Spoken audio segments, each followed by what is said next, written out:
I wanted to do something different. This is not my normal story, so I hope you guys enjoyed it. I loved this one so much I already have a sequel in mind. Main story: good news. I have been reincarnated as a duke. Bad news. The duke was apparently a tyrant. Worse news. The pretty maid standing beside my bed was trying to poison me. I stared at the silver tray in her trembling hands. On the tray was a porcelain teacup. The tea inside was a clear amber color, with steam curling up like tiny ghost fingers. It smelled faintly sweet, like honey, flowers, and murder. I looked at the tea. Then I looked at the maid. She looked about 19. Thin face, pale lips, dark circles under her eyes. Her hands were shaking so badly the cup rattled against the saucer. A cold, mechanical voice suddenly rang inside my head. Congratulations, host. You have successfully entered the body of Duke Adrian Vale. I blinked. Duke Vale. What? Current identity: Adrian Vale, Duke of Blackthorn. Role: corrupt noble lord. Historical ending: killed by an angry mob during the Blackthorn uprising 6 months from now. I was silent for 3 seconds. Then I screamed internally. Killed by an angry mob. System, can I go back? Yes. Oh, thank God. The host simply needs to maintain the corrupt noble persona and quietly wait to be killed by his people. I almost choked on air. Quietly wait to be killed. What kind of return plan is that? I was just an ordinary modern person. I had no mansion, no status, no sword skills, no political experience. The most dangerous thing I had ever done was argue with a food delivery driver over missing sauce. How did I fall asleep at my desk and wake up as some doomed fantasy villain? Also, why was there poison tea 3 inches from my face? The maid lowered her head. My lord, your morning tea. Her voice was soft, too soft, like someone speaking at a funeral. I looked toward the door. A butler stood there with a stiff face.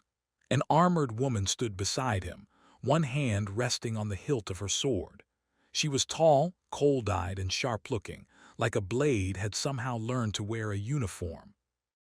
This must be some kind of noble bedroom. Large bed, heavy curtains, dark wooden furniture, stone fireplace, expensive carpet. Everything looked gloomy and dramatic, as if the room had been decorated by someone who wanted guests to feel guilty for breathing. I slowly sat up. The maid stiffened. The butler stiffened. The female knight stiffened. Everyone was acting like I might kill them for fun. Great. So the original owner of this body was that kind of person. I cleared my throat. What is your name? The maid froze. The butler's eyes widened slightly. The female knight looked at me as though I had just asked the curtains to dance. The maid hurriedly lowered her head even more. Myra, my lord. Myra. The moment I heard her name, a set of memories surfaced in my head. Myra, castle maid, from Greybrook village, entered the castle 3 months ago. Younger brother died last winter after Blackthorn tax collectors seized their grain, punished twice for breaking dishes. Once forced to kneel outside in the cold for spilling soup. I frowned. What kind of garbage human being was the original Adrian? No wonder people wanted him dead. I glanced at the teacup again. System, is the tea poisoned? Yes. See? I knew it. Recommended action: execute the maid to preserve the host's tyrant persona. Execute.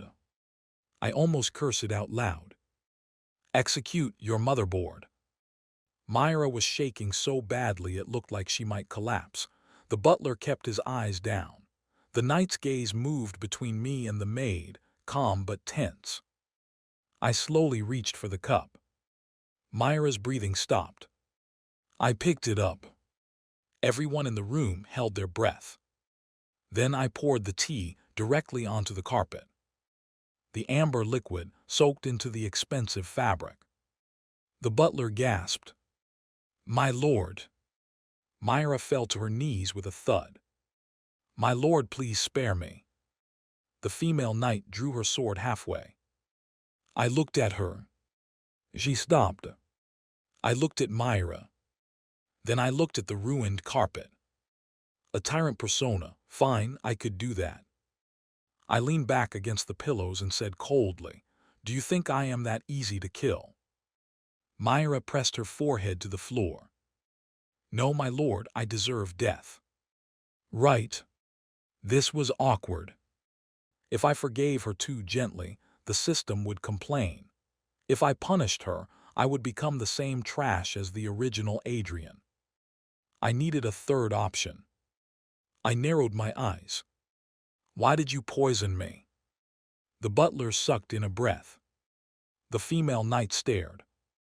Myra's shoulders trembled. "My village is starving." Her voice cracked. "Your tax collectors took our grain. My brother died. My mother is sick. Everyone is hungry. I know I cannot kill you. I know I will die, but I hated you too much to do nothing." The room went dead silent. There it was. I looked at her thin wrists, her hollow cheeks, her terrified expression. Then I looked at my own hands. White, slender, noble hands that probably never did anything harder than sign execution orders. The original Adrian really deserved that mob. Unfortunately, I was Adrian now. And I didn't want to die. Especially not from tea. I turned to the butler. "Open the grain stores." The butler's mouth fell open. "My lord." I frowned. Did I stutter?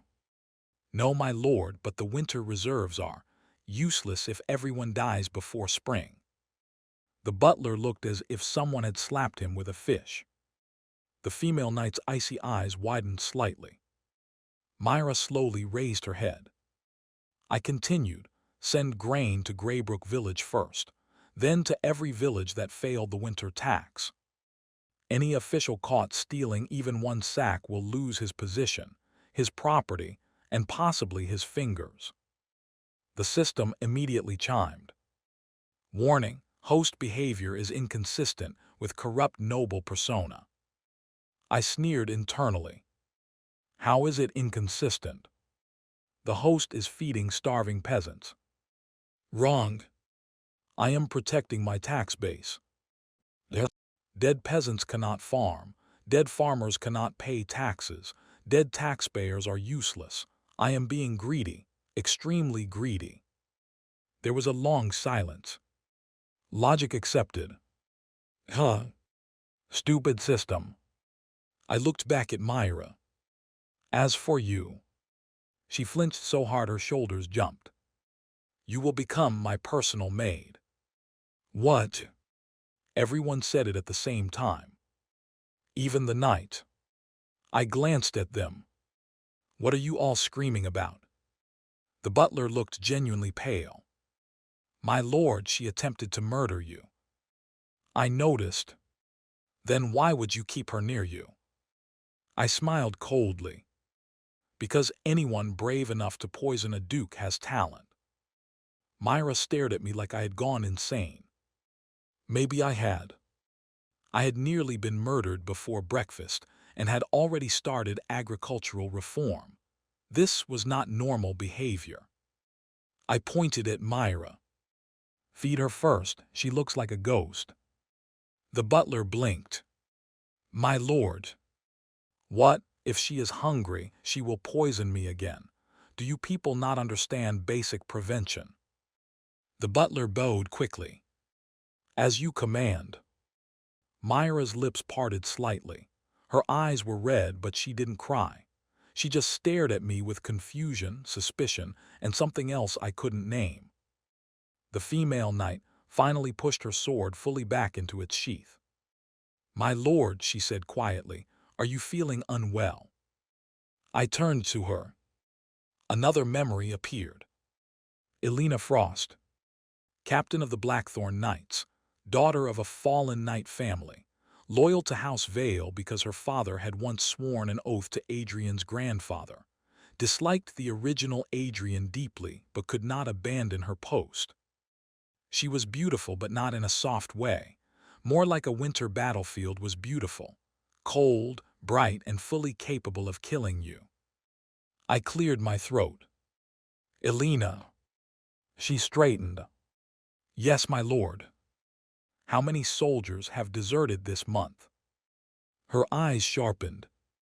27. "And why?" She hesitated.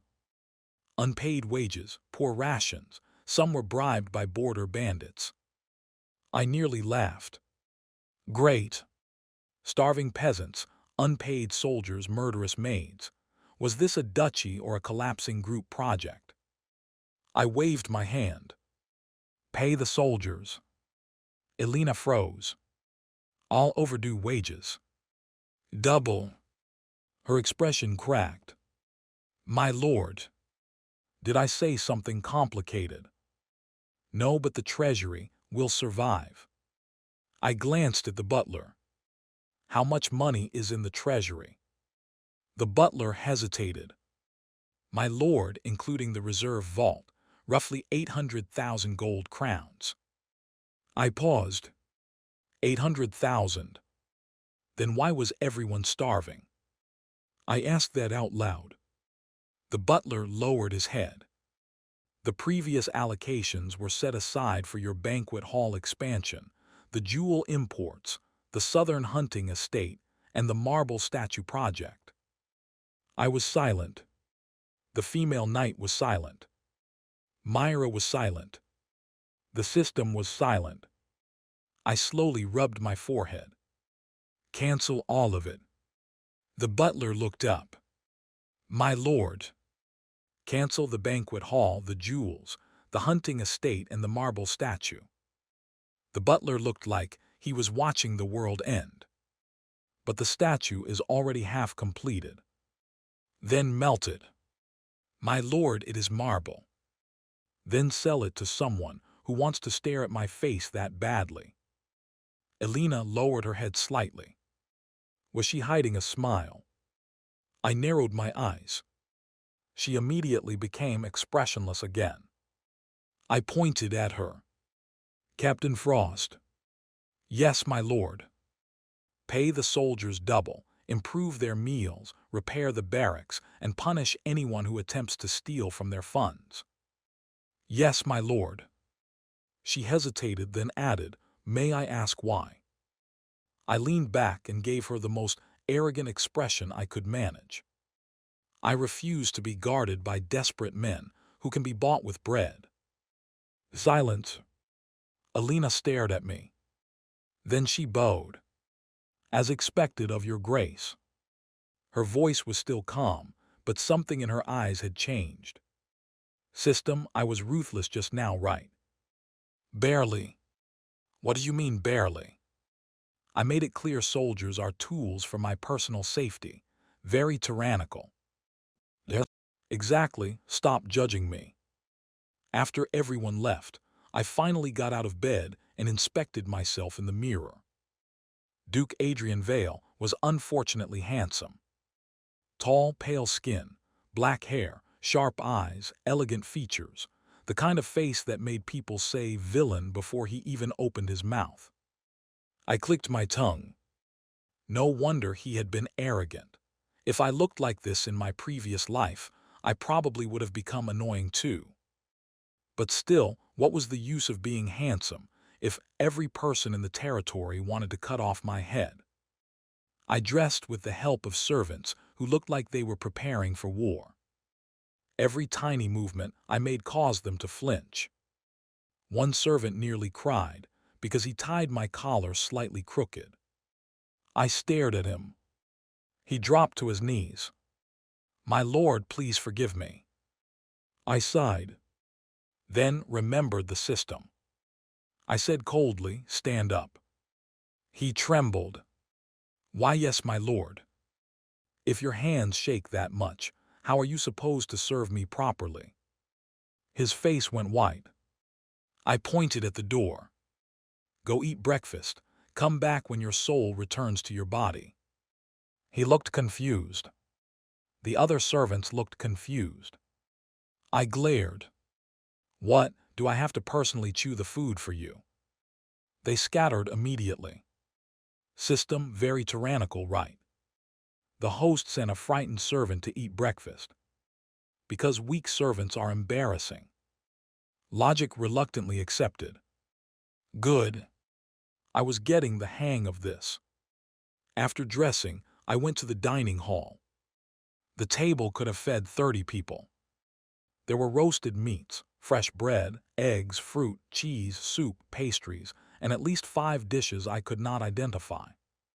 I stared at the food. Then I thought of Myra's village. My appetite vanished. The butler stood nearby. His name was Alden, 60 years old, served House Vale for decades, looked loyal but also exhausted, probably spent years cleaning up Adrian's messes. I sat down. Where do the servants eat? Alden blinked. In the servant hall, my lord. What do they eat? He hesitated. Usually bread, porridge, and leftover kitchen scraps. I stared at him. He lowered his head. I took the knife and fork, cut a piece of meat, and said, "From now on, servants eat proper meals." Alden looked up sharply. Proper meals, my lord. Yes, meat at least 3 times a week, vegetables daily, fruit when available, and no rotten leftovers. The servants along the walls went completely still. Alden swallowed. My lord, that will increase household expenses. So what? He froze. I leaned back. If my servants are weak, they move slowly. If they are hungry, they resent me. If they resent me, they poison my tea. Did we not just have this lesson? Alden lowered his head. As you command. I picked up my cup. Then paused. Is this poisoned? The entire dining hall stiffened. Alden went pale. And no, my lord. I stared at the cup suspiciously. Then at Myra, who was standing near the side door in a clean maid uniform. Someone had clearly fed her. Her face had regained a little color, though her eyes were still cautious. Did you make it? She stiffened. No, my lord. Good.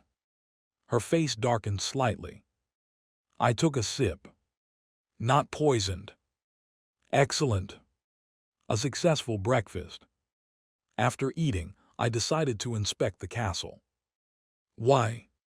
Because if people wanted to kill me, I needed to know all possible escape routes. Elena followed behind me. Myra followed farther behind. Alden followed even farther behind, looking as if his heart could not bear another surprise. I walked through the corridors. The castle was huge, cold stone walls, long halls, expensive tapestries, drafty windows, too many dark corners, terrible assassination environment. Anyone could hide behind armor stands or curtains. Remove those, I said, pointing at a row of decorative armor. Alden looked confused. My lord, those are ancestral pieces. They are also perfect hiding spots for assassins. Elena nodded immediately. That is true. Alden looked pained. I continued walking. We reached the kitchens. The kitchen staff froze when I entered. One cook dropped a ladle. Another whispered what sounded suspiciously like a prayer. I looked around. The kitchen was clean enough, but the workers looked exhausted. A boy near the stove had burn marks on his arm. I frowned. How many hours do the kitchen staff work? Alden hesitated. From before sunrise until after dinner service, my lord. That is stupid. The cooks looked horrified. I continued, tired cooks burn food. Burned food ruins my mood. Ruined mood leads to punishment. Therefore, tired cooks are dangerous. Everyone stared. I waved a hand. Hire more kitchen staff. Divide shifts. No one works until they collapse. Alden opened his mouth. I glared. He closed it. Myra looked at me from the corner of her eye. Her expression was complicated. System, this is tyranny, right? The host improved labor conditions. No, I improved food quality control. Yes. Say it. Logic accepted. Huh. Next, we inspected the stables. The horses looked better fed than the servants. That told me everything about the previous Duke. I looked at the stable master. How often do village messengers come here? He trembled. Rarely, my lord. Most commoners are not allowed inside the castle grounds. Change that. Elena's eyebrows moved slightly. I said, establish a complaint office outside the main gate. Alden nearly dropped his ledger. A complaint office? Yes. Any village elder, merchant, farmer, or soldier may submit reports about corruption, bandits, missing wages, tax abuse, crop failures, monster attacks, or officials being idiots. Silence. I added coldly, if there are problems in my territory, I should hear about them before they become mobs with torches. Alden slowly nodded. That is reasonable, my lord. Of course it is. I am reasonable. Everyone looked away. What? What did that mean? Was the original Adrian that unreasonable? Actually, never mind. He had a marble statue project while peasants starved. Answer confirmed. By noon, I had made a list of urgent issues. 1. Feed the villages. 2. Pay the soldiers. 3. Investigate tax collectors. 4. Restore road patrols. 5. Improve servant conditions enough that they stop looking at me like a knife target. 6. Find out who besides Myra wanted me dead. That last goal seemed important. I returned to the study. The room was enormous, shelves of books, large desk, maps on the wall, several sealed documents. A portrait of the original Adrian, looking insufferably smug. I hated him immediately. I sat behind the desk. Alden brought piles of ledgers. Elena stood beside the door. Myra stood near the tea table. No one spoke. I opened the first ledger. Numbers. More numbers. Confusing, noble accounting. I stared for 10 seconds. Then closed it. This was impossible. I had once given up filing taxes because the website asked too many questions. How was I supposed to manage a duchy? System help. The host has inherited Adrian Vale's administrative memory. Then why can't I understand this? Because the original Adrian also did not understand this. Trash. Complete trash. I looked at Alden. Who handles the accounts? The treasurer, Lord Marwick. Memory surfaced. Lord Marwick, fat man, smiled too much, responsible for tax collection, close to Adrian's uncle, Cedric Vale. Suspicious. Very suspicious. Summon Marwick. Alden bowed. Yes, my lord. 20 minutes later, Lord Marwick waddled into the study wearing a velvet coat and too many rings. He smelled like perfume and greed. My dear Duke, he said, bowing with a smile, you wish to see me. I looked at him. He smiled. I looked at the ledgers. He smiled harder. I understood. This man was definitely stealing money. I tapped the ledger. Explain this. His smile twitched. My lord. This line. He leaned closer. The rural emergency grain transportation fee. Yes, why does transporting grain to starving villages cost more than buying grain? Marwick wiped his forehead. Road conditions, my lord. Bandits, labor, carriageware, administrative permits. Administrative permits. Yes. Issued by whom? He paused. By your office, my lord. I stared. He stared. Alina stared at him like she was selecting a place to stab. I smiled. So I am paying myself a permit fee. Marwick laughed nervously. In a sense, my lord, yes. It is standard noble procedure. Interesting. I opened another page. And this wolf attack relief tax. For defense preparation. There have been wolf attacks. Potential wolf attacks. So no. My lord, one must prepare, and this bridge repair cost. Necessary maintenance. The bridge was never repaired. That is because the workers. I slammed the ledger shut. Marwick jumped. I leaned back. Lord Marwick. Yes, my lord. How much have you stolen from me? His face drained of color. My lord, I would never. I raised a hand. Alina. Yes, my lord. Lock down his office, seize all ledgers, detain his clerks. No one leaves until the accounts are reviewed.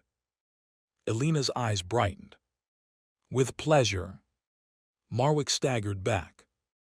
My lord, this is outrageous. I have served House Vale faithfully for years. Faithfully. I laughed coldly. If this is faithfulness, I'd hate to see betrayal. Marwick dropped to his knees.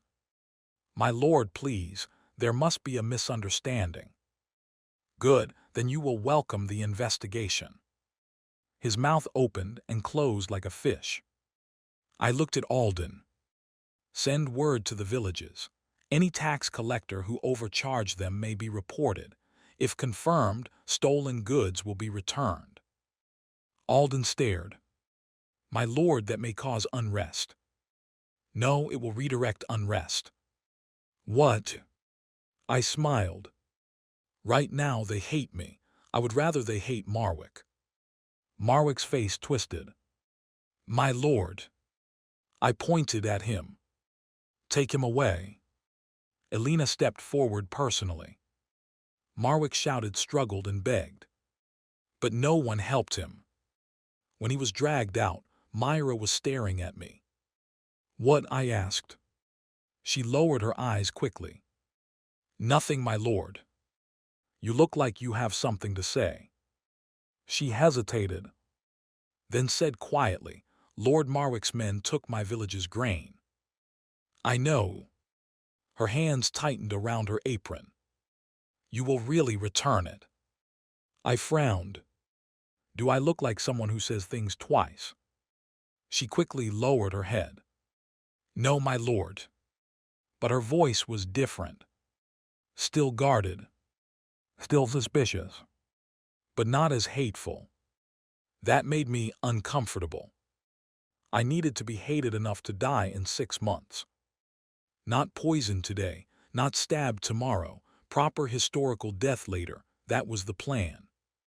System public hatred level. Current public hatred level, 93%.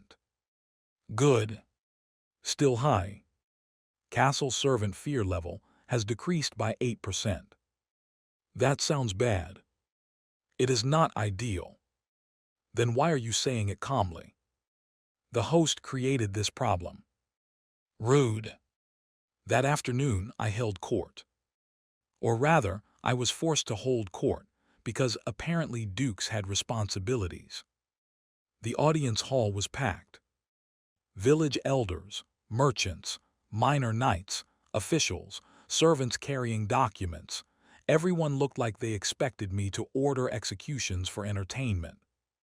I sat on the raised chair at the front. It was not quite a throne, but it was trying very hard. Alina stood to my right. Alden stood to my left. Myra stood behind me, holding a pitcher of water. I glanced back at her. Is that poisoned? Her cheeks flushed. No, my lord. Good. A few people in the hall looked horrified. Myra looked mortified. Elena coughed lightly into her fist. Was she laughing? I narrowed my eyes. She immediately looked serious. The first petitioner stepped forward. An old village elder. His hands shook as he bowed. My lord, forgive this lowly one for speaking. Our village's northern road collapsed during the rains. The tax wagons can no longer pass, and merchants have stopped coming. I nodded. Repair it. The elder froze. My lord. I looked at Alden. Send workers and engineers. Alden wrote it down. I added, pay village laborers fair wages. The hall went silent. I frowned. What? The elder looked close to tears. My lord, you will pay us. Of course. But it is our road. And my tax route. I leaned forward. If the road remains broken, goods cannot move.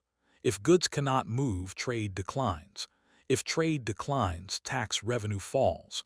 Why are you all acting like I am giving away money? I am investing in squeezing you more efficiently later. The elder stared, then bowed deeply. Your grace is wise. No, do not say that. I need hatred, not compliments. The next petitioner was a merchant woman complaining about bandits. Bandits struck 3 caravans this month. We request permission to hire private guards. I looked at Elena. Why are bandits this close to the capital road? Her jaw tightened. Because patrols were reduced after the funding cuts. I looked at Alden. He quietly looked at the floor. Original Adrian, you human disaster. I waved a hand. Restore patrols, triple them on trade routes. Any captured bandits will be sentenced to road labor. The merchant woman blinked. Road labor. Yes, they like roads so much they can repair them. A ripple passed through the hall. I continued. If the merchant guild returns to Blackthorn, reduce entry tolls for 3 months. Alden's pen froze. My lord. Do it. The merchant woman looked stunned. My lord, that would greatly increase trade. That is the point. More trade means more future taxes. She bowed. Blackthorn merchants will remember this generosity. I slammed my hand on the armrest. It is not generosity. Everyone flinched.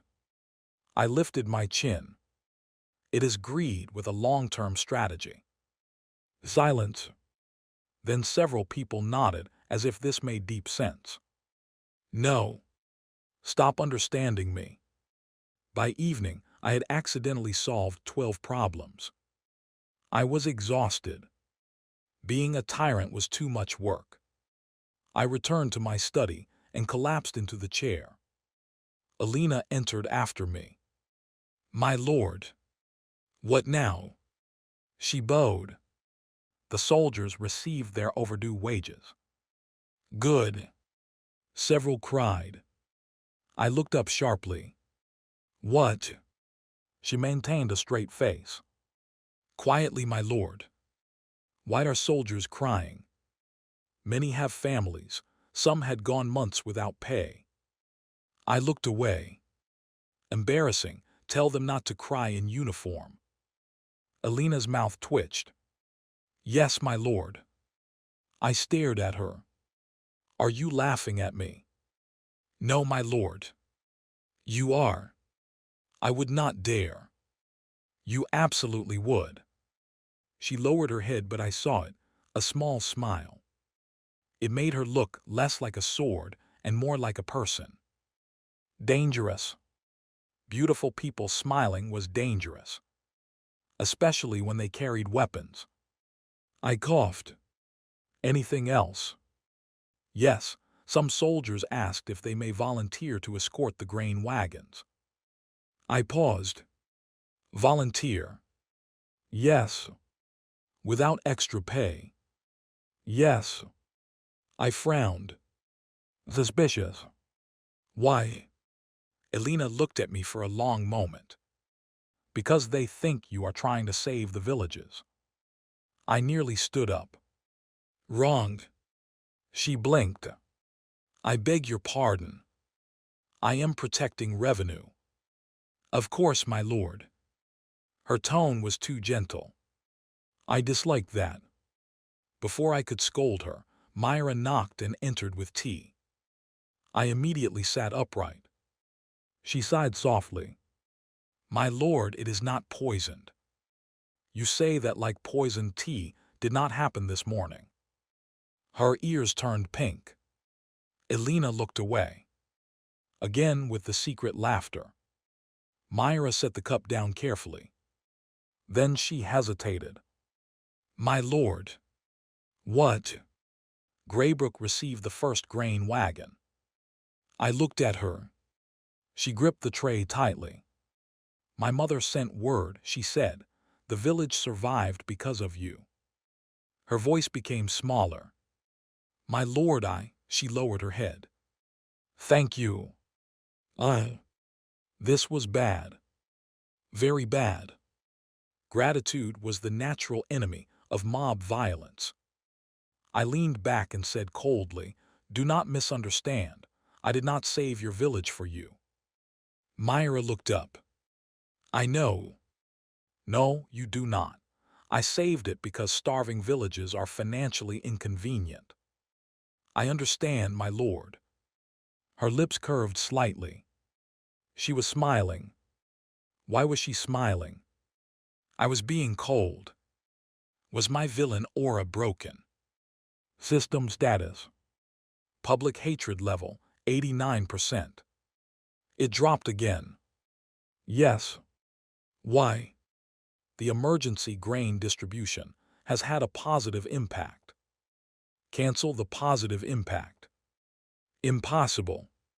Useless system. That night I could not sleep. Partly because the bed was too large. Partly because the castle was too quiet. Mostly because I kept imagining angry peasants bursting through the doors 6 months from now, and wondering whether they would be polite enough to make it quick. The system said my death was required. But did it have to hurt? Could I negotiate? Maybe fake death. Maybe exile. Maybe if I got hit with a very soft pillow, and everyone agreed I was socially dead. I turned over. No use.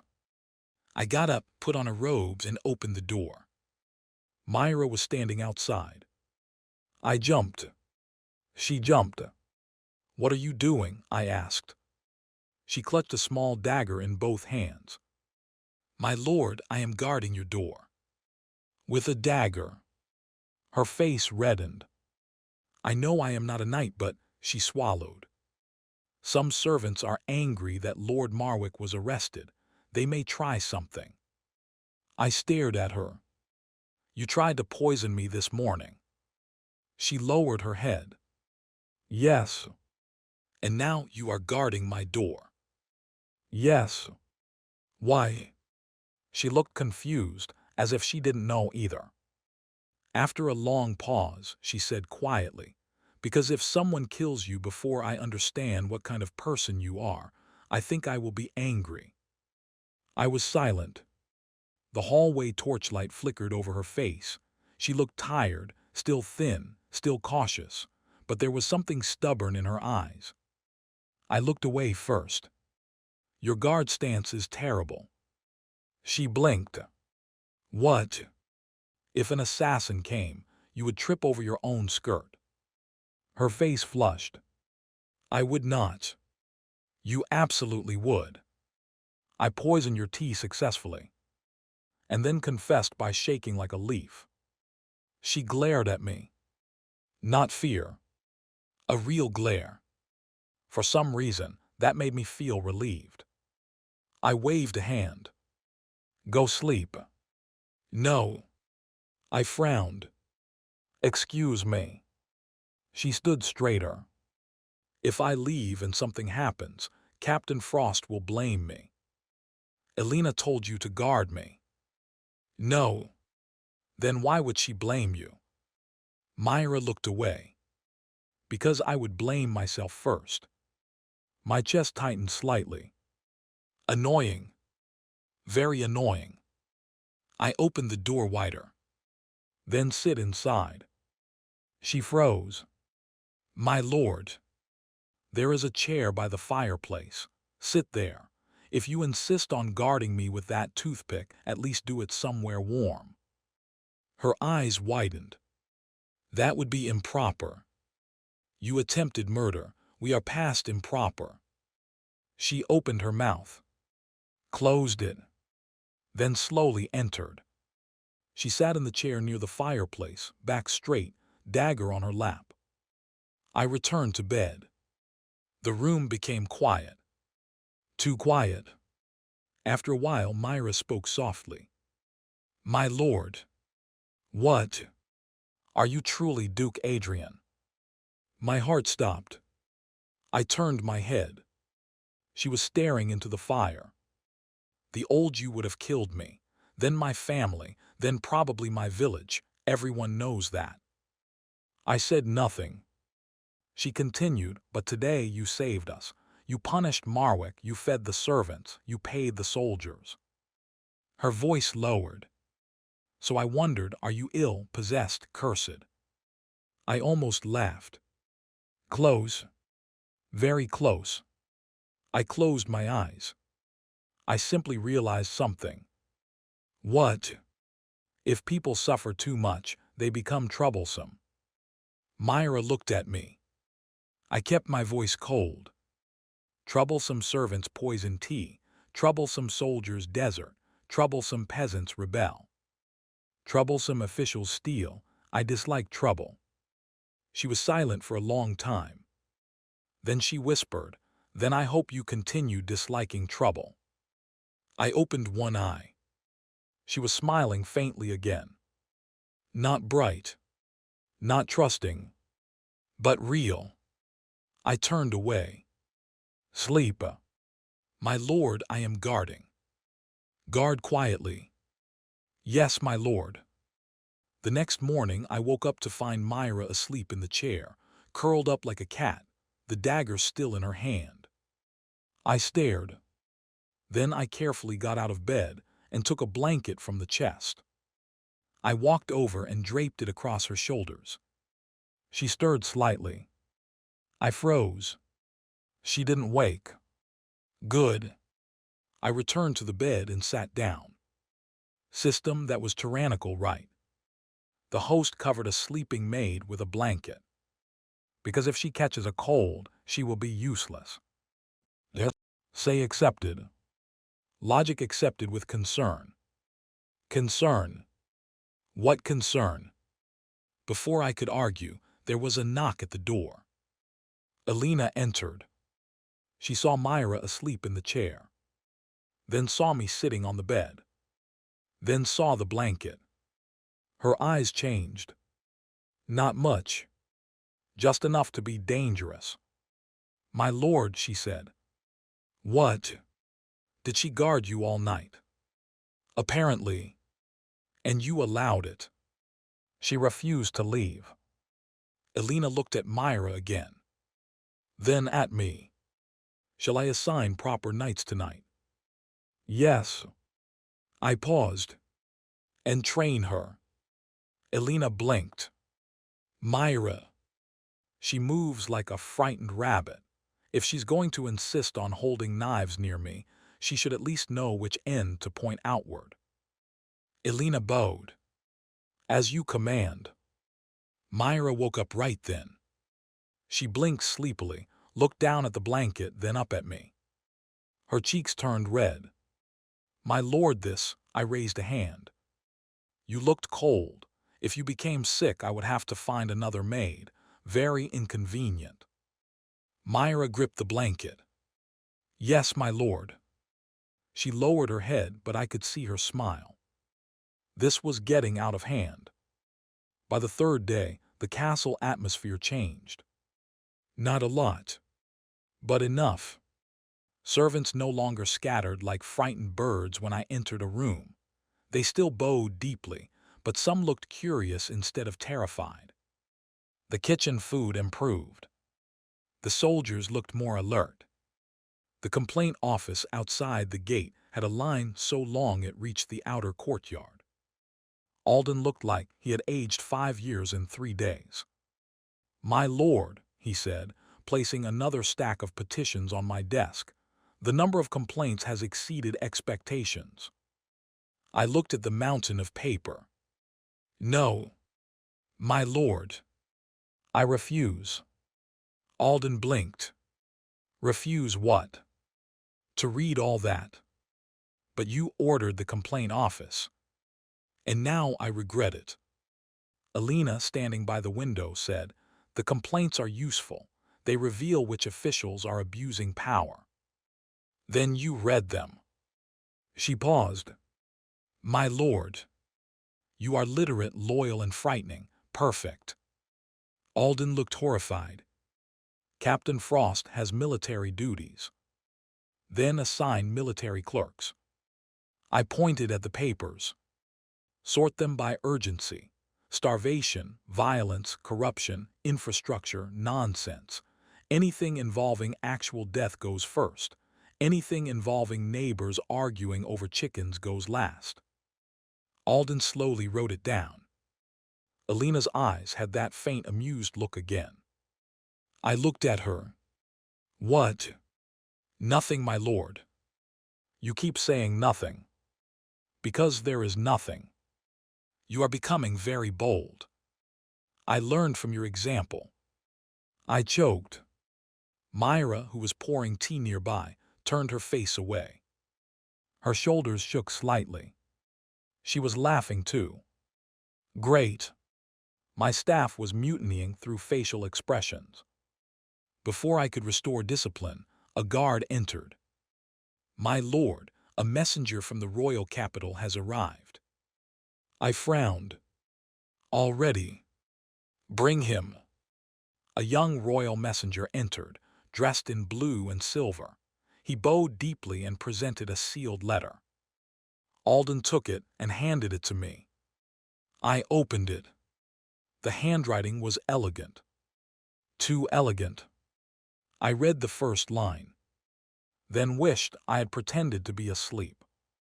"By order of His Majesty, Princess Selene Aurelia shall travel to Blackthorn to inspect the duchy's condition and investigate claims of corruption, unrest, and noble misconduct." Princess. Inspect. Investigate. System. Who is Princess Selene? Princess Selene Aurelia, third child of the king, known for political intelligence, diplomatic skill, and ruthless investigations. In the original history, she condemns Duke Adrian Vale shortly before his death. I stared at the letter. Wonderful. A royal investigator was coming to confirm I was a tyrant. Actually, wait. That was good. If she condemned me, maybe I would be removed from power before the uprising. Could that count as a return condition? No, the host must die. Stupid system. I crumpled the letter slightly. Alina noticed. "My lord, the princess is coming." Alden stiffened. Myra's eyes widened. Alina's face turned serious. "When?" "Within 10 days." Alden looked deeply worried. "My lord, if Her Highness sees the state of the duchy, she will see exactly what I want her to see." Everyone straightened. I smiled coldly. "We will clean the roads, organize the accounts, expose the corrupt officials, feed the villages, pay the guards, and restore order before she arrives." Alden stared. Alina stared. Myra stared. Then Alden said carefully, "My lord, that sounds like preparing for a successful inspection." Obviously. But would that not help your reputation? I froze. He had a point. I looked at the system interface in my mind. Public hatred level, 84%. Dangerous. Very dangerous. I needed to remain a corrupt noble. I cleared my throat. We are not doing this for reputation. Myra tilted her head. Then why, my lord? I raised my chin. Because if a royal princess is going to judge me, I refuse to look incompetent. Elena nodded slowly. That is very like you, my lord. Was it? I had no idea anymore. Alden bowed. I will begin preparations. After they left, I leaned back. 10 days. A princess was coming. A political rival. A dangerous investigator. Possibly the person who would help set up my historical death. Excellent. Maybe she would hate me properly. For some reason, that thought did not make me as happy as it should have. Over the next 10 days, Blackthorn turned upside down. Marwick's investigation exploded. Apparently half the tax office had been stealing. Grain theft, fake fees, ghost workers, inflated road expenses, bribes, illegal tolls. They had robbed peasants, merchants, soldiers, widows, and probably dogs if given the chance. I confiscated all of it. The recovered money went into emergency relief. Alden said this was noble. I told him it was revenge because they stole from me first. The villages received grain. The roads received workers. The soldiers received wages. The servants received proper meals. Bandits received chains. Corrupt officials received panic. I received headaches. Every morning, Myra brought tea. Every morning, I asked if it was poisoned. Every morning, she said no. By day 7, she started answering before I asked. It is not poison, my lord. You don't know what I was going to ask. You were. Maybe I was going to compliment the aroma. You never compliment tea. Maybe I changed. She looked at me. I looked at her. Then she smiled slightly. No, my lord. This maid was getting too bold. Elena trained her in the courtyard every afternoon. The first time I watched, Myra dropped the practice dagger 3 times. Elena looked calm. Myra looked furious. I stood nearby with a cup of tea. Terrible, I said. Myra glared. Elena said, her grip has improved. She nearly stabbed her own sleeve. My lord, beginners require encouragement. I looked at Myra. Fine, you are slightly less terrible than yesterday.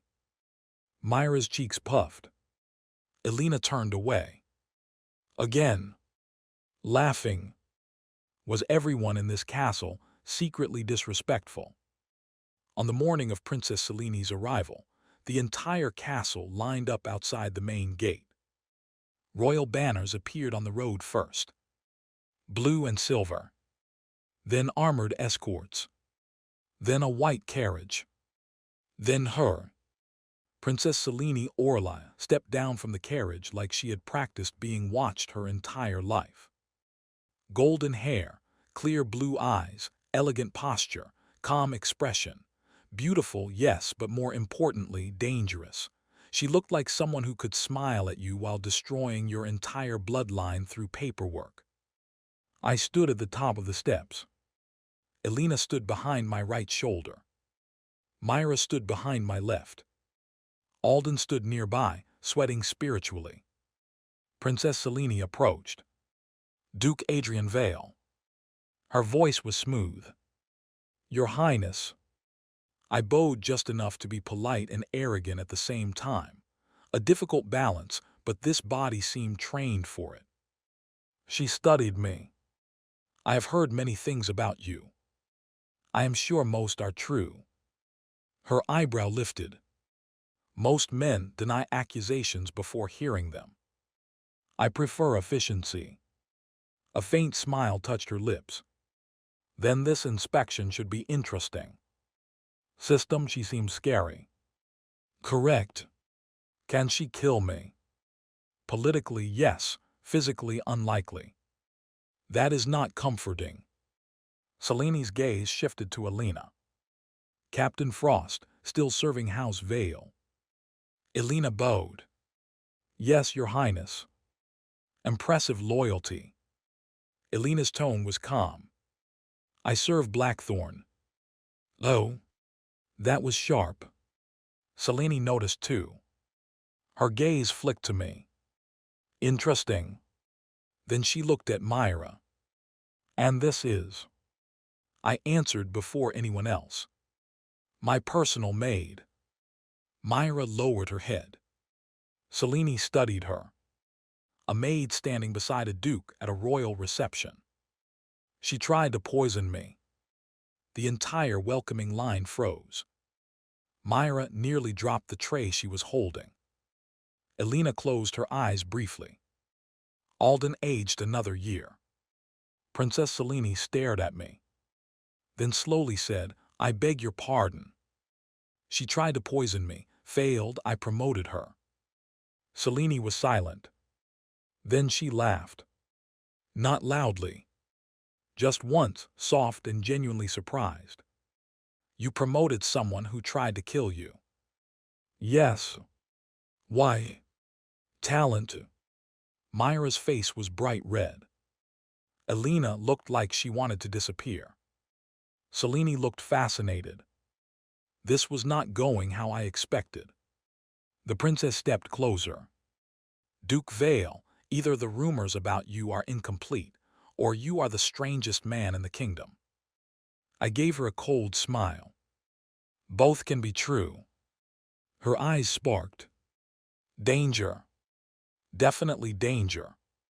For the next 3 days, Selene inspected everything. And I mean everything. The grain stores. The roads. The tax office. The barracks.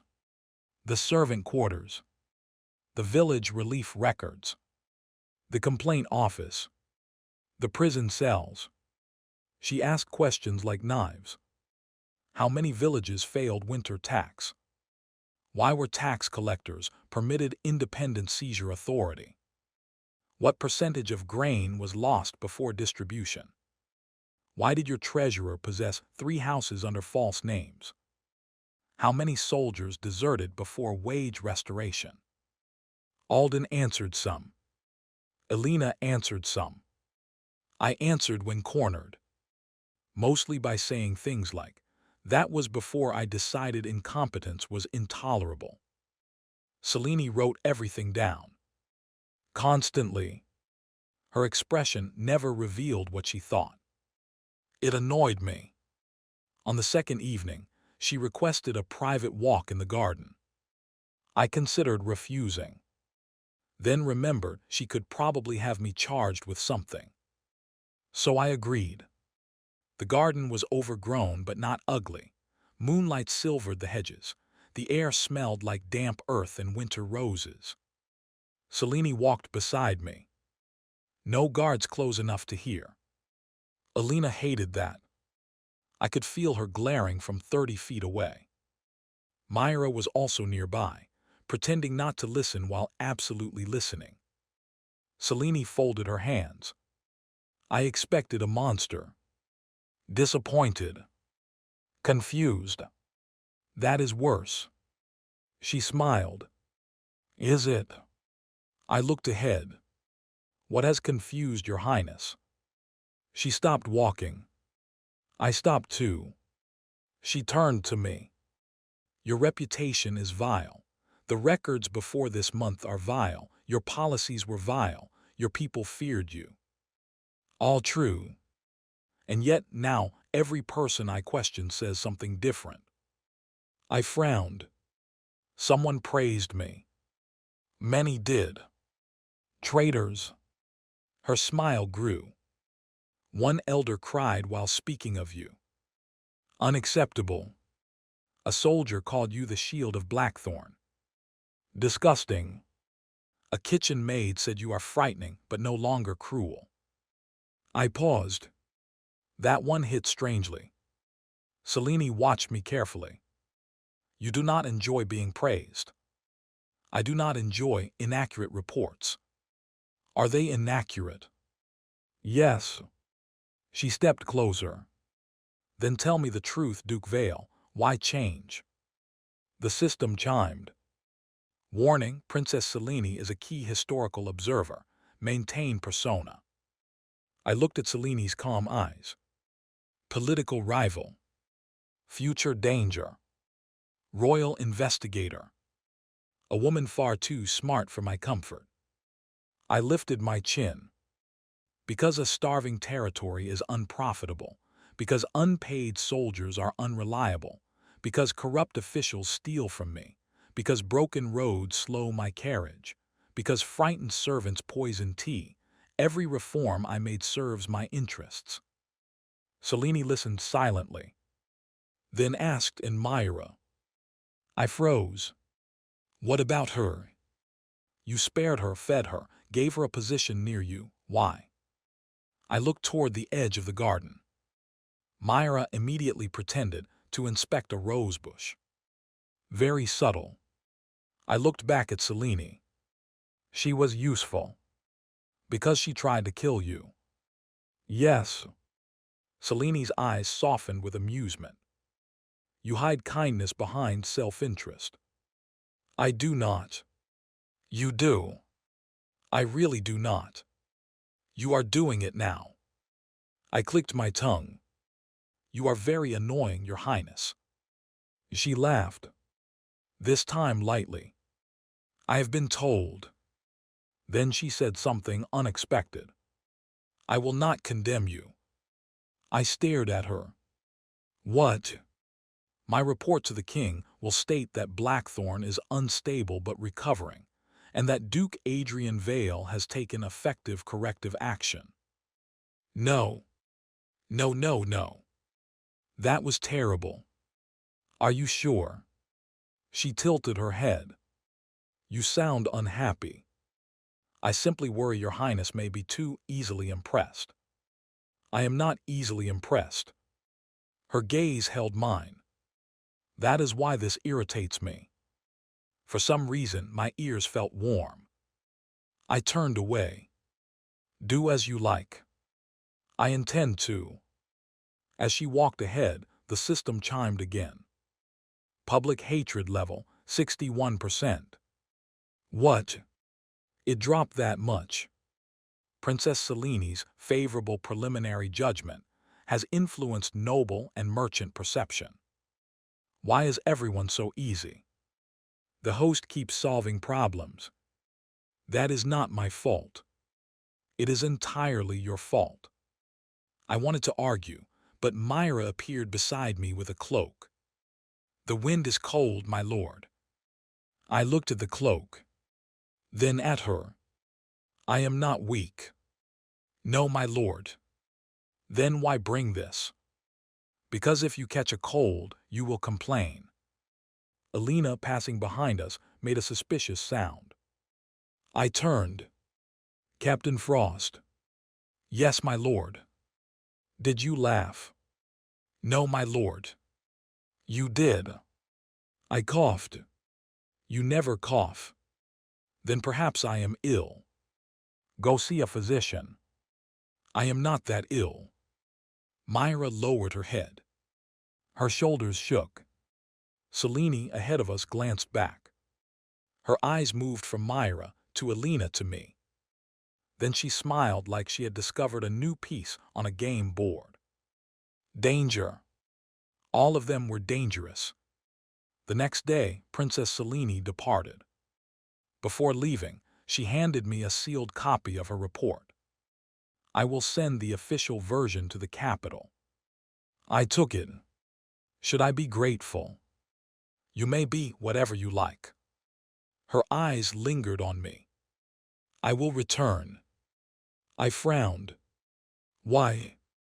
To ensure your reforms continue. Is that necessary? I believe so. Her smile became sharper. And perhaps because Blackthorn has become more interesting than the capital. I did not like that. Interesting princesses caused problems. She stepped into her carriage. Then paused. Duke Vale. What?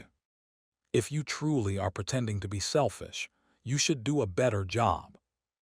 Before I could respond, she closed the door. The carriage rolled away. I stood at the gate, irritated. Elena came to my side.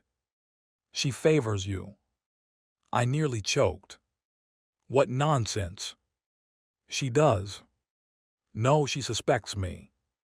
That too. Myra quietly said, Her Highness looked at you a lot. I turned to her. You also looked at me a lot when you were planning murder. Myra flushed. That is different. How? I do not want to murder you now. For some reason, my heart stumbled. Elena looked at Myra. Myra looked away. I looked at both of them, then quickly turned toward the castle. Enough, everyone back to work. System. Yes, host. Why is my life becoming complicated? Because the host refuses to act like a proper tyrant. I am acting like a tyrant. The host has distributed grain, punished corruption, improved wages, restored trade, gained Princess Seleni's support, earned Captain Frost's loyalty, and caused Myra's affection level to rise significantly. Affection level. Wait. What affection level? System. System, explain.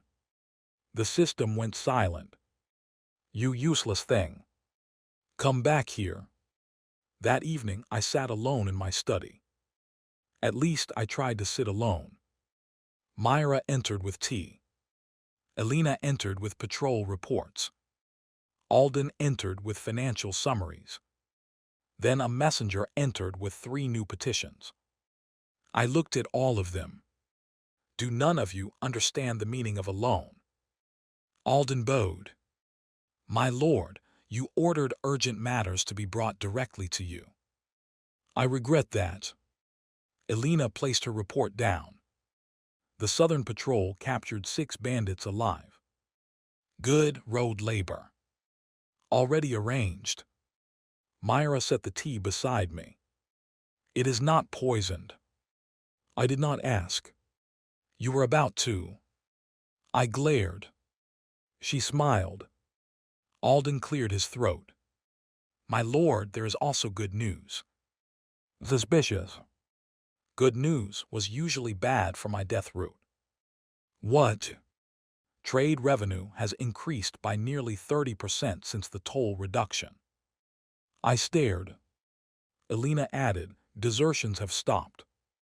Myra added softly, Graybrook sent winter apples as thanks. I covered my face. This was terrible. Everything was improving. At this rate, no mob would kill me. They might throw flowers instead. Absolutely horrifying. Before I could sink further into despair, the study doors burst open. A man strode in without permission. Middle-aged, expensive clothes, familiar face from Adrian's memories. Cedric Vale. My uncle. The man who smiled at funerals if inheritance was involved.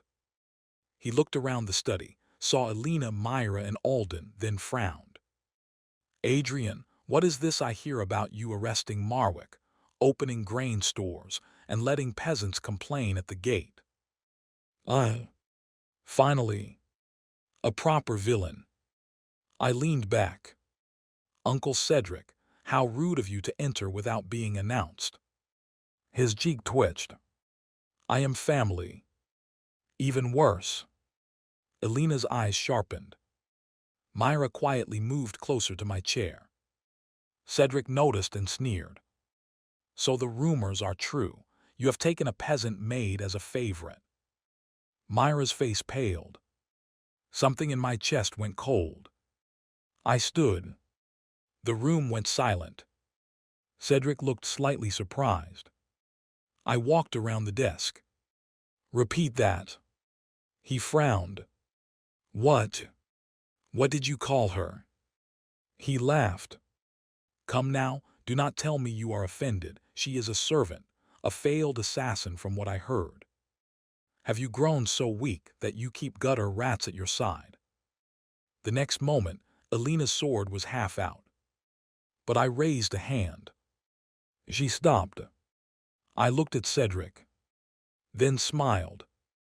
It must have been a very ugly smile, because his confidence faltered. Uncle. My voice was calm. Too calm. This is my castle, my study, my servant, my knight, my territory. I stepped closer. If you insult what belongs to me again, I will have you thrown out the front gate like spoiled meat. Cedric's face darkened. You dare threaten me? I am not threatening you. I leaned in. I am informing you of future weather. His mouth opened. No words came out. I turned to Alden. From now on, Lord Cedric is not allowed into this castle without my permission. Cedric exploded. You insolent brat, I practically raised you. Then that explains many of my flaws. Myra made a small sound behind me. Alina looked like she deeply approved. Cedric pointed at me. You think these little reforms will save you. You think peasants will love you. You think the royal family will protect you. You are still Adrian Vale, the Blood Duke. Everyone knows what you are. I looked at him. For a moment, I had no clever response. Because he was right. This body had done terrible things. This name had hurt people. This territory had bled because of Duke Adrian Vale. Even if I was not the original, I wore his face. I inherited his sins. Myra's village, the starving children, the unpaid soldiers, the terrified servants. All of it belonged to Adrian. And now Adrian was me. I slowly straightened. You are right. Cedric froze. The room did too. I continued, everyone knows what I was. My voice lowered. But from today on, they will also know what happens to anyone who tries to drag Blackthorn back into that filth. Cedric's face twisted. You will regret this. Get in line. He stormed out. Alina sheathed her sword. Alden exhaled. Myra stood very still. I turned toward her. She lowered her head. My lord, I am sorry. What are you apologizing for? Because Lord Cedric insulted me and caused trouble for you. I frowned. What nonsense. She looked up. I said he insulted you because he lacks manners. That is his failure, not yours. Her eyes widened. I had said too much. I quickly added, besides, your current position reflects my authority. Insulting you insults my judgment. Myra stared at me. Then her eyes grew red. No. No tears. I could not handle tears. I pointed at the tea. Pour. She blinked. Then laughed softly. Yes, my lord. Alina watched us quietly. Her expression was unreadable. But later when Myra left, Alina remained. My lord. What? You were angry. Obviously, Cedric is annoying. No. She stepped closer. You were angry because he hurt her. I stiffened. Alina. Yes. You are becoming too perceptive. I am your guard. It is my duty to notice threats. And Myra is a threat. Alina's gaze softened slightly. To your composure, yes. I stared at her. Then slowly pointed at the door. Out. She bowed. As you command. But before leaving, she said, "For what it is worth, my lord, I believe Lady Myra is loyal to you now." Lady Myra. When did she get promoted from poisoning maid to lady? I rubbed my forehead.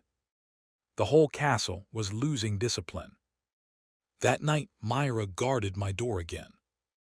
This time she brought a proper short sword. Alina's training had helped. She still looked nervous, but less like she might stab herself by accident. I opened the door. "You again?" "Yes, my lord." "Do you plan to stand there all night?" "Yes." "Inside?" She blinked. "My lord, the hallway is cold." She hesitated, then entered. This time she did not sit stiffly. She took the chair near the fireplace like she belonged there. I lay down. The fire crackled. After a while she spoke. "My lord." "What?" "Were you really angry for me?" I closed my eyes. "No." "Oh." "I was angry because Cedric is ugly." She made a small startled sound. Then laughed. Not a polite laugh. A real one. Warm and soft. I opened one eye.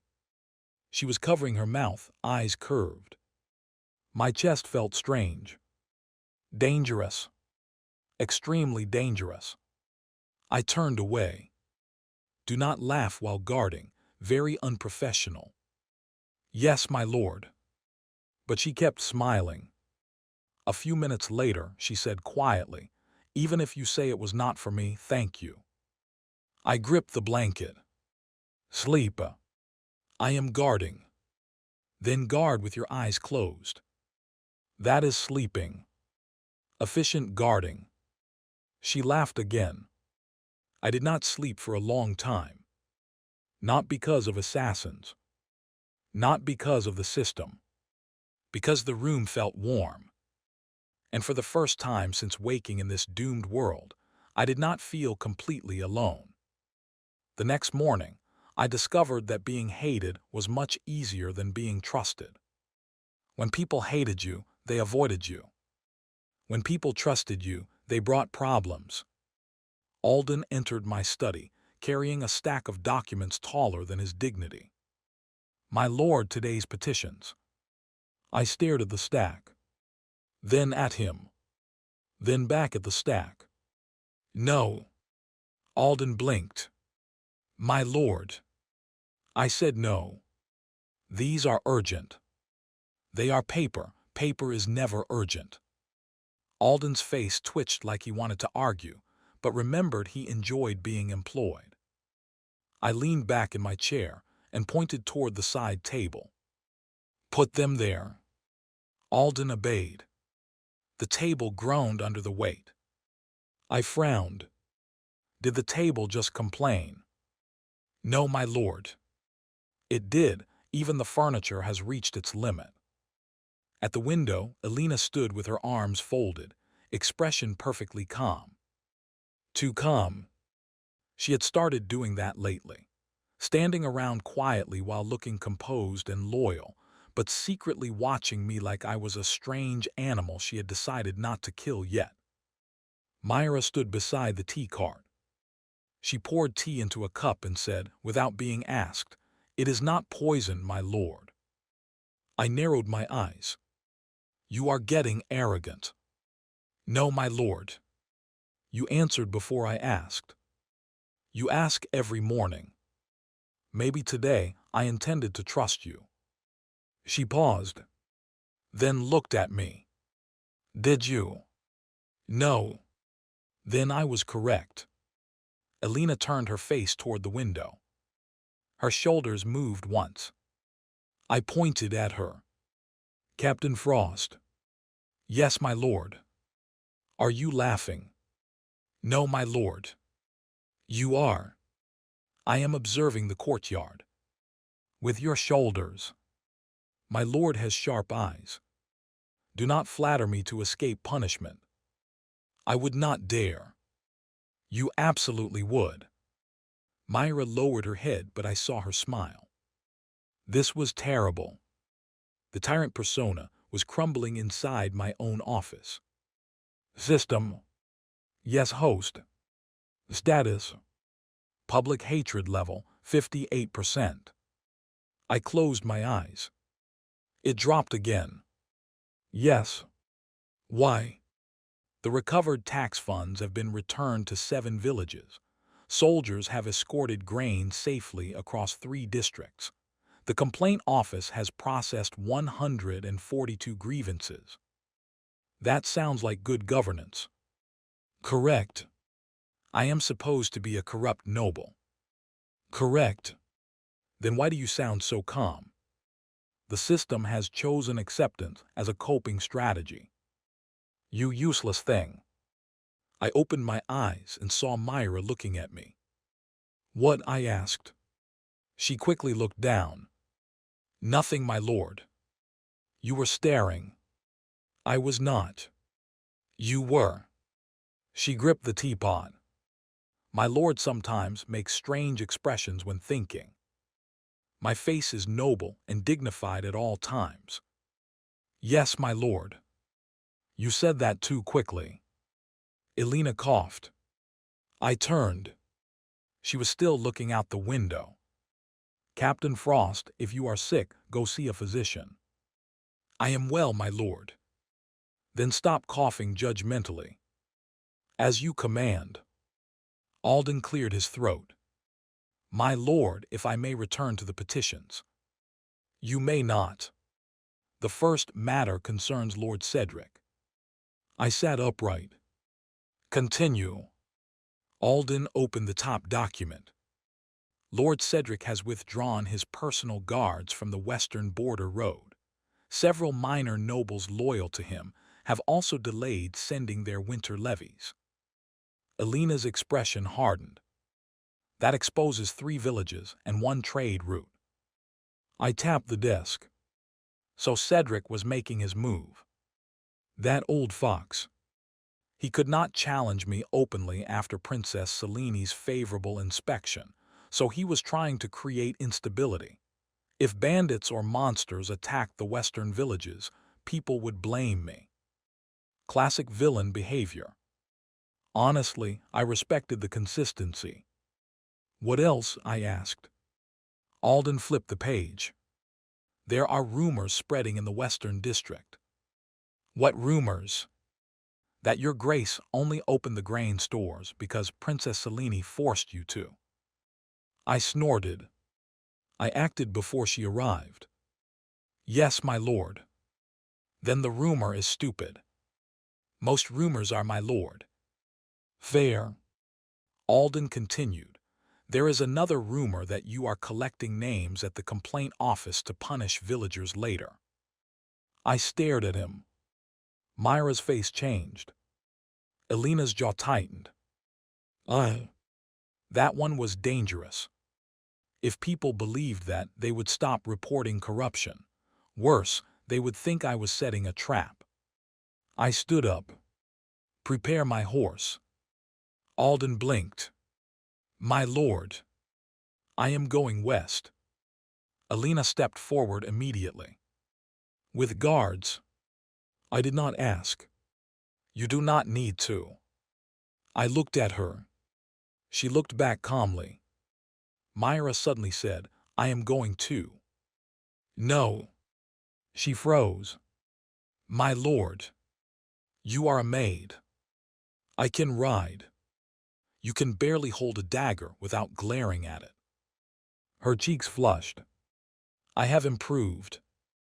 Elena nodded. She has improved. I turned to Elena. Do not encourage her. She has. She will be a burden. Myra lowered her eyes. My chest tightened. Annoying. Very annoying. I sighed. You will slow us down. I will not. You will complain. I will not. You will fall off the horse. I will not. You will get cold. I will bring a cloak. You will get hungry. I will bring food. You will be in danger. She looked up. Her eyes were steady. I know. I stopped. For a moment the study was quiet. Then Myra said softly, "The western villages are scared. If they see only knights, they may think you came to punish them. But if they see me, someone from Greybrook, standing beside you," she swallowed, "they may listen." I stared at her. When had the poisoning maid become so logical? System, is this allowed? The host is asking if bringing a trusted commoner to calm public fear is allowed. Yes. No. Great, then I can refuse. But refusing may increase instability and risk premature assassination. So it is allowed. The system refuses to answer. Coward. I rubbed my forehead. Fine. Myra's eyes brightened. But you obey orders. If Alina says run, you run. If I say hide, you hide. If danger appears, you do not act brave. She nodded quickly. Yes, my lord. I pointed at her. And no poisoning anyone without asking me first. Her face turned red. Alina looked away again. Alden suddenly became extremely interested in the documents. Discipline. Gone. Completely gone. We left for the Western District that afternoon. I had expected a grand, noble procession. Instead, I got mud. Lots of mud. The Western Road had been repaired near the castle, but outside the Central District, it turned into a miserable trail of frozen sludge, broken stones, and carriage ruts deep enough to drown a chicken. My horse hated it. I hated it. Even the sky looked like it wanted to resign. Alina rode at my right side, armor dark beneath her cloak. She looked annoying comfortable on horseback. Myra rode behind us on a smaller brown mare. She was not elegant, but she did not fall off. That was already better than expected. A squad of 12 knights followed behind. I looked at the road. Who was responsible for maintaining this route? Alina answered, Lord Cedric controlled the Western Road Fund. Of course he did. Seize it. Alina glanced at me. The fund. His control of it. Transfer all road maintenance authority to the Duke's office. A knight behind us almost cheered before remembering nobles existed. Alina nodded. As you command. I continued. Hire local villagers to repair it before spring. Myra rode closer. Pay them. I looked at her. Obviously. She smiled. I frowned. Why are you smiling? Nothing, my lord. You have all started saying nothing too often. Alina said, perhaps there is often nothing.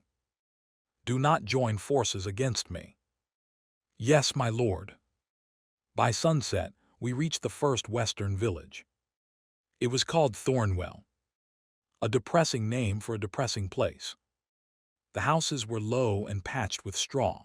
Smoke curled weakly from chimneys. A few villagers gathered near a dry well, staring as we entered. Not welcoming. Not angry either. Scared. Fear was worse than anger. Anger moved forward. Fear hid and waited. An old man stepped out, probably the village elder. He bowed so low I thought his spine might break. Your Grace. I dismounted. The villagers flinched. Great. Still hated. Maybe there was hope. I walked toward the elder. He was trembling. I looked at the thin children peeking from behind doors, the empty baskets, the mud, the broken fence near the fields.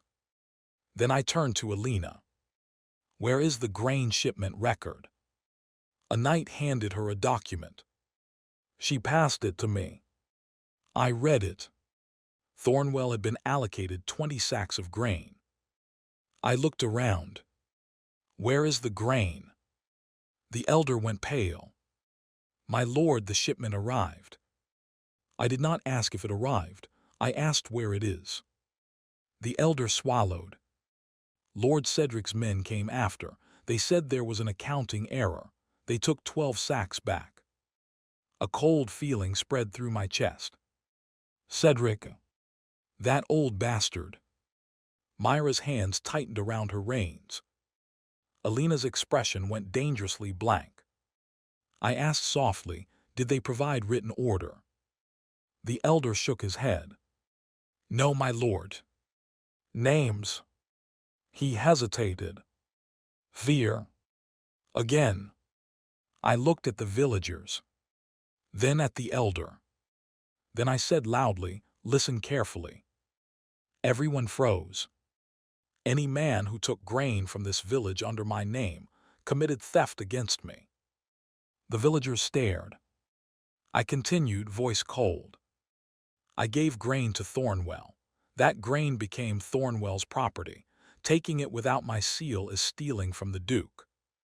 The elder lifted his head slightly. I turned to Alina. Find them.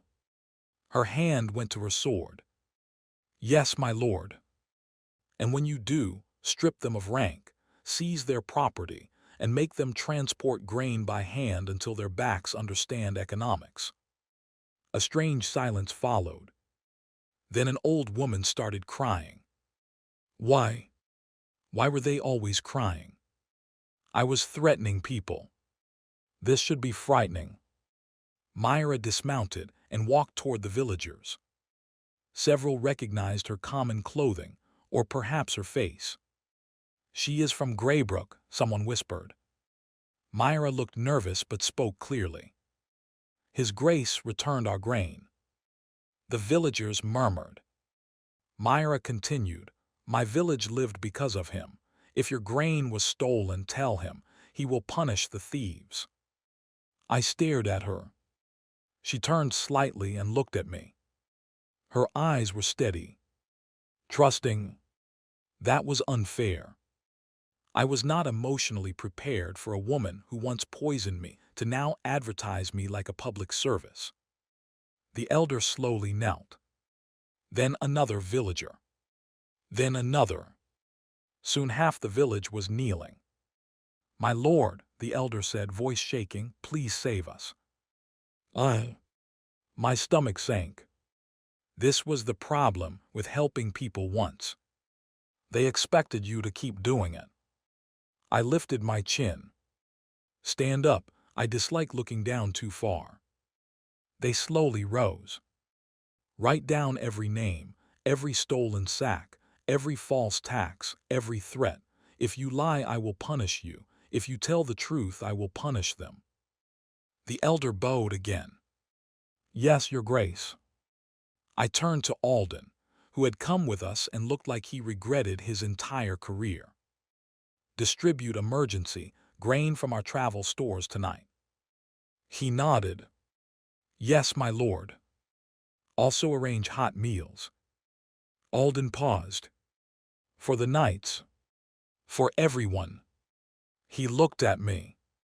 I glared. What? Hungry witnesses give poor testimony. Yes, my lord.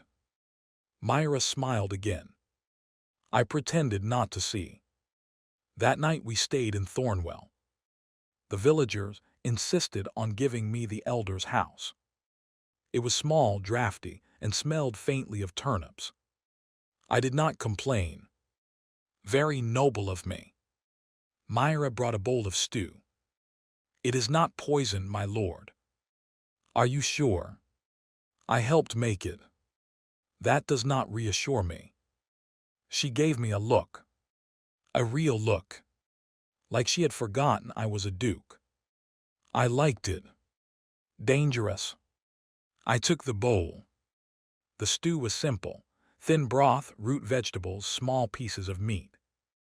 It was warm. That was enough.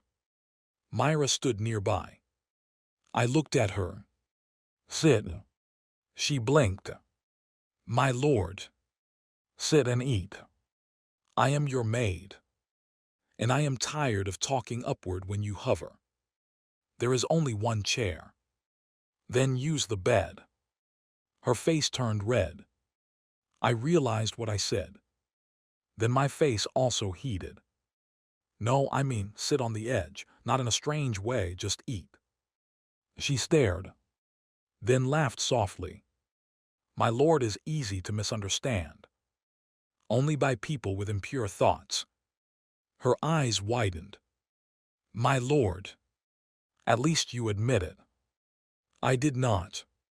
You blushed. So did you. I froze. She froze. The room went silent. Then I slowly picked up the bowl and drank stew like my life depended on it. System. Yes, host. Help. The system does not provide romantic support. Useless. There was a knock on the door. Alina entered without waiting. Thank God. Then I remembered I was sitting in a tiny room with Myra blushing beside me. Alina stopped. Her gaze moved from Myra, to me, to the stew bowl, to the bed, back to me. I sat straighter. Report. Alina's expression remained calm. Too calm. We found tracks. Cedric's men likely headed toward Westbridge Manor. Cedric's estate. One of them. Good, we leave at dawn. Alina nodded. Then looked at Myra. Myra, your sword arm. Myra lifted her sleeve slightly. A bruise covered her forearm. I frowned. What happened? Training. Alina said. She blocked incorrectly. Then train her correctly. Myra lowered her head.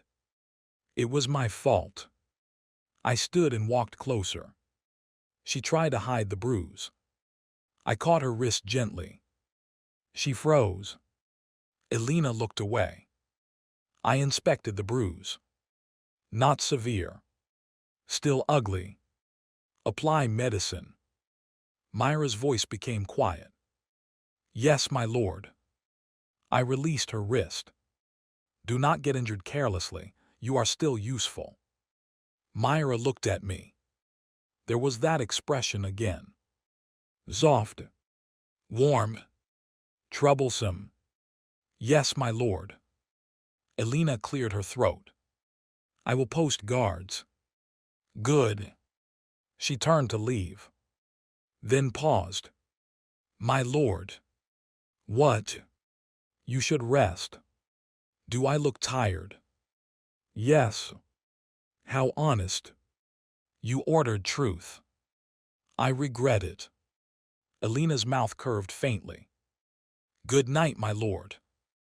When she left, Myra was still looking at the door. I asked what? Captain Frost worries about you. She worries about duty. No. Myra looked back at me. She worries about you. I scoffed. Impossible. Myra smiled. My lord is very slow. Excuse me. Nothing. There it is again. She took the empty bowl and hurried out before I could punish her for verbal rebellion. I sat alone in the little room. The fire popped quietly. Outside, villagers murmured. Nights shifted. Somewhere, a child laughed for the first time since we arrived. I stared at the ceiling. This world was trying to trap me. Not with chains. With people. Very cruel. At dawn, we rode to Westbridge Manor. Cedric was not there. Coward. But his men were. 8 armed retainers occupied the manor courtyard. When they saw my banner, their faces turned ugly. Alina rode forward. In the name of Duke Adrian Vale, lay down your weapons. The lead retainer spat on the ground. Lord Cedric says the Duke has lost his mind. I leaned forward in my saddle. Did he? The man stiffened. I smiled. Then come closer and test how much mind I have left. He hesitated. Smart man. Not smart enough. Two of the retainers reached for swords. Elena moved. I had seen her train. I had seen her stand guard, but I had never seen her fight seriously. It was terrifying. Her sword flashed once. A weapon flew from a man's hand. She stepped to the side, struck another in the stomach with her pommel, turned, kicked the first man's knee, and placed her blade against the leader's throat before I fully understood what happened. The courtyard froze. Elena's voice was cold. Kneel. They knelt. Immediately. I stared. System, remind me never to make her angry. The host makes her angry frequently. Not helpful. Myra, riding behind me, whispered, Captain Frost is amazing. Elena heard. Her ears turned slightly red. Interesting. The knights searched the manor. They found 8 sacks of grain, 3 boxes of taxed silver, several documents, and 1 sealed letter from Cedric. Alden read it aloud with grim satisfaction. Delay grain in the western villages. Spread word that Adrian acts only under royal pressure. Encourage unrest before spring court. If necessary, hire men to provoke violence near the complaint office. Silence. I lifted my eyes. Cedric wanted an uprising. Not the historical one, maybe. A controlled one. One he could blame on me. Then he could ask the crown to remove me. Or have me killed. Very efficient. I hated him more. Myra's face was pale. Elena crushed the letter in her fist. My lord, with your permission, I will arrest Lord Cedric. I wanted to say yes. Immediately. But nobles were annoying. Cedric was family. He had allies. Arresting him without royal backing could start a faction fight. I needed Selene. That irritated me. I looked at Alden. Prepare copies of every document. Yes, my lord. Send 1 to Princess Selene, 1 to the royal court, 1 to every western village. Alden looked surprised. To the villages. Yes, let them know who stole their grain. Elena nodded slowly. Public pressure. Public truth, I corrected. Myra looked at me. I added quickly, also revenge. She smiled. Of course, my lord. Why did everyone react like that? I pointed at the captured retainers. Question them. If they cooperate, road labor. If they lie, prison. The lead retainer looked up. Road labor. You stole grain from starving people. Did you expect a comfortable retirement? He swallowed. No, my lord. Good self-awareness is the first step. By noon, we had recovered enough stolen supplies to feed Thornwell for weeks. The villagers cried again when we returned. I had become very uncomfortable with crying. The elder grabbed my sleeve. Elena nearly cut his hand off by reflex. I raised a hand. The elder trembled. Your Grace, forgive me, I only wish to say, we were wrong. I frowned. About what? We thought you were the same as before. I said nothing. Because what was I supposed to say? Technically, they were right. I was not the same. I was worse in some ways. I had no training, no noble upbringing, no grand ideals. I was just a man pretending to be a duke while arguing with a system in my head. The elder bowed deeply. Blackthorn remembers kindness. I immediately responded, then remember this as debt. He looked up. What? You owe me taxes when the harvest returns. The elder smiled through tears. Gladly, your grace. Wrong. That was supposed to sound oppressive. Myra covered her mouth. Elena looked at the sky. Even the villagers smiled. I was surrounded by fools. By the time we returned to the castle, Princess Selene was already waiting. In my study, sitting in my chair, drinking my tea. I stopped in the doorway. She looked up casually. "Duke Vale, you are late." I stared at her. "This is my study."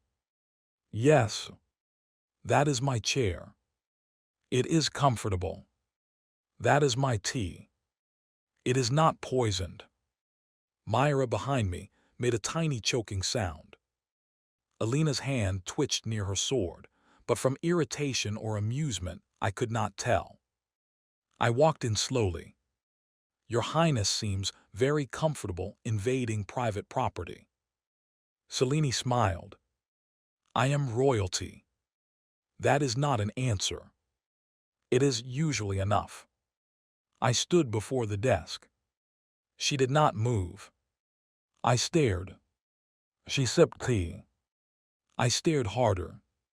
She smiled wider. Finally, I turned to Alden. "Bring another chair." Selene laughed. Alden looked horrified but obeyed. I sat across from her, like a visitor in my own study. "Humiliating. What brings your Highness back so soon?" Selene placed the cup down.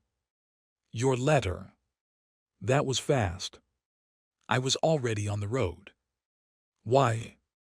"To see whether you would continue your reforms after I left." I narrowed my eyes. "Spying. Inspection. Spying with paperwork. An accurate description." She picked up one of Cedric's copied letters. "This evidence is enough to summon Lord Cedric to royal inquiry." "Not arrest." "Not yet." "Annoying." Selene continued. "He has supporters. If we move too early, he will claim you fabricated evidence to eliminate family opposition." "He did steal grain." "Yes." "He provoked unrest." "Yes." "He is ugly." Selene paused. "That may not hold in court." "It should." Myra turned away. Elena looked down. Selene's eyes gleamed. "You are strange, Duke Vale." "So I have been told." "Repeatedly, I imagine. By people who enjoy testing my patience." She rested her chin on her hand. "Then I shall join them." "No. Absolutely not." I looked toward Elena. "Elena, remove her." Elena did not move. I stared. "Elena." She looked pained. "My lord, she is a princess." "So?" "I cannot remove royalty from your chair." Selene smiled triumphantly. I pointed at Myra. "Myra." Myra straightened. "Yes, my lord." "Poison the tea."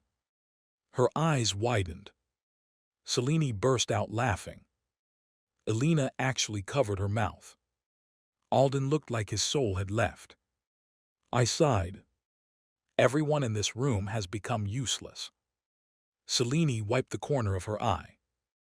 "Do not worry, Duke Vale. I'm here to help." "Terrible." "Most men are pleased when a princess offers assistance. Most men have not had you steal their chair." She stood then gracefully and walked around the desk.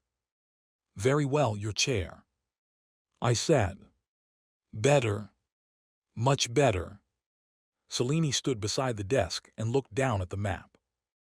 "Cedric will not stop. He expected you to be cruel, incompetent, and isolated. Instead, you are building loyalty." "I am not." Everyone looked at me. I frowned. "I am building administrative efficiency." Selene smiled. "Of course." Elena said, "His Grace has also restored military discipline." Myra added, "And helped the villages." Alden added, "And stabilized trade." I pointed at all of them. "Betrayal, this is betrayal." Selene laughed softly. Then her expression turned serious. There is another issue. I leaned back. Of course there is. Cedric has contacted nobles at court. He claims you are under the influence of forbidden magic. I paused. That was dangerous. Because technically, I had a system in my head. Forbidden magic, I asked. Selene studied me. Yes, he claims your sudden change is unnatural. Myra stiffened. Elena's eyes sharpened. Alden's face paled. I forced myself to laugh. His evidence that you became competent. I stared. Selene's lips twitched. I looked at Alden. Was I that bad? Alden did not answer. Elena. She looked away. Myra. She stared at the floor. Wow. Painful. I coughed. Fine, how do we counter it? Selene looked pleased. With visibility. Meaning. You must attend the spring court in 3 weeks, present the recovered accounts, publicly accuse. Cedric, but not emotionally, show results, show witnesses, show that Blackthorn is stronger under you. I hated every word. Court politics sounds exhausting. It is. Can I send Alden? No. Elena. No. Myra. Myra squeaked. Selene smiled. You must go personally. I looked at the ceiling. System, can I die before spring court? Premature death may result in penalty. Of course. I sighed. Fine. Selene folded her arms. I will stay in Blackthorn until we depart. I sat up. What? To help prepare your case. No. Yes. This is my castle. And I am a princess. You already used that excuse. It continues to be effective. I looked at Elena. She was no help. I looked at Myra. She looked uneasy. Not because of politics. Because of Selene. Interesting. Selene noticed too. Her gaze lingered on Myra, then returned to me with a subtle smile. Dangerous woman. Very dangerous. Princess Selene moved into the East Guest wing. After that, my life became hell. Every morning, she appeared in my study with documents. Every afternoon, she interrogated officials. Every evening, she forced me to practice court responses. No, Duke Vale, she said, tapping the paper with a fan. You cannot tell a marquis that his argument is stupid even if it is. I frowned. Why not? Because he is a marquis. That does not make his argument less stupid. It means you must call it misguided. Fine, his argument is stupid with noble flavor. Selene closed her eyes. Elena stood by the door, shoulders trembling. Myra poured tea with suspiciously slow movements, probably to listen longer. Selene opened her eyes. Again, Lord Cedric says your reforms are reckless and financially irresponsible. How do you respond? I leaned back. I say Lord Cedric stole grain from starving villagers, so his opinion has the moral value of a rat in silk.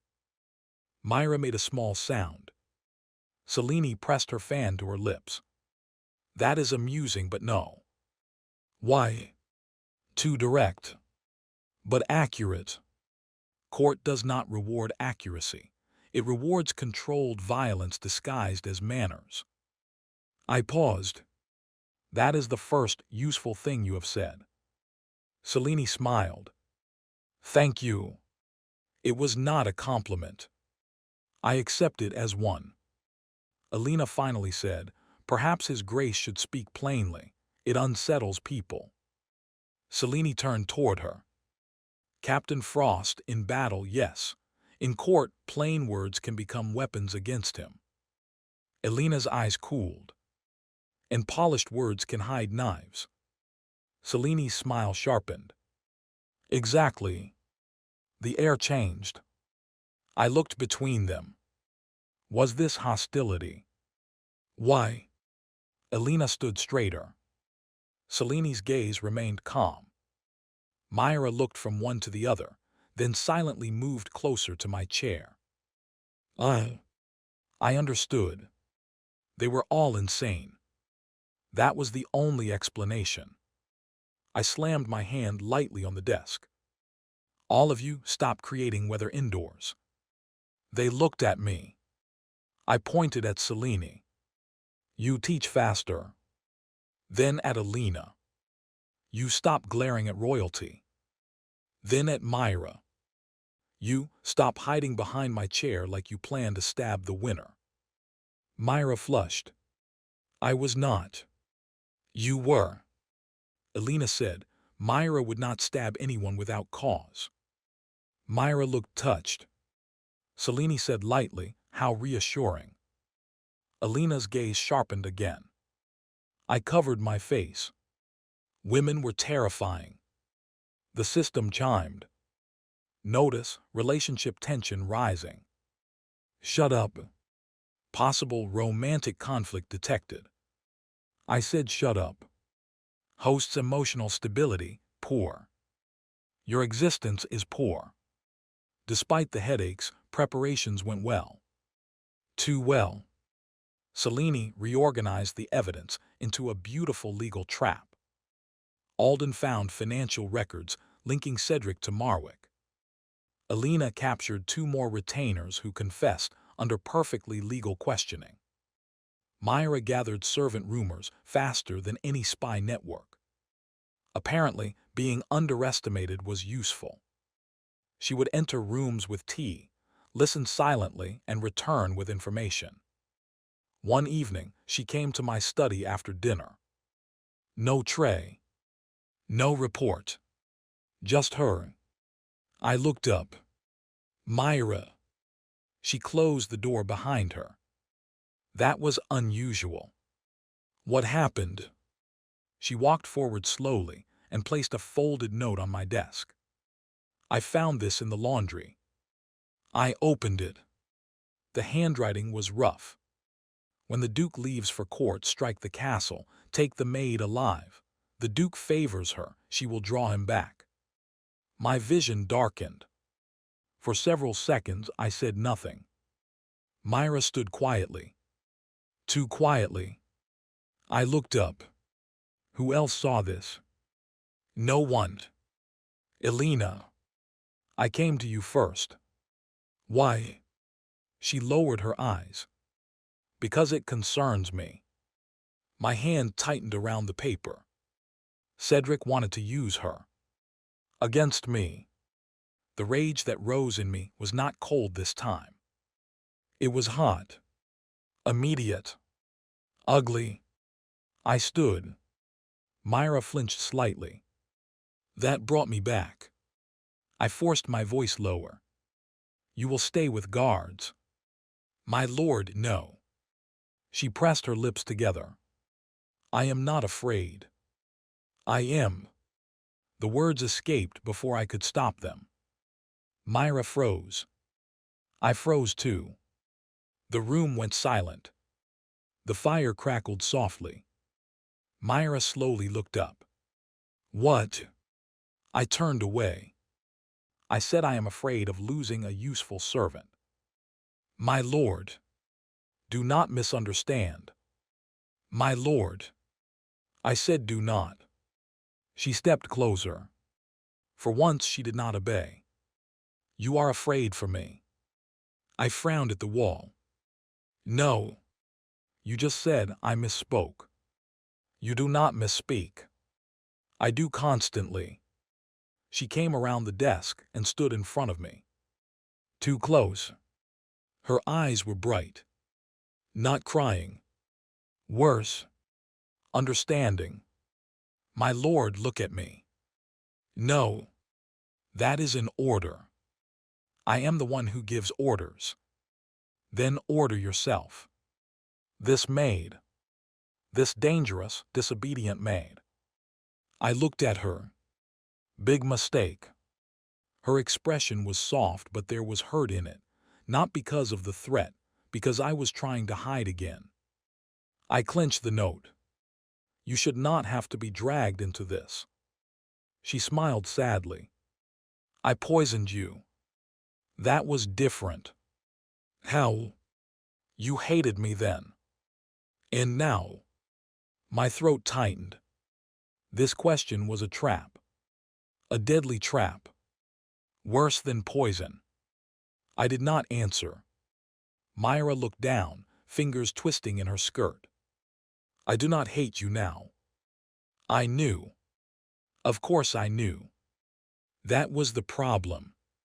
She took a breath. I do not know what I feel. You confuse me. You frighten me sometimes. You say cruel things but do kind things. You pretend not to care but you notice everything. When people insult me, you get angry. When I am cold, you give me blankets.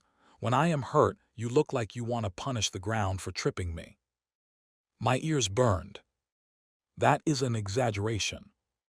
It is not. It is. She smiled faintly. My lord is also bad at lying. I am excellent at lying. No. I wanted to escape. This was my study. My castle. My territory. There was nowhere to run. Myra reached out slowly. Then stopped, as if remembering the distance between us. A maid and a duke. A victim and the face of the man who had hurt her village. A woman who once tried to kill me, and a man who was not supposed to stay in this world. She lowered her hand. That hurt more than if she had touched me. I said quietly, Myra. Yes, my lord. If you stay near me, you may be hurt. She smiled. I already knew that when I put poison in your tea. I stared at her. Then laughed despite myself. A small, helpless laugh. She looked surprised, then smiled wider. I reached out and placed a hand lightly on her head. Her eyes widened. I froze. Too late. Her hair was soft. I quickly said, You are troublesome. Myra's voice became very quiet. Then continued, disliking trouble, my lord. My chest tightened again. I removed my hand. Go find Alina, show her the note. From now on you have 2 guards at all times. She nodded. Then hesitated. My lord. What? Thank you for being afraid. Before I could respond, she turned and left. I sank into my chair. System. Yes, host. I'm doomed. Correct. That was not helpful. But accurate. Alina reacted to the note exactly as expected. Badly. By which I mean, she quietly organized enough security to invade a small country. Within an hour, Myra had 2 guards. The castle gates doubled watch. Servants were questioned. Western messengers were intercepted. Patrols increased. Hidden passages were checked. My own bedroom gained 4 guards. I stared at Alina. Is this necessary? Yes. You put guards outside my bathroom. Yes. That seems excessive. You are a target. I am also a man who needs privacy. You may have privacy after Lord Cedric is neutralized. Myra, standing beside her, nodded seriously. Betrayal. Again. I looked at Myra. You agree with this? Yes, my lord. You were supposed to be on my side. I am. No, you are on her side. Alina said calmly, my side is your survival. Myra added, mine too. I stared at them both. Then pointed at the door. Out both of you. Neither moved. I looked at Alden. He was pretending to review a document upside down. Useless old man. Selene arrived shortly after and read the note. Her smile disappeared. This is direct escalation. Meaning, Cedric is desperate. Good. Desperate men are dangerous. Less good. Selene looked at Myra. You should stay close to the Duke until court. Myra blinked. Elena's eyes narrowed. I stared. What? Selene explained calmly. Cedric intends to use Myra to lure you. If she is visibly under your protection, kidnapping becomes harder. Also, at court, her testimony may be powerful. Myra stiffened. My testimony. Yes, you were harmed by the old corruption. You were saved by the current reforms. You represent the change in Blackthorn. Myra looked uneasy. I immediately said no. Selene turned to me. No. She is not a political prop. Myra's eyes widened. Elena looked at me. Selene studied me for a long moment. Then her expression softened. Slightly. I did not intend to use her cruelly. I don't care what you intended. The room went quiet. I knew my tone had sharpened. But I did not regret it. Selene closed her fan. Very well, I apologize. Myra quickly said, Your Highness, you do not need to. Selene raised a hand. I do, Duke Vale is correct. I blinked. That was unexpected. Selene looked at Myra. You may choose whether to speak at court. No one will force you. Myra lowered her head. Thank you, Your Highness. Selene looked back at me. There was something different in her eyes. Respect. No. Hopefully not. That would be troublesome. She said, You are very fierce when protecting people you claim are only useful. I looked away. I protect my assets. Myra smiled. Elena sighed. Selene laughed softly. Everyone had become impossible. 3 weeks passed too quickly. Spring court arrived. We departed for the royal capital with evidence, witnesses, guards, and headaches. The capital was enormous. White walls, tall towers, crowded markets, golden banners, streets cleaner than expected but still full of people trying to sell things loudly. The royal palace stood at the center like an expensive threat. I hated it immediately. Too many windows, I muttered. Elena rode beside me. For assassins. For drafts. She looked at me. I shrugged. Also assassins. Myra rode in the carriage behind us with Alden. Selene had insisted on proper court presentation. Apparently, arriving with my maid riding like a scout would invite commentary. I told her commentary could be stabbed. She said that was why I needed preparation. Annoying woman. At the palace gate, nobles gathered like beautifully dressed parasites. They whispered as I entered. That is Duke Vale. He looks different. They say he has gone mad. They say he feeds peasants now. How vulgar.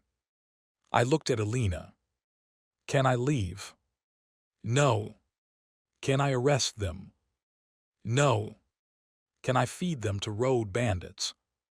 No. You are very restrictive. I am keeping you alive. Against my will. She almost smiled. In the great hall, the court assembled. The king sat on the throne. Older, stern, tired eyes. Beside him stood ministers, nobles, royal guards, and Princess Selene, looking impossibly composed. Cedric was already there.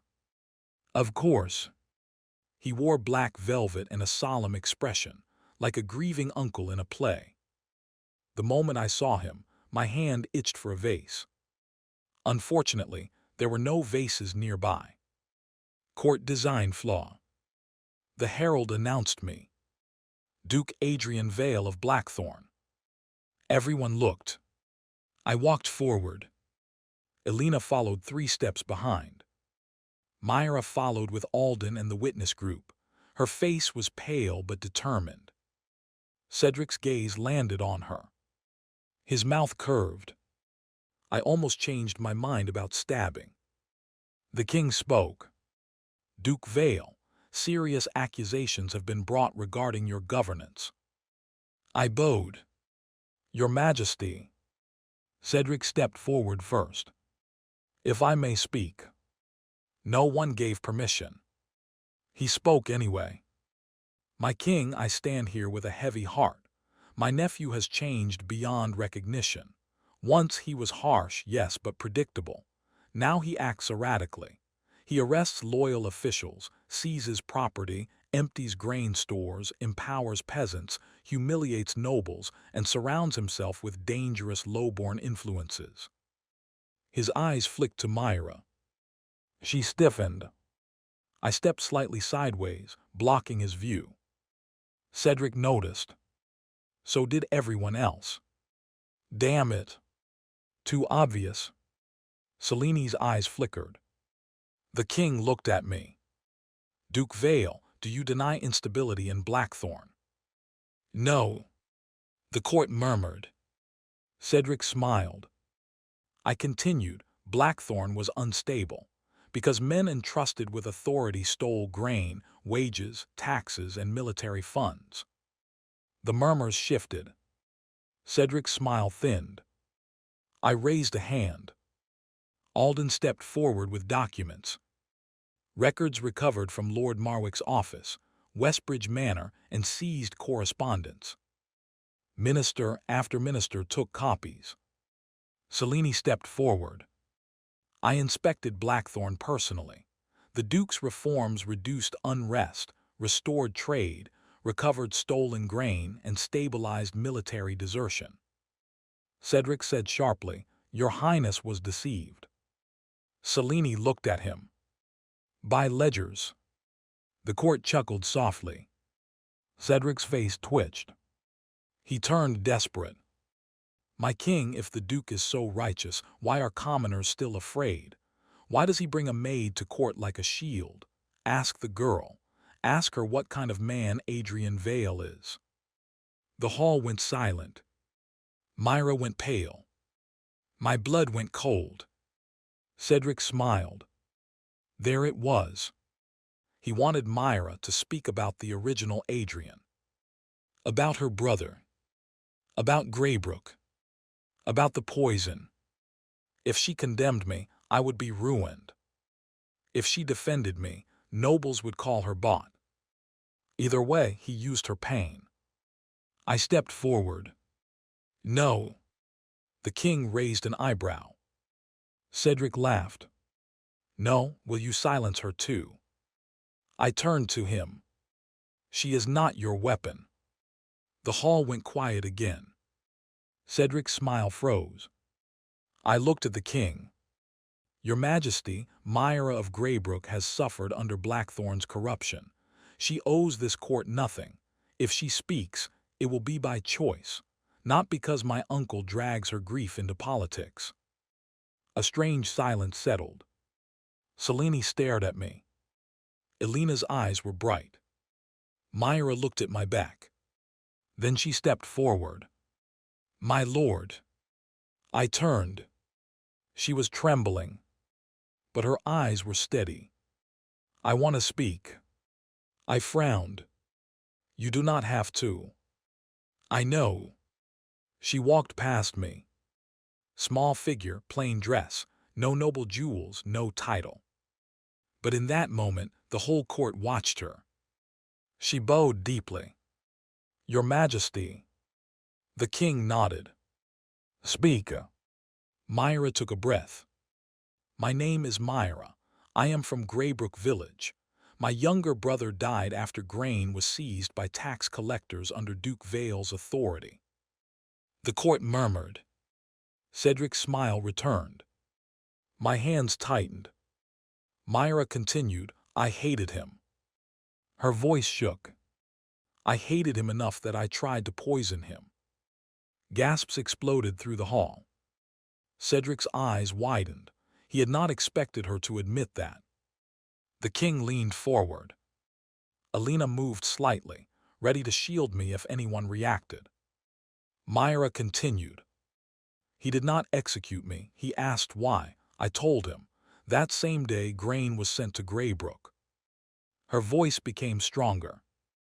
He opened the stores. He returned stolen taxes. He punished those who robbed us. He fed servants, paid soldiers, repaired roads. He says it is because hungry people are troublesome. He says it is because dead peasants cannot pay taxes. He says he is selfish. A faint ripple of laughter passed through the court. Myra turned slightly and looked at me. Her eyes softened. But I have seen selfish men. They do not cover sleeping servants with blankets. They do not stand between a maid and noble insults. They do not get angry when starving villages are robbed. They do not look afraid when someone else is in danger. My throat tightened. Myra looked back at the king. I cannot erase what happened before. I still grieve my brother. I still remember what Blackthorn was. But the Duke standing here now is not the man I tried to kill. The court was silent. Perfectly silent. Myra bowed again. That is all. She stepped back. I could not look at her. If I did, something embarrassing might happen. Like feelings. Cedric looked furious. This is absurd. A maid's affection is not evidence. Affection. Myra's face reddened. My head snapped toward Cedric. Before I could speak, Alina stepped forward. The military records are evidence. Her voice rang clear.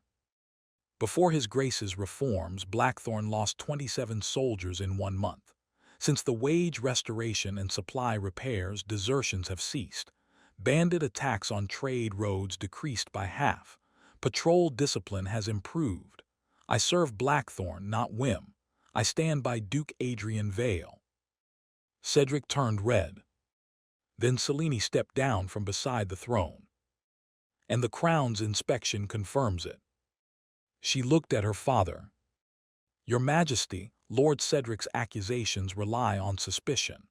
Duke Vale's defense relies on documents, witnesses, recovered grain, improved revenue, and military stabilization. The king looked at Cedric. Lord Cedric, what say you to the letters recovered from Westbridge Manor? Cedric's mouth opened. No sound came. The king's voice hardened. And what say you to the stolen grain found under your retainer's control? Cedric dropped to one knee. My king, I was framed. I laughed. I did not mean to. It just escaped. Everyone looked at me. Cedric glared. I stepped forward. Uncle, if you had been framed, the evidence would look better. This is sloppy. A few nobles gasped. Selene covered her fan over her mouth. The king stared at me for a moment. Then, to my surprise, he smiled faintly. Duke Vale speaks plainly. Too plainly, Selene murmured. I pretended not to hear. The king raised his hand. Lord Cedric Vale will remain in royal custody pending full investigation. His estates are to be sealed. His retainers questioned. Duke Adrian Vale remains ruler of Blackthorn under royal observation. Royal observation. That sounded annoying. Cedric shouted. Adrian, you think you won. You think these people love you. They will turn on you. They always turn. Guards dragged him away. His voice echoed through the hall. You are still cursed, boy. Blackthorn will bury you. The doors closed. Silence returned. The king looked at me. Duke Vale. Yes, your majesty. Do not make my daughter regret defending you. I glanced at Selene. She smiled slightly. I looked back at the king. I will try not to. Selene sighed. The king actually chuckled. Court ended shortly after. I survived. Unfortunately, my reputation did too. System. Public hatred level, 39%. I almost stumbled. What? Court outcome has significantly improved public and noble perception. No. Yes. Raise it back. The system cannot make people hate someone they currently admire.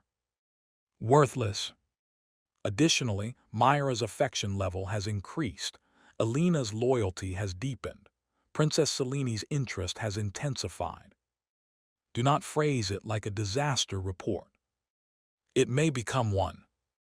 I hate you. That night, a victory banquet was held in the palace. I tried to escape. Failed. Selene caught me near a side corridor. Leaving so soon. I froze. I was inspecting palace security.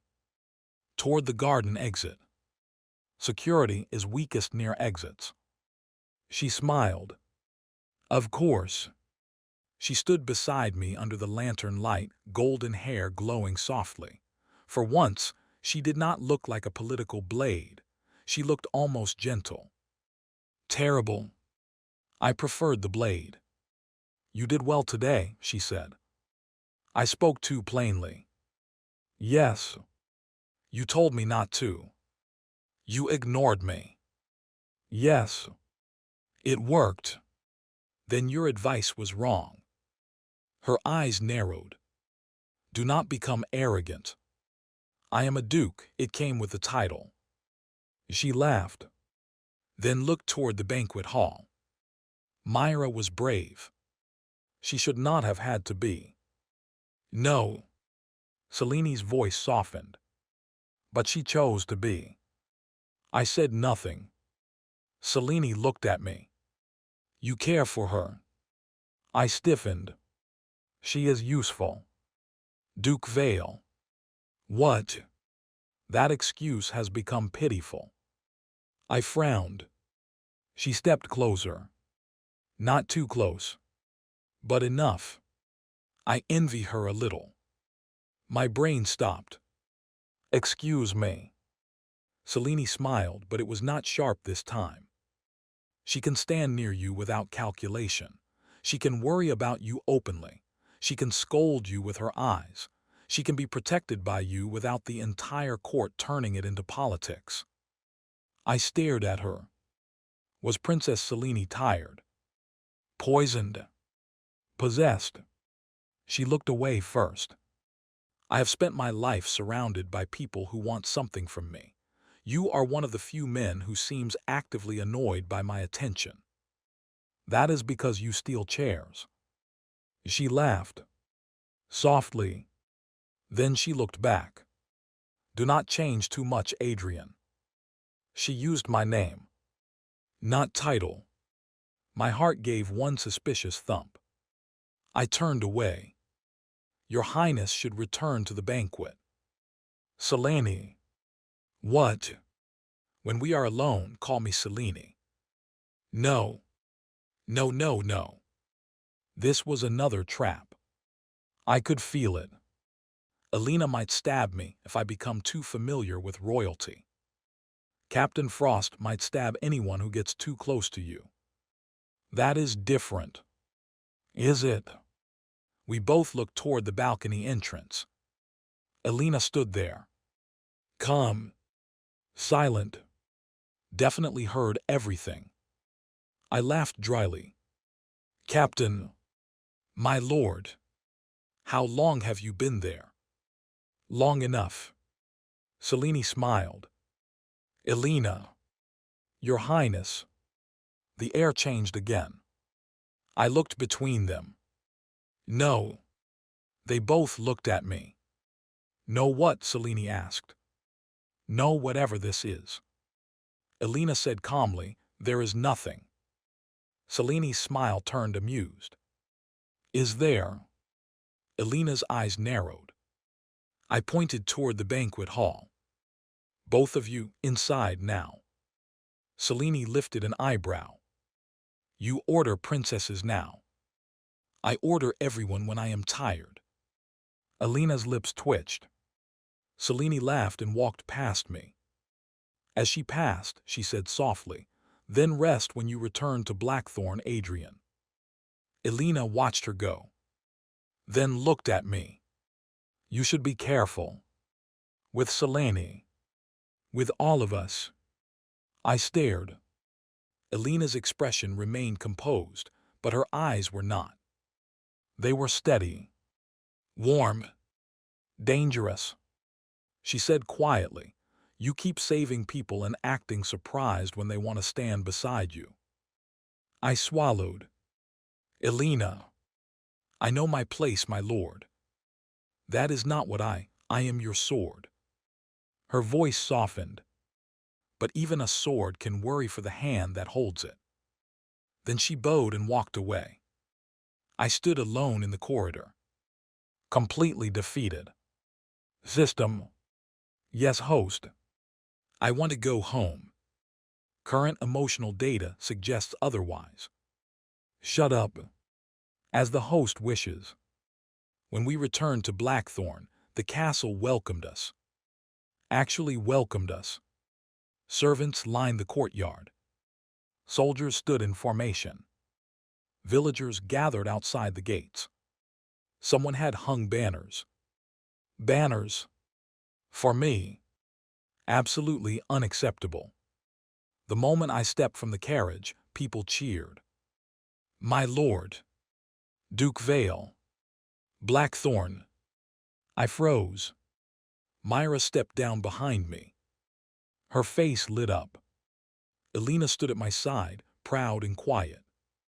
Alden wiped his eyes. "Traitor." I raised a hand. The crowd quieted. I needed to fix this. Immediately. I looked over the people and said coldly, "Do not misunderstand." Everyone listened. "I did not win a court for your sake." Myra's smile widened. "No, stop. I did it because Lord Cedric insulted my authority, stole my grain, disrupted my territory, and made me attend court. I hate attending court." A few people laughed. I frowned. This is not a joke. More laughter. I continued louder. "From now on, anyone who steals from Blackthorn steals from me. Anyone who abuses villages insults me. Anyone who threatens my people challenges me." My people. The words left my mouth before I noticed them. The courtyard went silent. Myra looked at me. Elena looked at me. Alden looked down, smiling. The villagers bowed. The soldiers struck fists to their chests. "My lord." The cheer rose again, louder than before. I turned around and walked into the castle. Done. Ruined. Completely ruined. Public hatred was dead. I could feel it. System. Public hatred level, 22%. I knew it. Historical uprising probability severely reduced. Good. Wait. No. Bad. I did not know anymore. That night I stood on the balcony outside my room. Blackthorn was quiet beneath the moon. Not peaceful. Not yet. But alive. For the first time, I could imagine spring coming. The door opened softly. Myra stepped out. She carried a cloak. Again.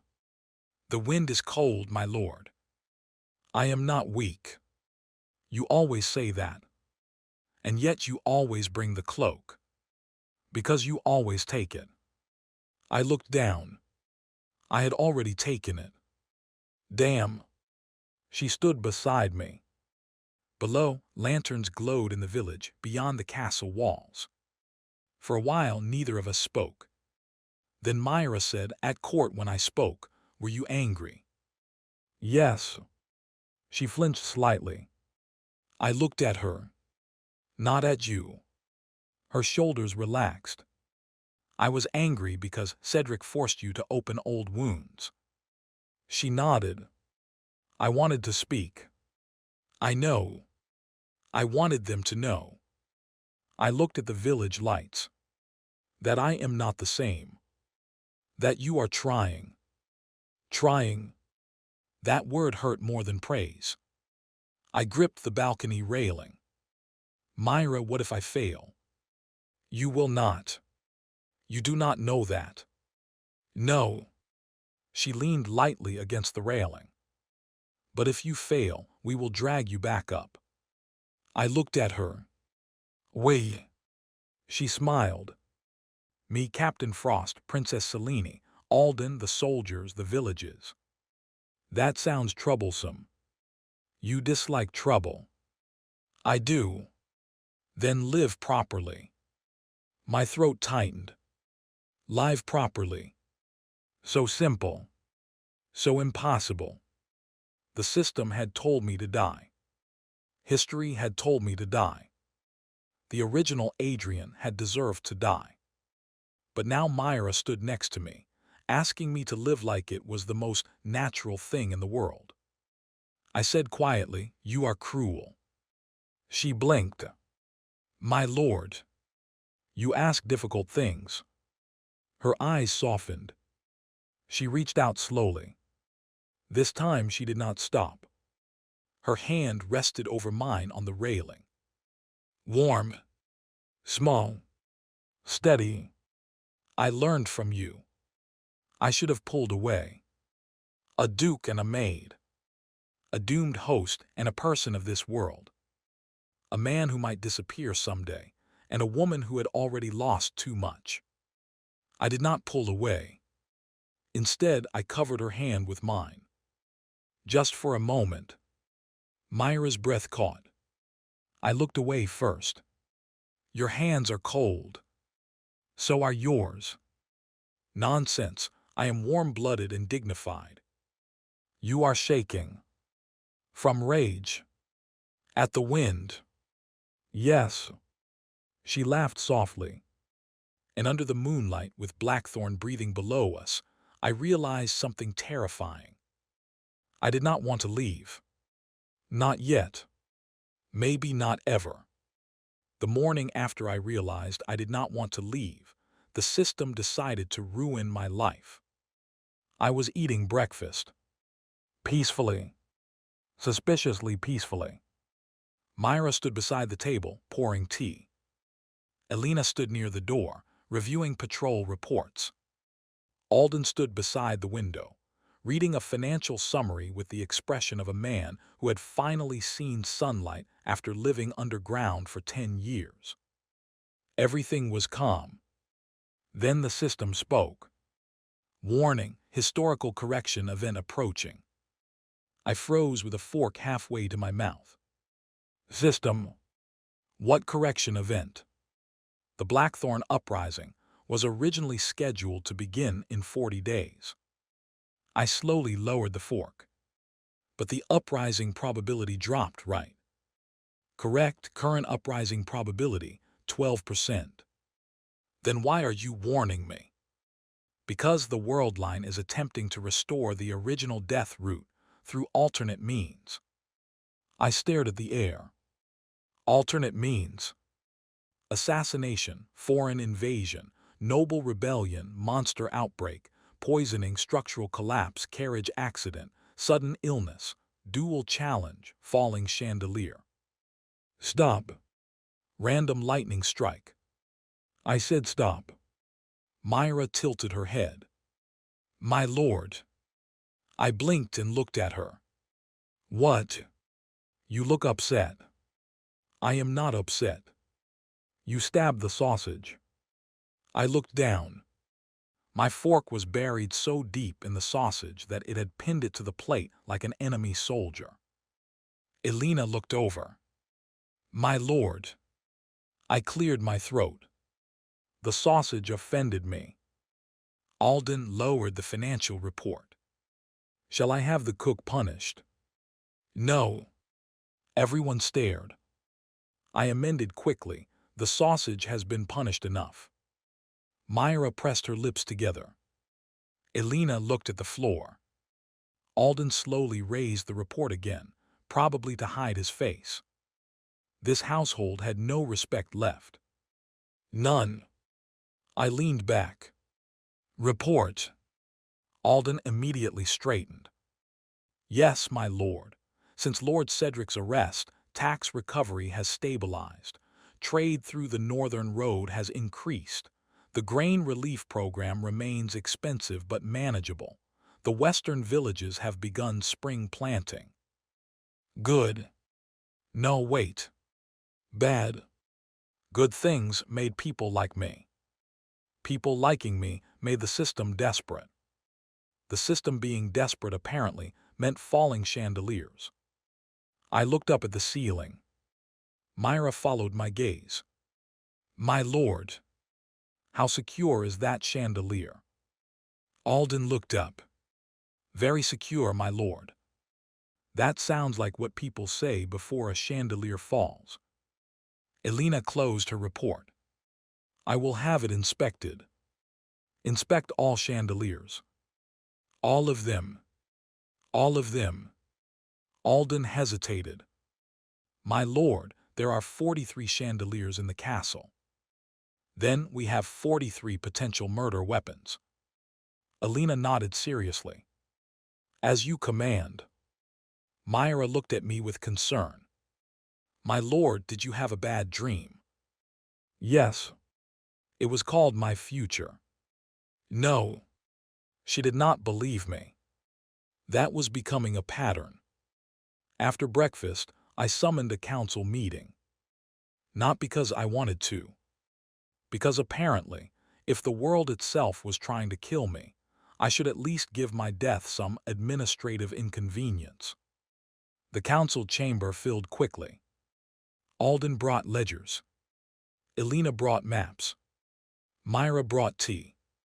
Princess Selene, who had returned to the capital after court, had sent 3 letters in 1 week, and then apparently decided letters were inefficient because she arrived in person again. Without warning. Again. She entered the council chamber wearing a blue traveling cloak, looked at my chair, then looked at me. I pointed at another seat before she could move. No. She smiled. I said nothing. You thought it. I did. At least you are honest. She sat in the chair beside mine. Very close. Too close. Elena's eyes shifted. Myra quietly placed my tea on the other side of the table, farther from Selene. Interesting. Terrifying. I ignored it. Everyone listened carefully. The room settled. I tapped the map. Blackthorn has survived corruption, theft, court politics, and my uncle's stupidity. Alden coughed. Selene smiled. Elena remained serious. Myra whispered, that last one was dangerous. I looked at her. She lowered her head quickly. I continued, now that Cedric is in custody, his remaining allies may act. So from today onward, we assume every road, every official, every banquet, every invitation, every carriage, every chandelier, every cup of tea, and every sausage may be part of a plot. Silence. Then Selene slowly said, every sausage. It knows what it did. Myra made a tiny sound. Elena's mouth twitched. Alden wrote it down. I stared at him. Alden. My lord. Why are you writing that down? You said every sausage, my lord. Do not write that part. Yes, my lord. Selene folded her hands. You believe Cedric's faction will escalate? Yes. Technically, I believe the Worldline wanted to murder me through plot convenience, but that explanation would not help. Selene nodded. I agree. Cedric still has loyalists. Some nobles benefited from Blackthorn's old corruption. If your reforms succeed, other territories may demand the same treatment. That makes you dangerous. I frowned. I am dangerous because I fixed roads. To nobles who profit from broken roads, yes. That was stupid. Unfortunately, most politics seem to be stupid wearing expensive clothes. Elena pointed at the northern map. There is also increased movement near the Frostpine border. I looked up. Bandits, possibly, or mercenaries. Seleni's expression sharpened. Cedric had contacts there. Of course he did. Myra quietly said, the servants heard something too. Everyone turned to her. She straightened slightly. 2 visiting merchants spoke with one of the stable boys. They said men are buying old weapons in the border towns. Cheap swords, spears, hunting bows. Not enough for an army, but enough for a mob. The room went still. I stared at her. How did you hear this? Myra blinked. The stable boy likes kitchen pies. I traded 2 pies for gossip. Selene slowly smiled. Elena looked proud. Alden looked impressed. I pointed at Myra. You are becoming too competent. She blushed. Is that bad, my lord? Yes, competent people get assigned work. Her face fell. I sighed. Fine, good job. Her face lit up. Too brightly. My chest did something annoying. System. Myra affection level increased. I did not ask. The host clearly wondered. I did not. Noted. Selene leaned toward me. You should formally appoint her. I turned. What? As intelligence aide, unofficially at least. Myra looked alarmed. Elena nodded. She has the trust of servants and villagers. Alden added, and people underestimate her. Myra looked at me helplessly. I looked at her, then looked at the room. No. Myra's shoulders relaxed. Then I said, not intelligence aid, that sounds dangerous. Selene raised a brow. Then what? Household liaison. Alden wrote it down. Myra blinked. My lord. You will gather household reports, village rumors, servant concerns, and internal complaints. You report directly to me, Elena, or Alden. You do not investigate armed men, secret meetings, or suspicious dark alleys. She opened her mouth. I pointed at her. No. She closed it. Elena looked satisfied. Selene looked amused. You are very protective for a tyrant. I protect my information channels. Of course. I disliked the way everyone said of course now. Like they meant the opposite. Alden turned a page. My lord, there is another concern. Why is there always another concern? The Spring Festival. I paused. The what? The Blackthorn Spring Festival. It was canceled for the last 5 years due to budget restrictions and unrest. Budget restrictions. From the man who wanted a marble statue. I rubbed my forehead. And the villages have requested permission to hold it this year. My instinct was to say yes, which meant I should be careful. A public festival meant crowds. Crowds meant assassination. Assassination meant death. Death meant home. I paused. Actually, this could solve everything. I could allow the festival stand somewhere visible, and if fate wanted to kill me, it could use a mob, a chandelier, a poisoned sausage, whatever. Perfect. Then I looked at Myra. She had gone still, hope flickering in her eyes. Elena watched me quietly. Selene observed too carefully. Alden waited. I sighed internally. Damn it. Approve it. Myra smiled. I lifted a finger. With security. Alina nodded immediately. Of course. With food inspections. Myra nodded. With road patrols. Alden nodded. With emergency physicians. Selene nodded. With no suspicious sausages. Everyone paused. Then Alden, traitor that he was, wrote it down. The festival preparations consumed all of Blackthorn. Apparently, if you cancel joy for 5 years and then allow it again, people become dramatic. Villagers came to decorate the town square. Merchants opened stalls. Children practiced songs. The castle kitchens prepared pies, roasted meats, honey cakes, fruit preserves, and an absurd amount of bread. Alina organized patrol routes with terrifying precision. Selene reviewed guest lists and noble invitations. Myra supervised the servants and somehow became the center of everything. I watched from the balcony as she directed 3 footmen, 2 cooks, a flower seller, and 1 confused old man carrying ribbons. She was no longer the pale, shaking girl holding poison tea.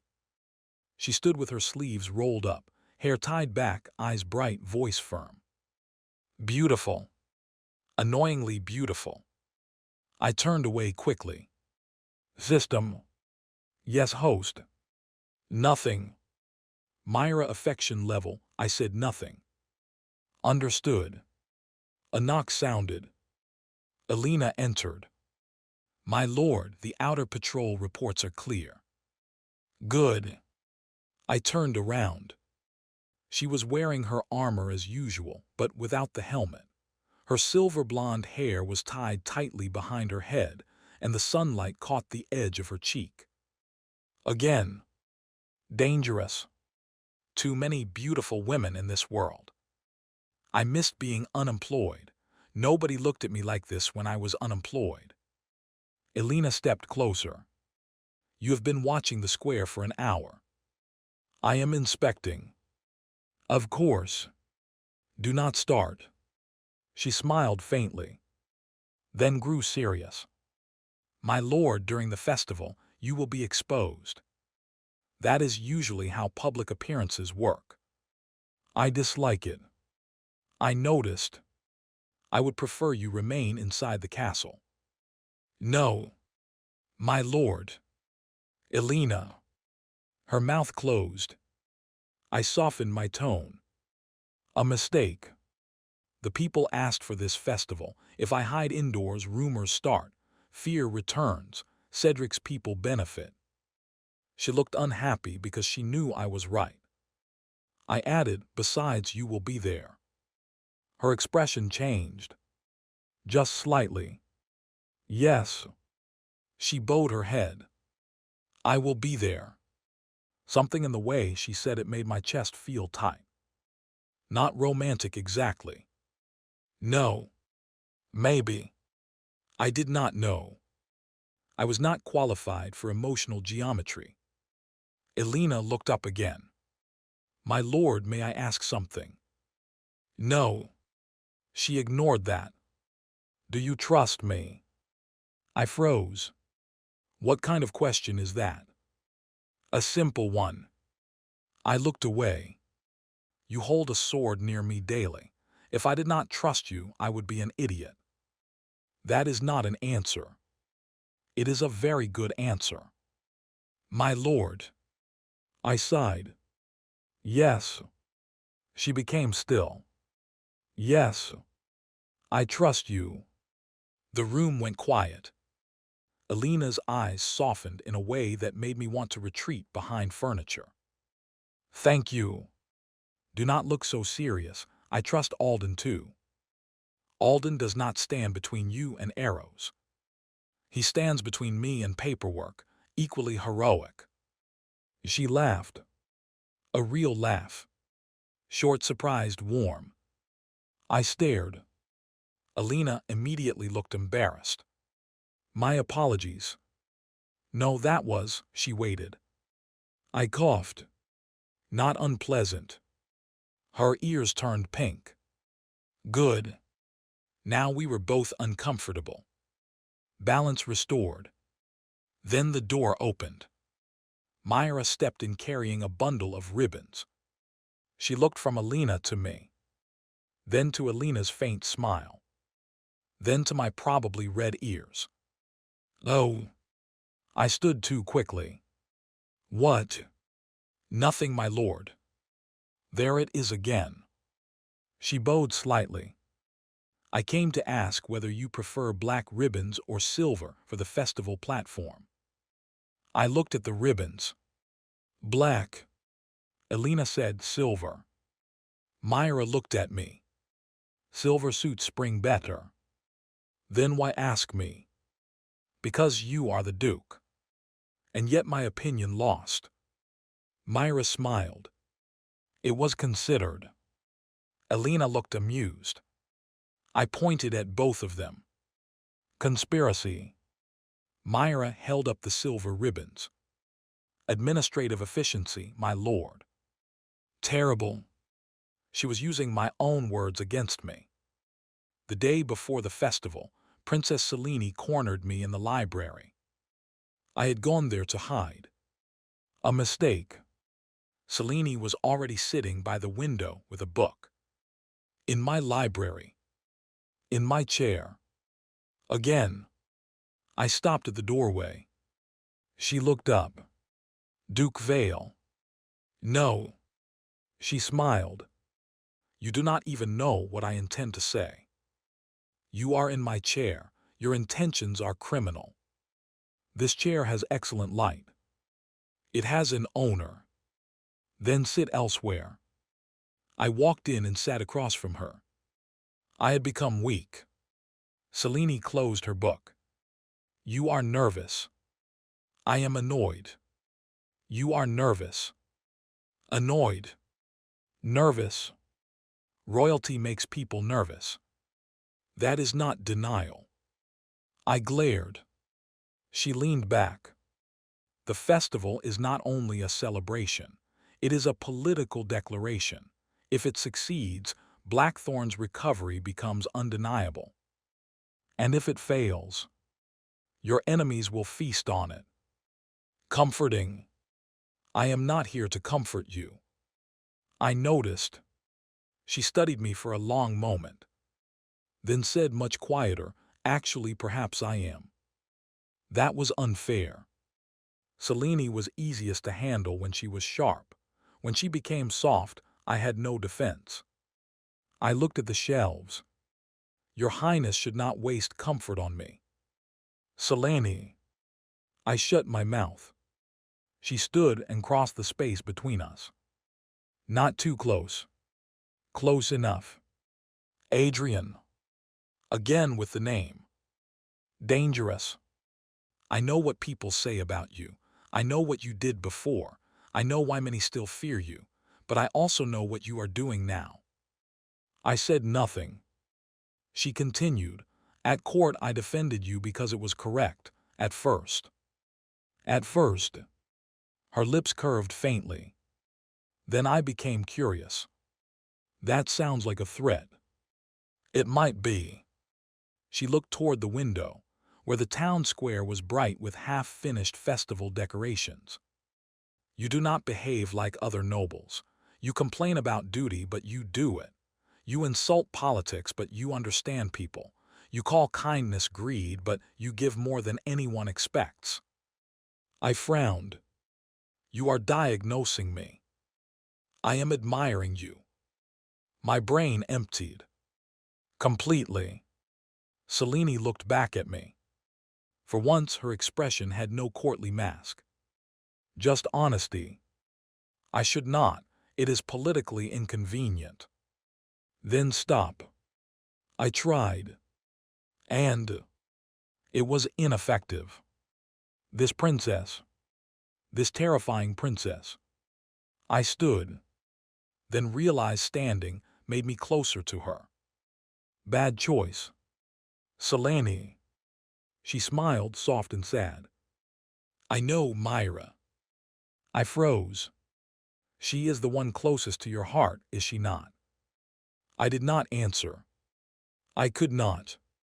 Selene nodded slightly, as if my silence was enough. I am not asking you for anything. Then why tell me? Because tomorrow may become dangerous, and because people like us rarely get to say honest things. I looked at her. She was royalty. She had power, beauty, intelligence, and a frightening ability to steal chairs. But in that moment, she looked lonely. I hated it. I hated that this world kept giving me people I wanted to protect. I said quietly, "You deserve someone who can stand beside you without making politics worse." She laughed softly. "Adrian, everyone near me makes politics worse." "Fair." She stepped back. "Do not die tomorrow." I stiffened. "Why would you say that?" "Because you keep checking roofs, windows, food trays, and chandeliers." I stared. She smiled. "Elena is not the only observant woman in Blackthorn." Then she walked past me. At the door she paused. "And for the record, if someone tries to kill you, I will be very angry." The door closed. I stood alone in the library. "System. Princess Selene affection level has increased. Please stop giving me these reports." The host requested highly relevant survival data. How is this survival data? Emotionally, you are in danger. I hate that you may be right. Festival morning arrived bright and cold.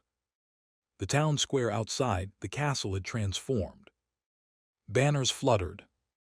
Stalls lined the streets. Musicians played flutes and drums. Children ran with ribbons. Farmers brought early spring flowers. Merchants shouted prices. Soldiers patrolled in pairs.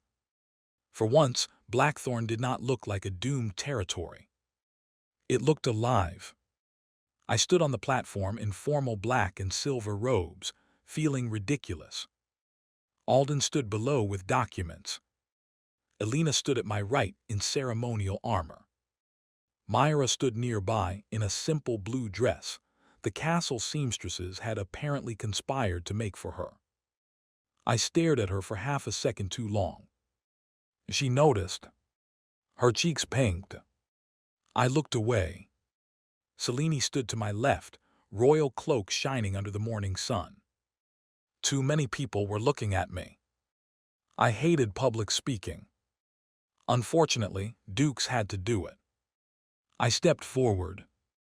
The crowd quieted. I looked over them. Villagers, servants, soldiers, merchants, children, people the original Adrian had hurt. People who now looked at me with hope. Heavy, too heavy. I lifted my chin. 5 years. My voice carried across the square.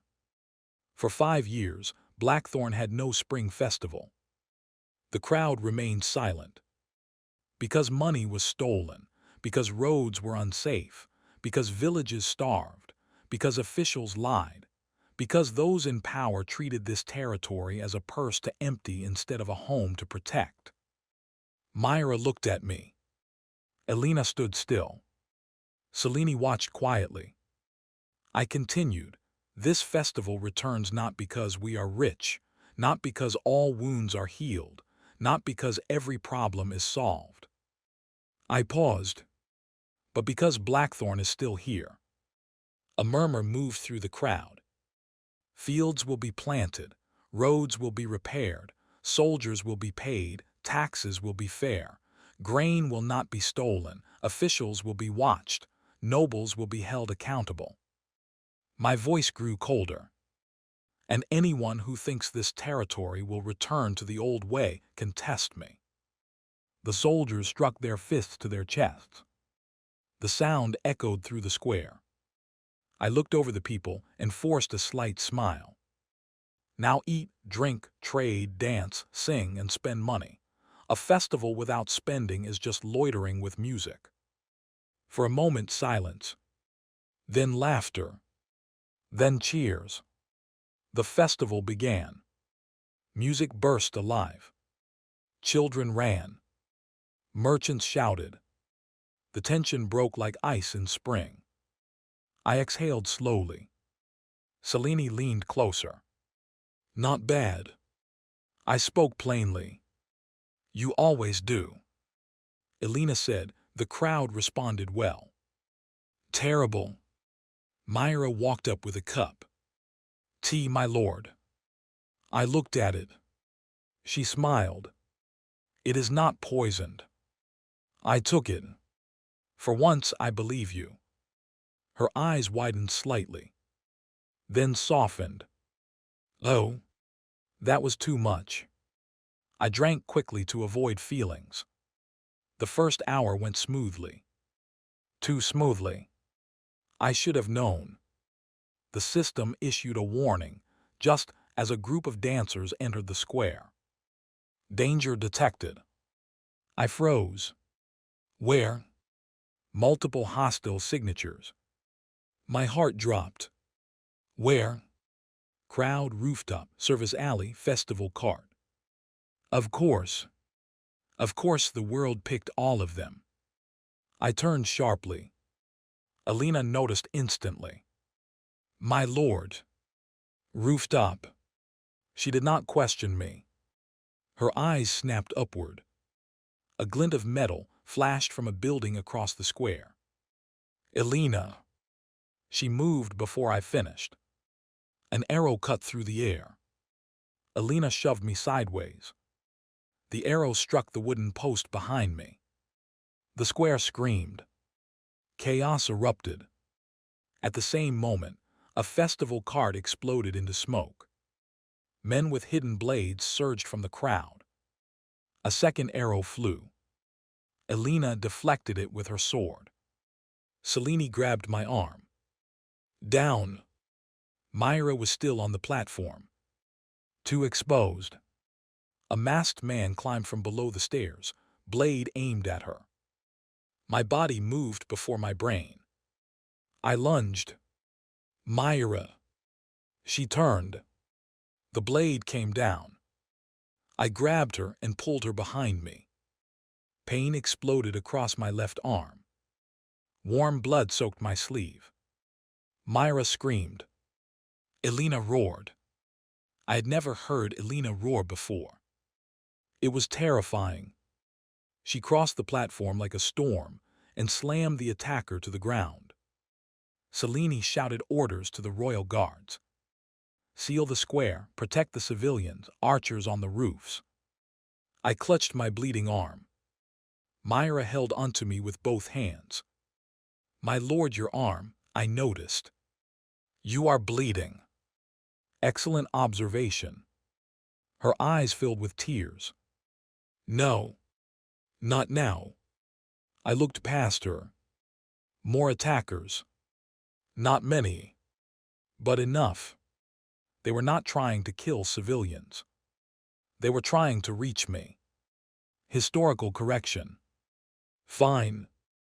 If the world wanted a death scene, I would make it work for the budget. I straightened.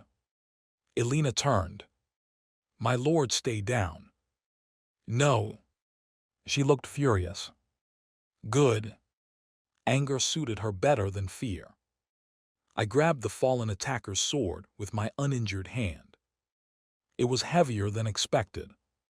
Terrible. I was not a sword person. But appearances mattered. I stepped to the front of the platform. The crowd was panicked. Soldiers fought attackers, smoke spread, children cried. I raised the sword. Blackthorn. The square shook. People turned.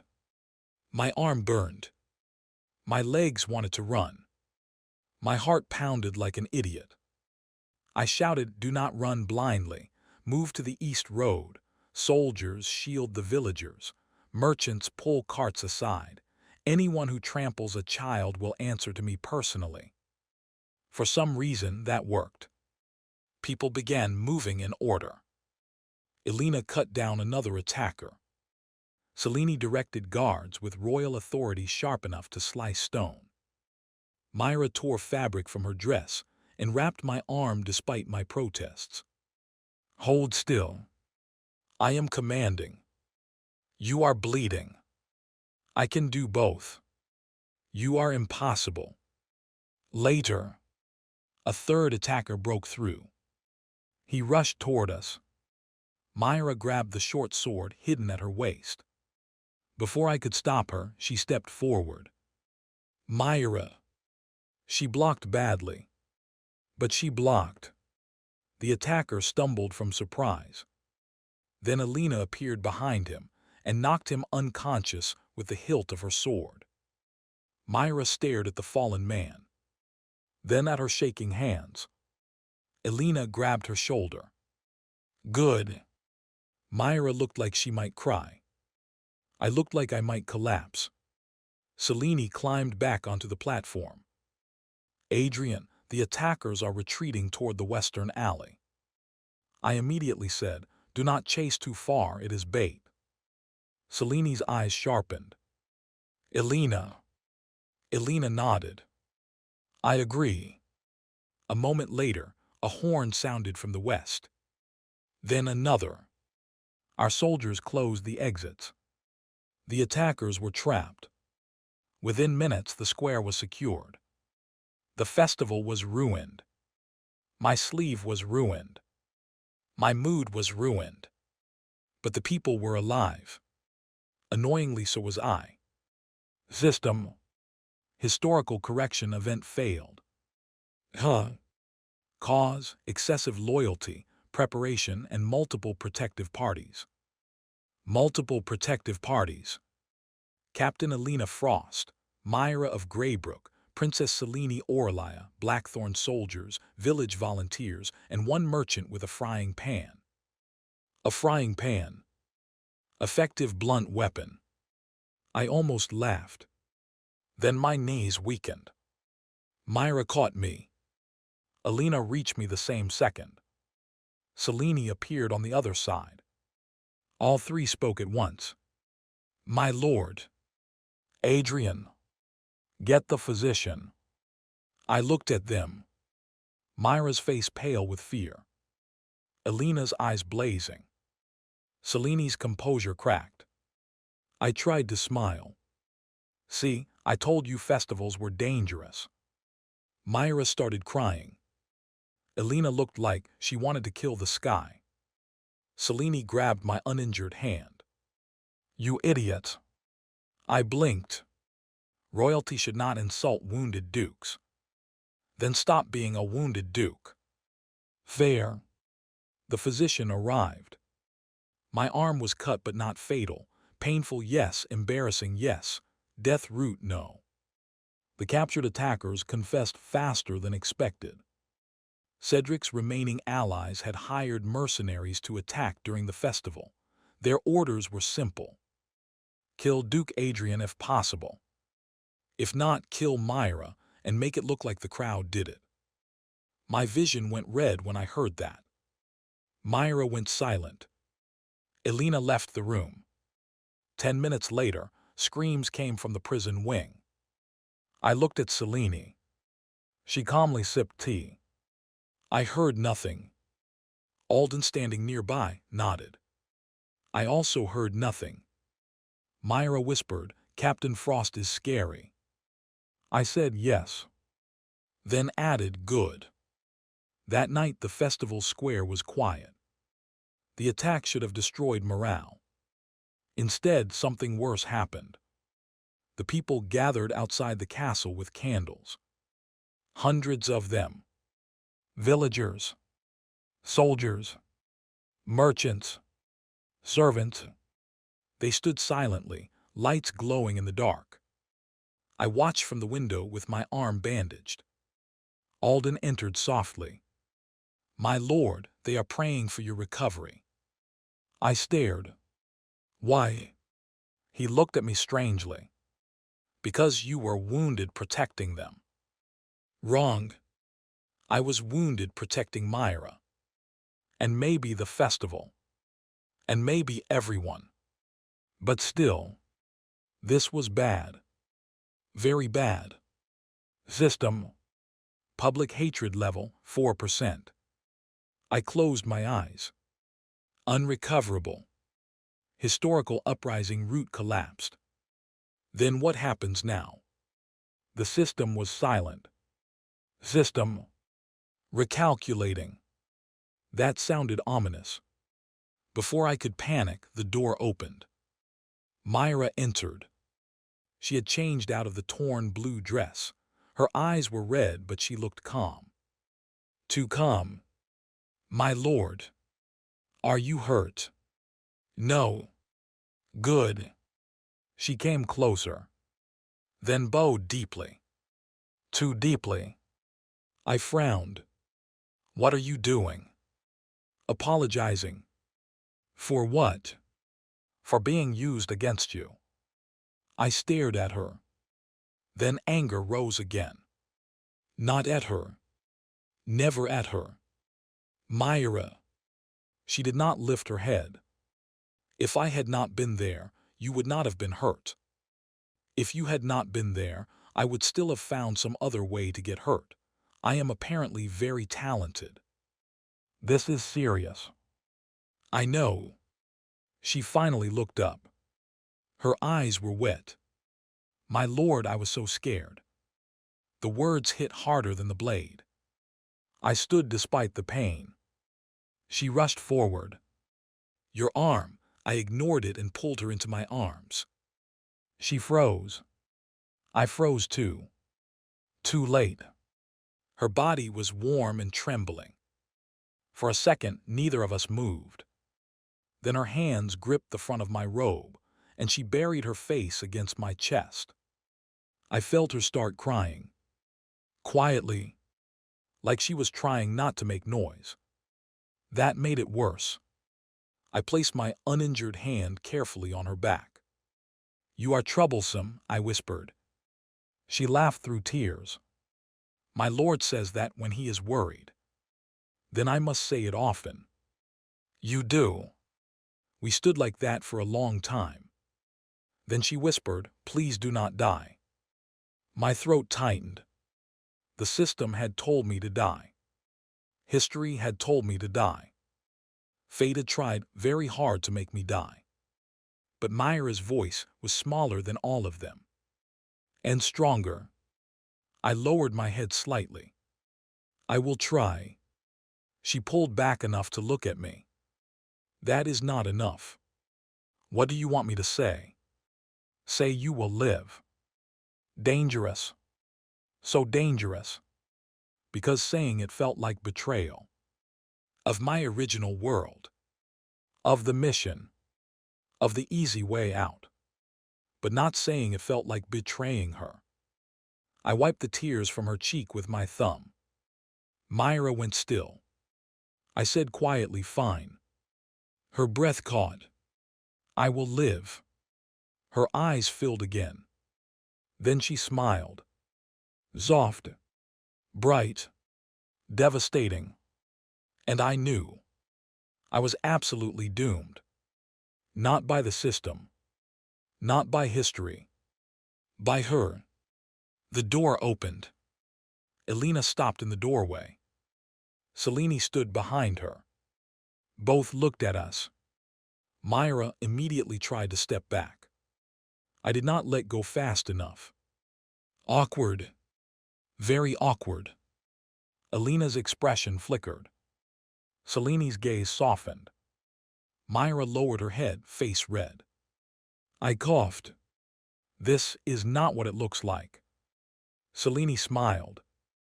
It looks like you finally stopped lying poorly. Elena looked at Myra, then at me. For a moment, something like pain crossed her face.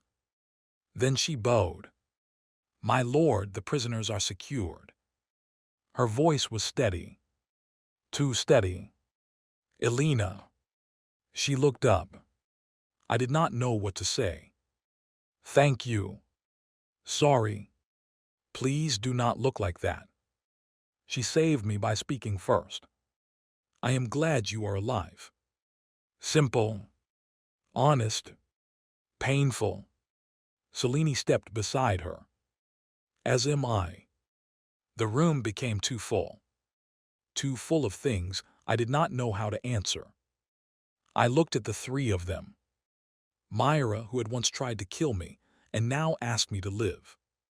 Elena, who stood like my shield and smiled only when she forgot to hide it. Selene, who played politics like chess, but looked lonely when no one watched. All of them had become important. Terribly important. I sighed. You are all troublesome. Myra smiled. Elena's mouth curved faintly. Selene laughed softly. Then the system chimed. Recalculation complete. I froze. Everyone noticed. Myra touched my sleeve. My lord. System, what now? Original return condition invalidated. My heart stopped. Invalidated. Historical death route has collapsed. Public hatred is insufficient. Key death agents have been neutralized or converted. Converted. Myra of Greybrook converted. Captain Elena Frost converted. Princess Selene Orlia. Converted. Blackthorn population converted. Converted into what? Protective forces. I stared blankly. Then what is my new mission? The system paused. New condition available. Say it. Live until natural death. I almost laughed. Again. That was not a mission. That was just life. Reward upon completion. Return to original world. And if I do not want to return? The system went silent. For the first time, it did not answer immediately. Then, optional route unlocked, permanent settlement. My breath caught. Permanent. Stay here. In Blackthorn. With this impossible territory. With these impossible people. With Myra's hand still gripping my sleeve. I looked at her. She looked worried. My lord. I smiled before I could stop myself. A real smile. Her eyes widened. Elena stared. Selene blinked. I said softly, nothing. Myra frowned. That does not sound like nothing. You are learning too much from me. Then tell me. I looked out the window. Below, the candlelight still burned. Blackthorn was still here. So was I. I turned back to them. The system gave me a new order. Selene's eyes sharpened. Elena stepped closer. Myra gripped my sleeve tighter. I smiled faintly. It told me to live. Myra stared. Then her face crumpled. She hugged me again, carefully this time, avoiding my wounded arm. Elena exhaled like she had been holding her breath for months. Selene looked away toward the window, but I saw her smile. The system, for once, said nothing. Good. It had finally learned. Outside, Blackthorn's candles burned against the dark. Inside, my room was warm.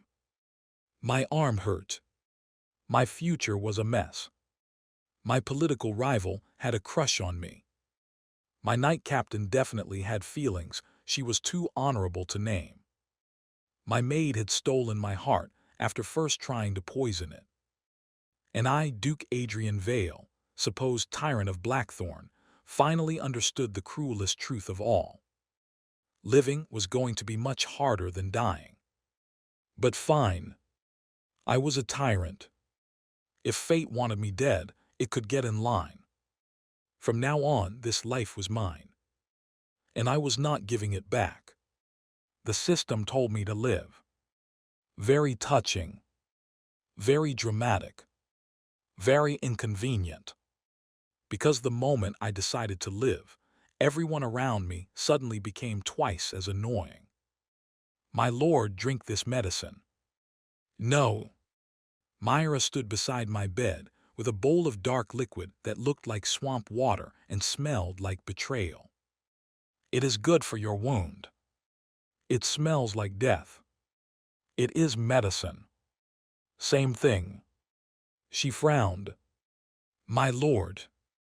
I turned my face away. "I refuse." Elena stood near the door with her arms crossed. "You should drink it." I looked at her. "You too." The physician said it will prevent fever. I have survived assassination attempts, political court, poison tea, and royal inspections. I will not be defeated by a scratch. Myra's eyes widened. "A scratch, your arm was cut open." "Minor detail." Princess Selene sat by the window, calmly reading a folded report. Without looking up, she said, "If you die because you refused medicine, I will have your tombstone engraved with, 'Here lies Duke Adrian Vale, killed by childish stubbornness.'" I stared at her. "You would not dare." She turned a page. "I would make the lettering elegant." Alden, standing beside the desk, nodded gravely. "Black marble would suit your grace." I slowly looked at him. "Alden." "Yes, my lord." "Why are you planning my tombstone?" "Administrative preparation, my lord." "Traitors." "Every single one of them." Myra held the bowl closer. "Drink." "No." "My lord." "No." Her eyes reddened slightly. I froze. "Unfair. Completely unfair. You cannot use that face whenever you want something." "What face?" "That one." "My face?" "Yes." She stared at me silently. I lasted 3 seconds. "Fine." I took the bowl and drank. It was disgusting. Absolutely vile. I almost saw my ancestors. Myra smiled with satisfaction. "Good." I coughed. "This is attempted murder. You will live." That is exactly what a poisoner would say. She took the empty bowl. "I was a terrible poisoner." "True." Her smile faded slightly. Wrong answer." I quickly added, "but an excellent maid." Her eyes lifted, then softened. I looked away. An impassable household liaison. Her smile returned. "Thank you, my lord." Elena coughed. I pointed at her. "Do not cough judgmentally while I am wounded." "I would not dare." "You always dare." Selene finally lowered her report. "The physician says you need rest." "I am resting." "You are arguing with everyone in the room." "That is how I rest." Alden nodded. His Grace has always found conflict invigorating. I looked at him. "Have you become funny in your old age?" "I would never presume, my lord." He absolutely presumed. The system chimed softly. Host health stabilized. Good. Emotional entanglement level increased. Less good. System, define emotional entanglement. The host is surrounded by 3 high-affection individuals and 1 loyal elderly administrator who enables domestic chaos. Alden counts. Alden counts. That somehow made sense. I sank deeper into the pillows. "Everyone out, I need sleep." Myra immediately said, "I will stay." Elena said, "I will guard."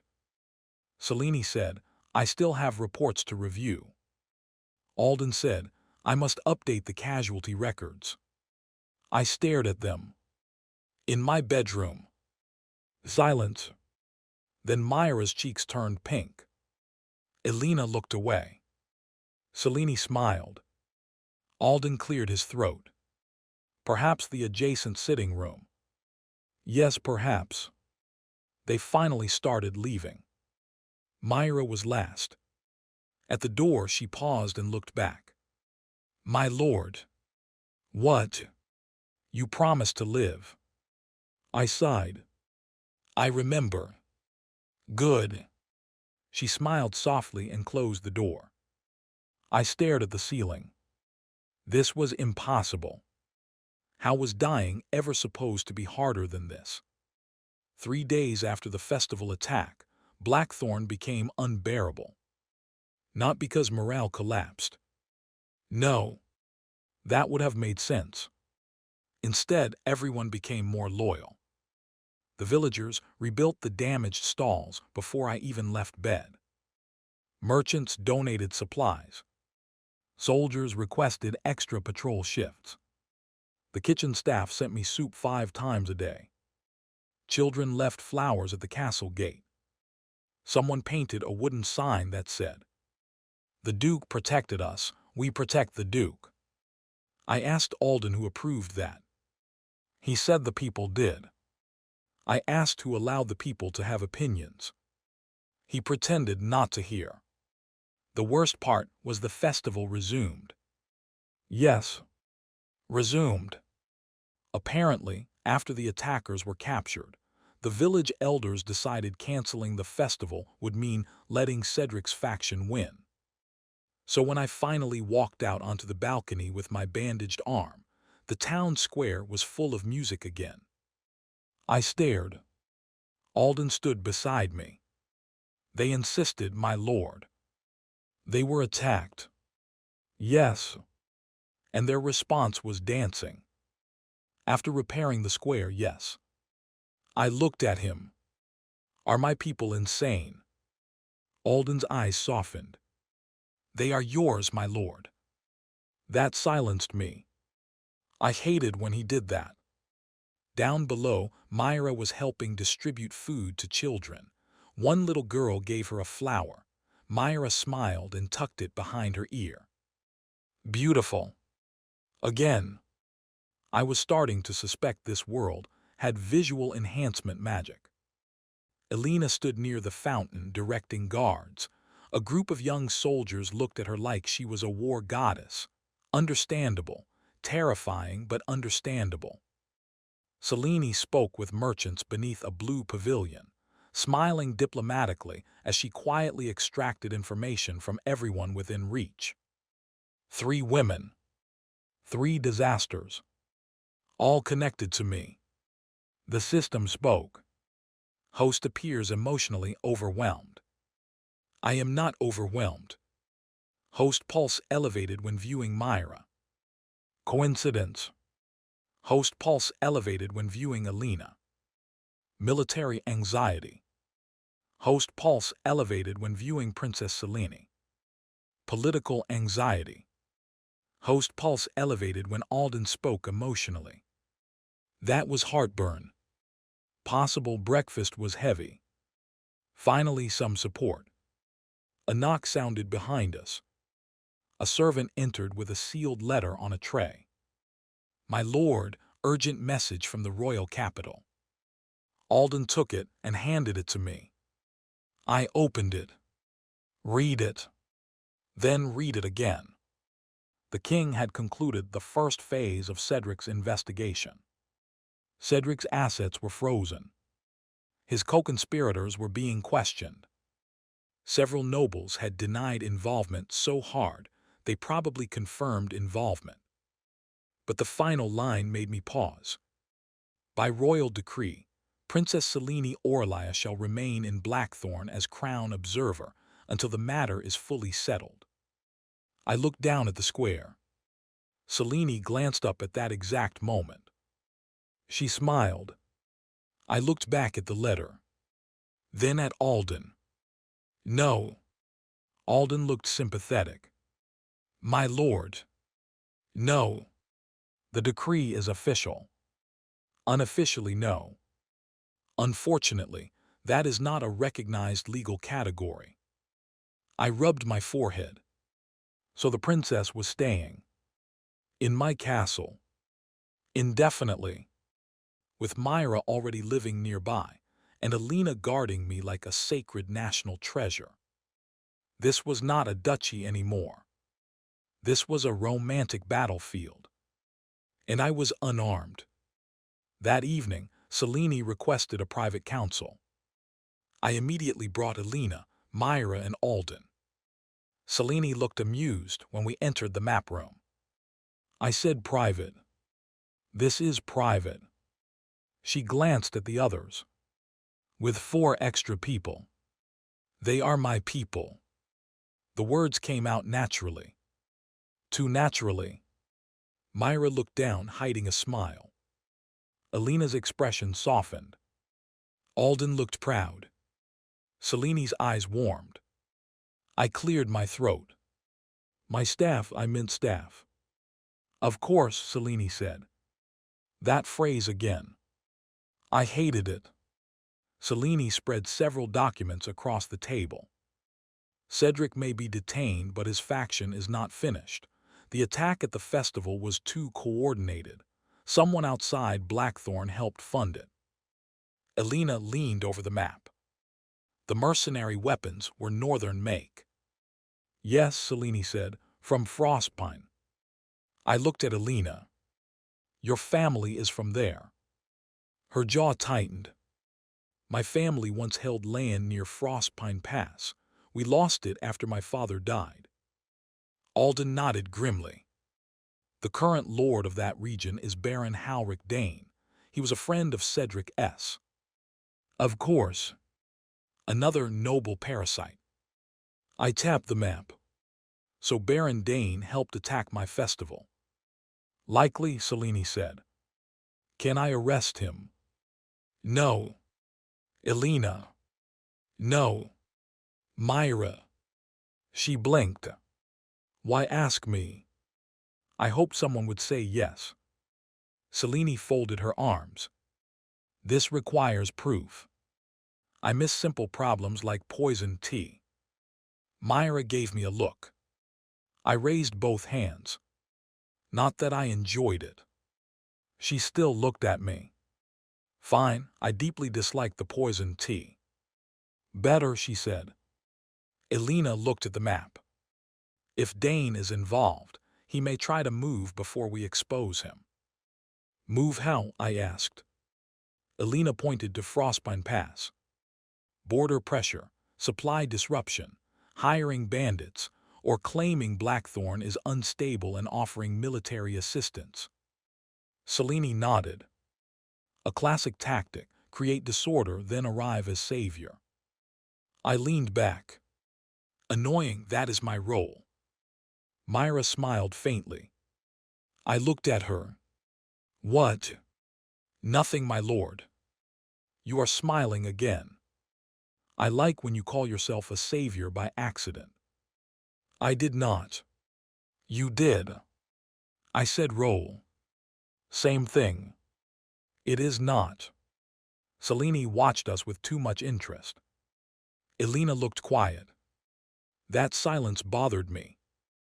Elena, I said. She looked up. Yes, my lord. You know Frostpine, what do we do? She hesitated. Then said send scouts, quietly, not soldiers in uniform. If Baron Dane is building forces, we need eyes before banners move. Good, do it. Her eyes sharpened. You trust my judgment. I frowned. We already discussed this. We did. Do not make me repeat sentimental things. Myra whispered, sentimental. I pointed at her. You are one warning away from paperwork duty. She immediately became solemn. Yes, my lord. Alden slid a stack of reports toward her. I could use assistance. Myra looked betrayed. I almost laughed. Selene touched one of the documents. There is another matter. If Dane acts, he may target the one person who can politically protect you. I looked at her. You. Yes. I frowned. You will increase your guards. I expected you to say that. Elena, assign royal guest protection. Elena nodded. Already done. Selene looked between us. I did not ask for protection. You are in my territory, I said.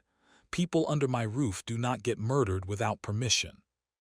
Selene's lips curved. What if I object? Object in writing. To whom? Alden. Alden bowed slightly. I will file it carefully, Your Highness. Selene laughed. Then something softened in her expression. All of you are very strange. I looked around the table. Myra, poisoner turned household liaison. Elena, Ice Knight turned loyal shield. Alden, elderly administrator turned professional enabler. Selene, political rival turned royal problem. Yes, I said, unfortunately. The next week became a blur of defensive reforms. I hated that phrase. Defensive reforms sounded like something a competent ruler would do. We created messenger relays along the northern road. We stocked emergency granaries. We repaired watchtowers. We hired local hunters as scouts. We audited noble-owned warehouses. We increased patrols near Frostpine. And because the system kept muttering about alternate fatality probability, I banned loose roof tiles, poorly secured balconies, uninspected wells, suspicious pies, and decorative spears in hallways. Alden wrote everything down. Every single thing. The castle handbook became twice as long. The servants called it the Duke's Book of Things That Might Kill Him. I ordered them to stop. They made a second copy for the kitchens. Myra found it hilarious. One afternoon, I entered the training yard and saw Elena teaching Myra sword basics. Myra was sweating, hair sticking to her face, practice blade raised. Elena circled her. Feet wider. Myra adjusted. Grip firm. Myra adjusted. Do not look at the blade, look at the shoulders. Myra frowned. Why? The shoulders move before the weapon. Elena stepped in suddenly. Myra yelped and blocked. Badly. But she blocked. I clapped once. Both women turned. Myra's face flushed. My lord. Elena lowered her sword. You should be resting. I am walking. With your wounded arm. My legs are not wounded. You are impossible. So everyone keeps saying. I walked closer. Myra wiped her forehead. How was that? Terrible. Her face fell. I added, but less terrible than before. She smiled. Elena said, that is high praise from His Grace. Do not translate me. My apologies. She did not look sorry. Myra raised her practice sword. Will you teach me too, my lord? I froze. Elena looked interested. Bad. Very bad. I am a duke. Yes. Dukes do not teach swordplay. Elena said calmly, many do. I am recovering. Myra lowered the sword. Oh, right, sorry, my lord. That guilty face again. Unfair. I sighed. I can teach strategy. Elena's eyebrow rose. You can. I looked at her. I have survived multiple assassination attempts. Mostly because others saved you. Details. Myra smiled. What strategy, my lord? I picked up a wooden training dagger from the rack. This is the most important lesson. They watched seriously. I threw the dagger at a straw dummy.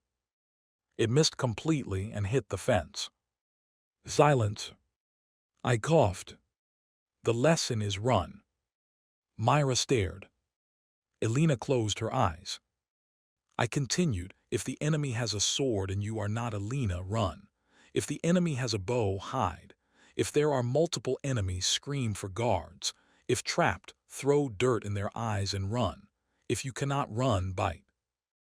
Myra blinked. Bite. Yes. Elena slowly said, not honorable. Honor is for people who are not being kidnapped. Myra nodded thoughtfully. That makes sense. Elena looked like she wanted to object but could not. I pointed at Myra. You are not training to duel. You are training to survive. If danger comes, your goal is not to look brave. Your goal is to come back alive. Myra's expression softened. Yes, my lord. Elena watched me with that look again. Warm. Admiring. Troublesome. I turned away. Continue training. I have important duties. Myra asked, what duties? Avoiding paperwork. I left before Alden could appear. That night I failed to avoid paperwork. Alden trapped me in the study. He had set up documents in advance like a battlefield ambush. My lord, these require signatures. How many? 72. Absolutely not. Most are urgent. Why does everything become urgent once it touches paper? Alden handed me a pen. I signed. And signed. And signed. Halfway through, Myra entered with tea. It is not poison, my lord. Good, poison might be a relief. She frowned. Do not say that. I immediately shut up. Alden pretended not to notice. Myra placed the tea down and looked at the papers. Do you need help? Alden's eyes lit up. Yes. No, I said. They both looked at me. I pointed at Myra. She already has too much work. Myra blinked. I can help. You need rest. So do you. I am the Duke. I can suffer professionally. She crossed her arms. Elena had been teaching her too much. My lord, if you collapse, everyone suffers. Alden nodded. Lady Myra makes a strong point. Lady again. I looked at him. Why do you keep calling her Lady Myra? Alden paused. Myra froze. So he had been doing it intentionally. Alden folded his hands. She holds your trust, manages household communications, coordinates village reports, assists in security concerns, and has the affection of the servants. The title is informal but practical. Myra's face turned crimson. I stared. Alden. Yes, my lord. You are plotting something. I am always plotting stability, my lord. That was somehow worse. Myra stammered, I am only a maid. I looked at her. The words sounded wrong. Only a maid. The girl who tried to kill a tyrant for her village. The woman who stood in royal court and spoke truth while nobles watched. The person who made me promise to live. I put down the pen. No. She looked up. You are Myra. Her eyes widened. The room became quiet. I quickly added, which is troublesome enough. Her lips trembled into a smile. Yes, my lord. Alden lowered his head, hiding an expression I did not trust. A knock interrupted us. Elena entered. Her face was serious. My lord, scouts returned from Frostpine. I stood. What did they find? Men gathering near Baron Dane's old quarry. Supplies, weapons, and wagons. Selene entered behind her, holding a sealed message. And I received confirmation from the capital. Dane requested permission to send peacekeeping forces toward Blackthorn. I laughed coldly. There it is. Myra's face paled. Alden's expression hardened. Elena stepped to the map. If he crosses the border with armed men, it becomes invasion. Selene nodded. But if he claims he is responding to unrest, he can muddy the matter politically. Then we remove the unrest excuse. Everyone looked at me. I tapped the map. We invite him. Seleni's eyes narrowed. To Blackthorn. To peace dogs. Alina immediately said, too dangerous. Good. Myra frowned.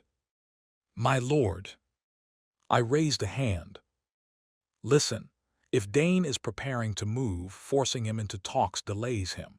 If he refuses, he looks aggressive. If he accepts, he enters my territory under observation. Meanwhile, Selene sends word to the crown that I requested lawful negotiation. Selene slowly smiled. That is surprisingly elegant. Do not sound so shocked. I am always shocked when you choose diplomacy before insults. I can insult him diplomatically. I believe that. Alina still looked unhappy. He may attempt assassination during talks. He may. No. Alina. No. I stared. The room froze. Alina had refused me flatly. Not as a guard. As a person. Her hands were clenched at her sides. You were nearly killed at the festival. Now you want to invite another enemy into your hall. Her voice stayed controlled, but barely. You promised to live. That struck me. Because it was not just Myra's plea anymore. Alina had heard it too. And she had believed it. I softened. I remember. Then act like it. Silence. Myra looked at Alina with surprise. Selene watched quietly. Alden became very interested in the floor. I walked around the desk and stood in front of Alina. She looked away. I said quietly, I am acting like it. Her jaw tightened. By putting yourself in danger. By choosing the danger, I can see over the one hiding in the dark. She looked at me then. I continued, I will not meet Dane alone. You will handle security. Selene will handle political witnesses. Myra will handle household access. Alden will handle records. We will make this castle the worst place in the world to attempt murder. Alden nodded. That can be arranged. Alina's eyes searched mine. You will follow my security rules. Yes. No wandering. Yes. No eating uninspected food. Yes. No standing near open windows. Yes. No heroic lunging in front of blades. I paused. Myra glared. Selene lifted an eyebrow. I sighed. I will try. Alina's eyes narrowed. Adrian.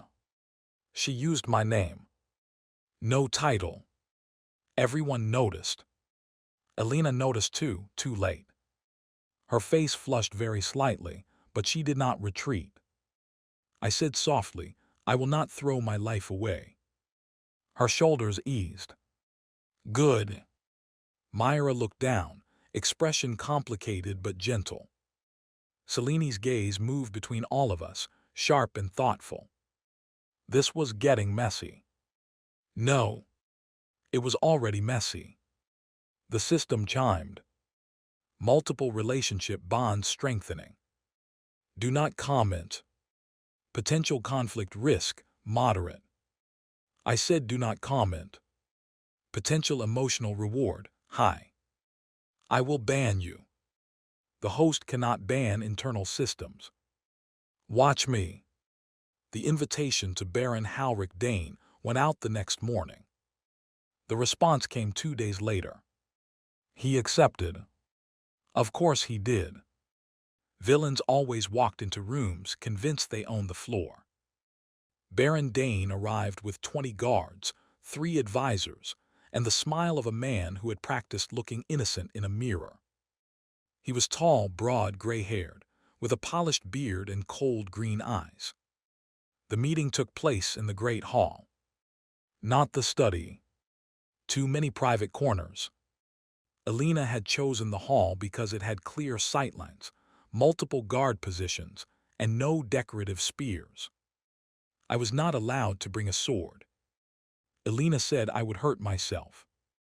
Rude. Selene sat to my left as royal observer. Alina stood to my right.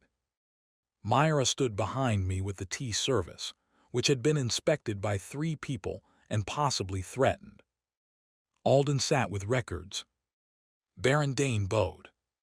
Duke Vale, I am pleased to see you recovered from that unfortunate festival incident. Unfortunate. I smiled. Baron Dane, I am pleased to see you came with only 20 men. How restrained. His smile twitched. One cannot be too cautious in unstable lands. True, I also become cautious when neighboring barons gather armed men near my border. The hall chilled. Dane laughed lightly. Ah, a misunderstanding. Those men were hired to protect my trade roads. Your trade roads are 30 miles east of that quarry. Bandits move. So do excuses.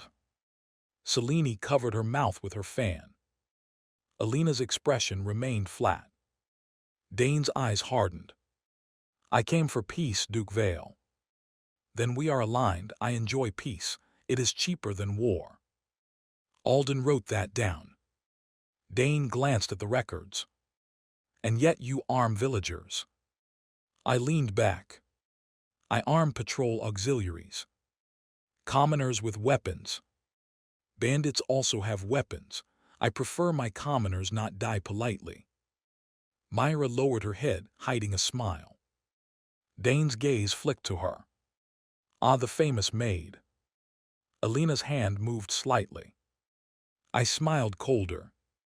Careful. Dane looked back at me. Careful. The last noble who insulted her now enjoys royal custody. Selene added mildly, and poor accommodations. Dane's face stiffened. He understood. Good. The meeting continued for an hour. Dane denied everything. I insulted him politely. Selene smiled while laying traps. Alden recorded every contradiction. Alina watched every hand movement. Myra served tea like a harmless maid, while listening to Dane's advisors whisper. By the end, Dane was sweating. Not much, but enough. He stood.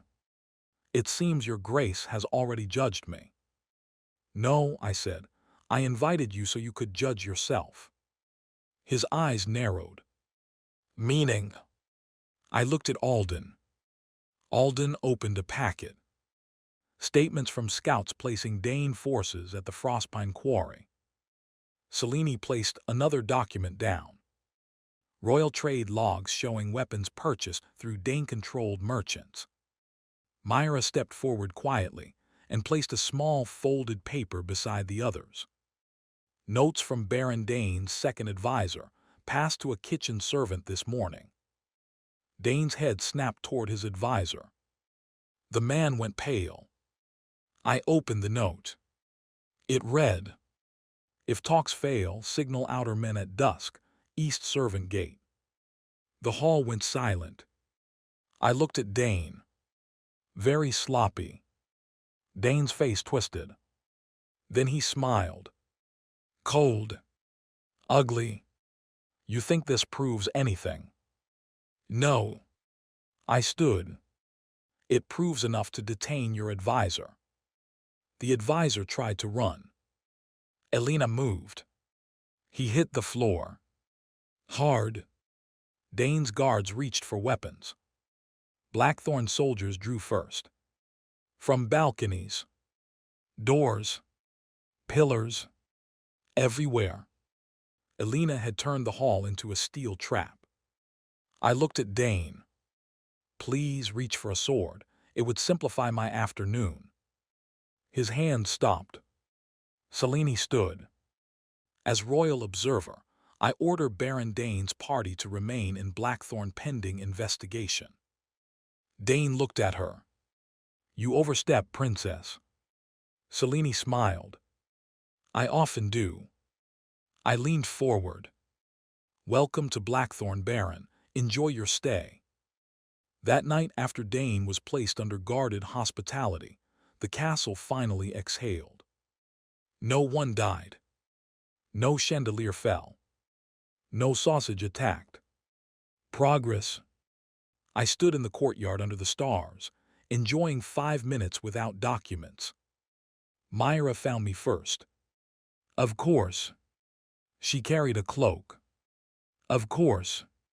The wind is cold, my lord. I am beginning to think you control the weather just to say that. She smiled and placed the cloak over my shoulders. You handled Baron Dane well.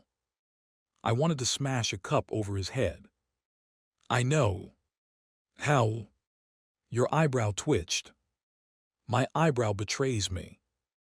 Often. Dangerous woman. She stood beside me. For a while we watched the stars.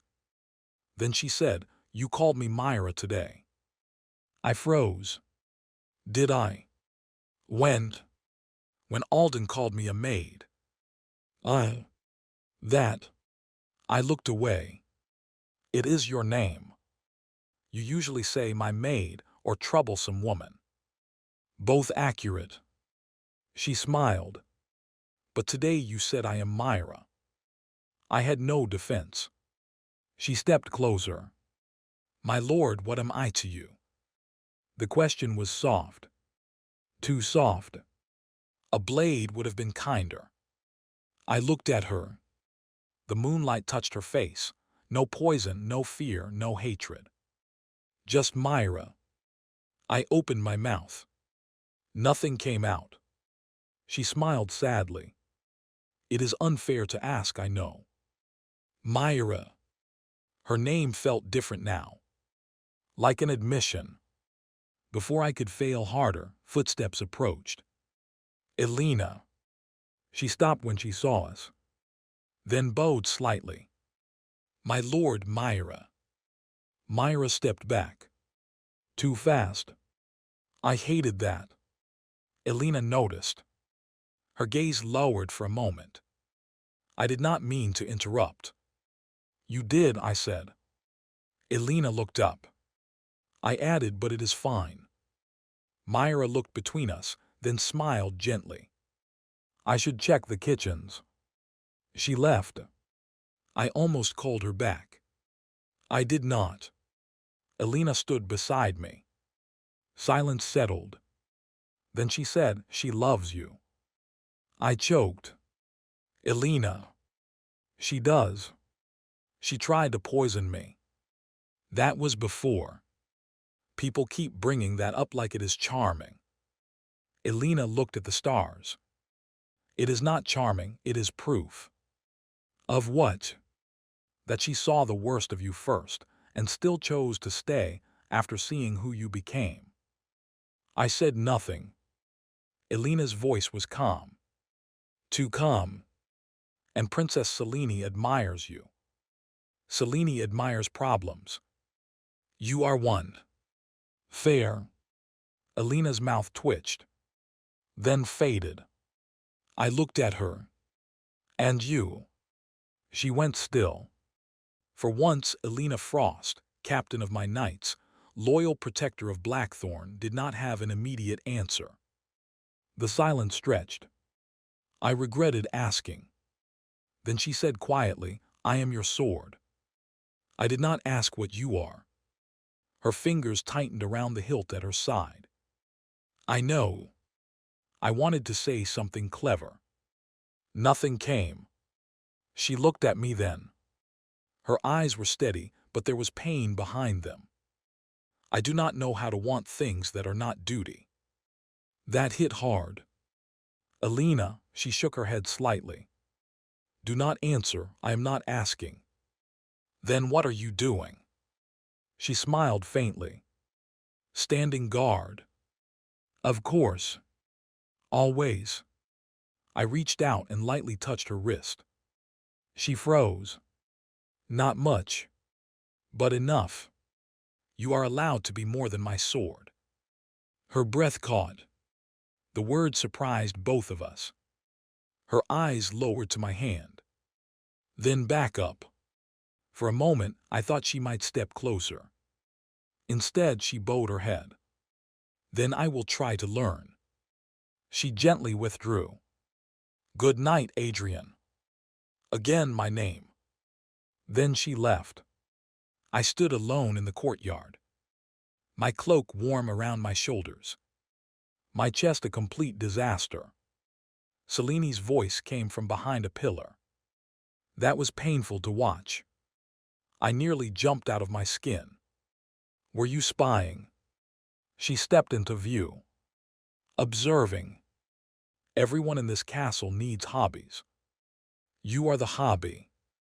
That is not comforting. Selene walked beside me. Her expression was softer than usual. Elena is honorable to the point of self-harm.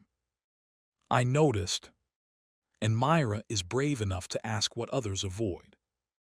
I noticed that too. And you are emotionally incompetent. I noticed nothing of the sort. She smiled.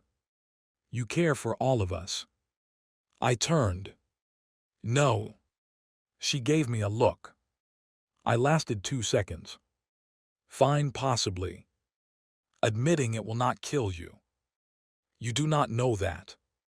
She laughed quietly, then became serious.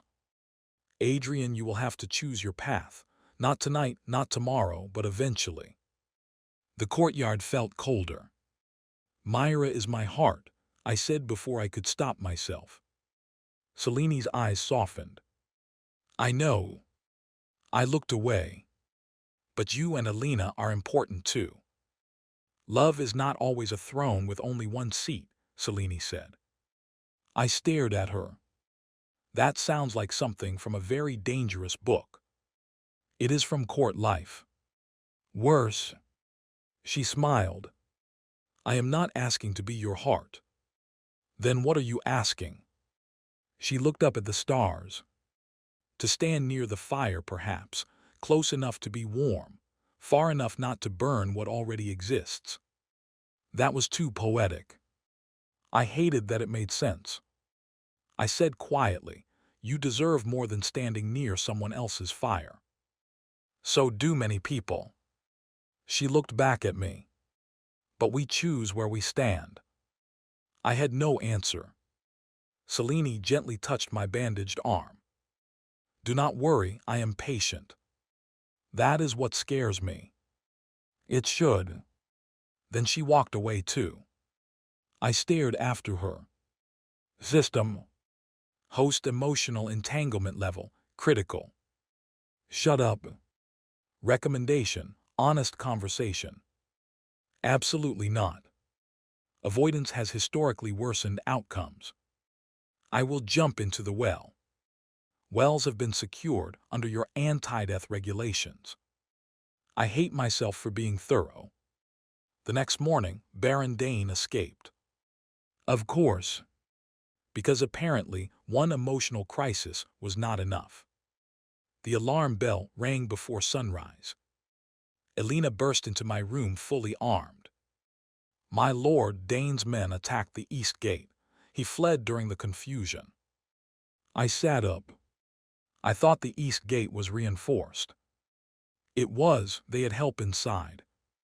Myra appeared behind her, breathless. One of the old Cedric servants is missing. Selene entered tying her cloak. He will head for Frostbine Pass. I got out of bed. Elena immediately said, no. I have not said anything.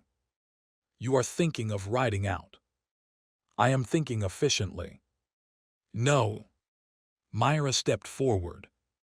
My lord, please. Selene added, if Dane reaches his forces, he can claim unlawful imprisonment and rally the border. I looked at Elena. She looked furious because she knew that meant I had to go. I smiled slightly. I will follow your rules.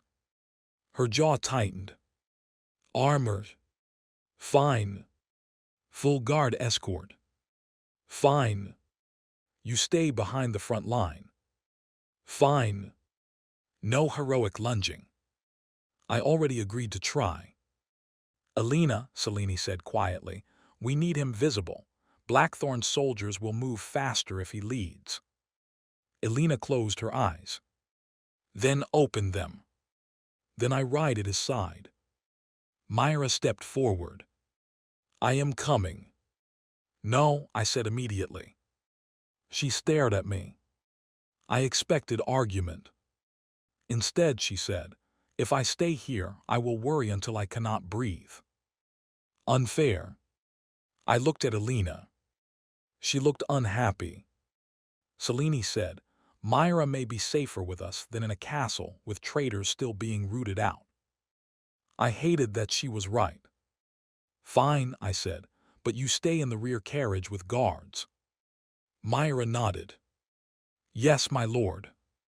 Too obedient. Suspicious. Within an hour, we rode north. Blackthorn soldiers followed. Alina beside me.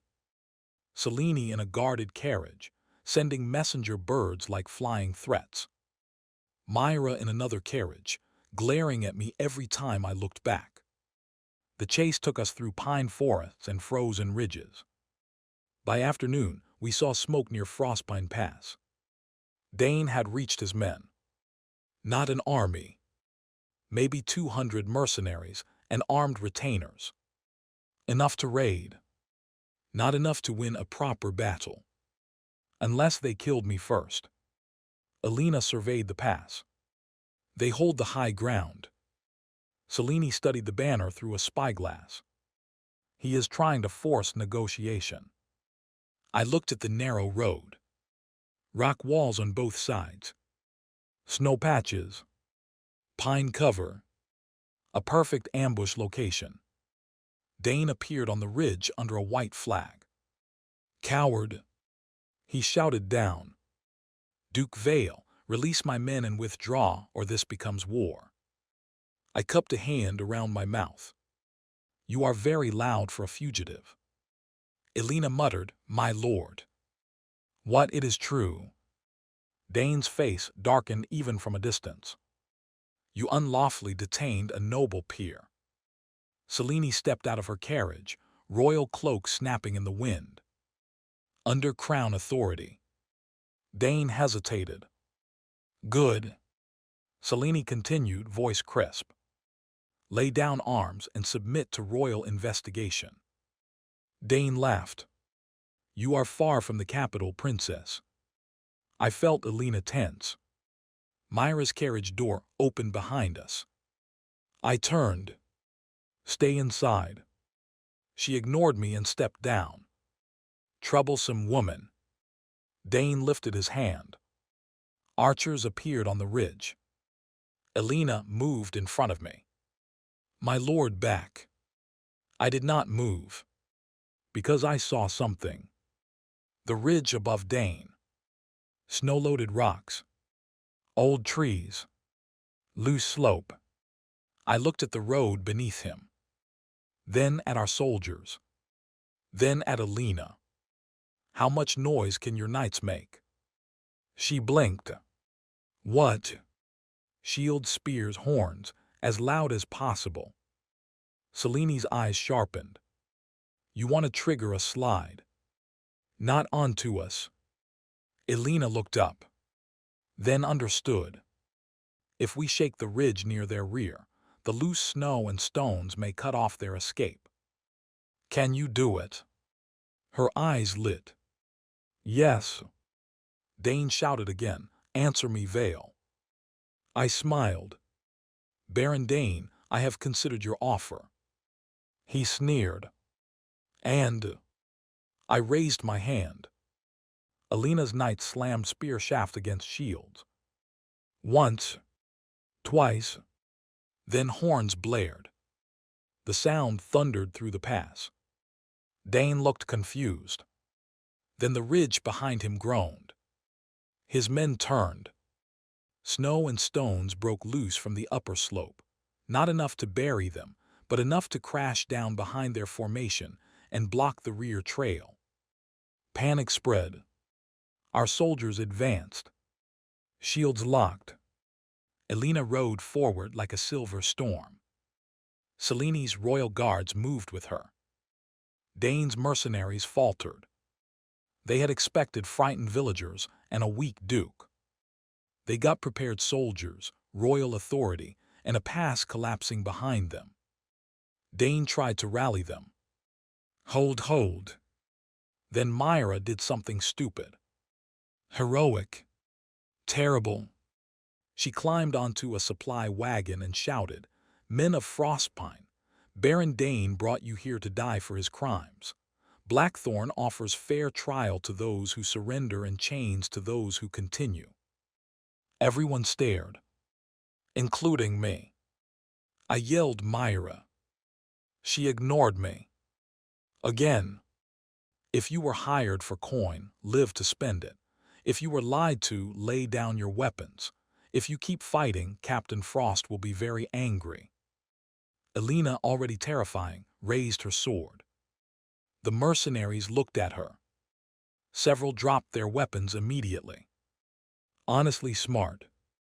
Dane screamed with rage. Cowards.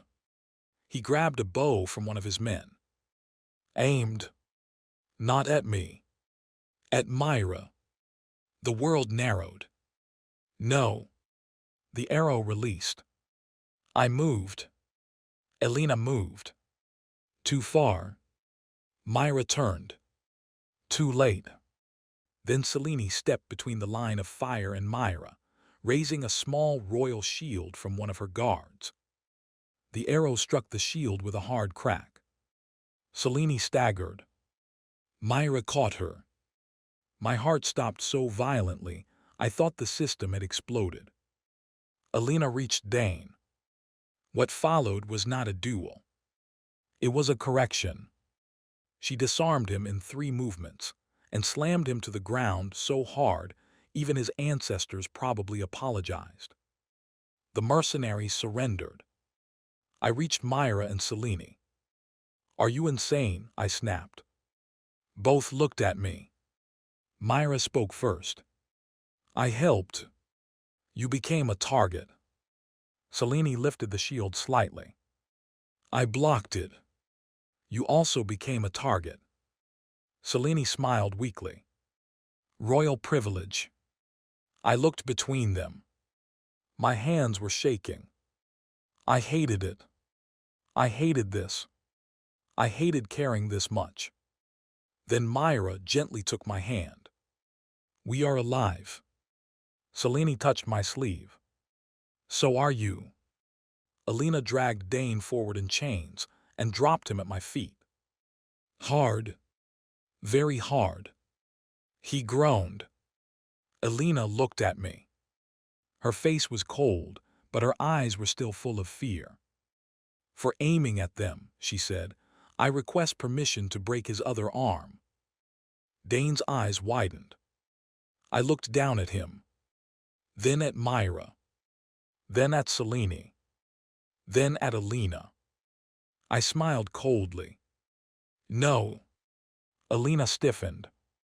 Dane looked relieved. I crouched.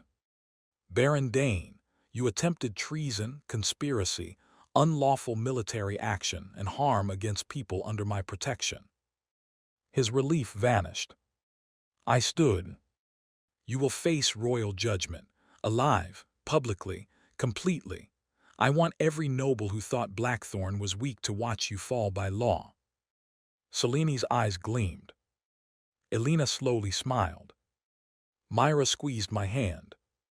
Dane spat blood. You think law will save you? No, I said, law will ruin you. I will enjoy watching. System. Host behavior, ruthless. Finally. Also just. Do not ruin this for me. We returned to Blackthorn victorious. Again. At this point, I was starting to suspect victory was a disease. The captured mercenaries were processed. Those who surrendered early received labor sentences. Those directly involved in assassination plots were sent to royal custody. Baron Dane was transported to the capital under Cellini's seal. Cedric, according to the latest letter, had begun blaming everyone except himself. Predictable. Blackthorn celebrated again. Also predictable. I tried to hide in my study. Failed. Myra found me. Elena found me. Cellini found me. Alden found me first, actually, but he was part of the furniture now. The four of them entered with wine. I stared. What is this? A toast, Cellini said. No. Yes. I am tired of celebrations. Myra smiled. This one is private. Elena placed a cup before me. To survival. Alden raised his cup. To Blackthorn. Cellini raised hers. To justice. Myra looked at me, then raised hers softly. To living. They all looked at me. Damn. I picked up the cup. To troublesome people. Myra laughed. Elena smiled. Cellini's eyes warmed. Alden chuckled. We drank. For once, nothing was poisoned. Probably. After the toast, silence settled. Warm silence. But beneath it was everything unsaid. Myra's question. Elena's confession without confession. Cellini's patient fire. My own cowardice. I put the cup down. Myra. She looked up. Yes, my lord. Elena, Cellini. Both turned. Alden immediately stood. I will excuse myself. No. He froze. I sighed. If I must suffer emotional execution, my administrator can witness it. Alden sat back down very carefully. Myra looked confused. Elena became still. Cellini's expression softened knowingly. I took a breath. Then another. This was harder than facing Dane. I am bad at this. Cellini smiled faintly. We know. Do not interrupt my dignity. My apologies. I looked at Myra first. When I woke in this world, you tried to poison me. Myra flinched. I softened. And somehow, you became the person who made me want to stay alive. Her eyes widened. I continued before courage escaped. You asked what you are to me. Her hands clenched in her skirt. You are not just my maid, not just my household liaison, not just a person I protect because of guilt. I swallowed. You are my heart. Myra stopped breathing. Alden looked down. Elena closed her eyes briefly. Cellini smiled, but quietly. Myra's eyes filled with tears. My lord, Adrian, I said. Her lips parted. When we are alone, call me Adrian. She covered her mouth. A tear fell. Then she nodded. Adrian. My name and her voice nearly killed me. Not system approved. Just emotionally. I turned to Elena. She stood straight, like she was bracing for impact. Elena. My lord. Adrian. Her composure cracked slightly. I continued, you said you are my sword. You are. But you are also the person I trust at my side when everything falls apart. You are not only duty, not to me. Her eyes shone. She did not cry. Elena was too stubborn for that. But her voice was lower when she said, I do not know how to ask for more. You do not have to ask tonight. She looked at me. I said, just stay. Her breath caught. Then she bowed her head. I can do that. Finally, I looked at Selene. She leaned against the table, calm on the surface, eyes bright beneath it. Selene, Adrian, you are dangerous. She smiled. Yes. Annoying. Often. You steal chairs. I will continue. You turn politics into knife art. A useful skill. And somehow, I am glad you came to Blackthorn. Her smile softened. I am too. I cannot give you simple answers. I did not expect simple. Myra is my heart. I know. Alina is my shield. I know. And you, I paused. She waited. Patient. Royal. Lonely. Brilliant. You are the person who makes the world beyond Blackthorn less terrifying. For once, Selene looked surprised. No clever response. No fan. No teasing. Just Selene. Then she smiled. That may be the kindest thing anyone has said to me. I looked away. It was not kindness. Of course. Myra laughed through tears. Alina smiled faintly. Selene reached out and placed her hand over mine for one brief moment. Then I will stand near the fire. Myra looked at her. Then, to my surprise, Myra smiled. You already are. Alina nodded once. As long as everyone protects Blackthorn. Selene looked amused. Is that your condition? Alina's gaze sharpened. My condition is that no one hurts him. Myra said softly, or each other. I stared at the three of them. Somehow, without my permission, they had reached an agreement. Women were terrifying. Alden wiped his eyes. I looked at him. Are you crying? No, my lord. You are. Administrative moisture. I laughed. I could not help it. Then Myra laughed. Then Selene.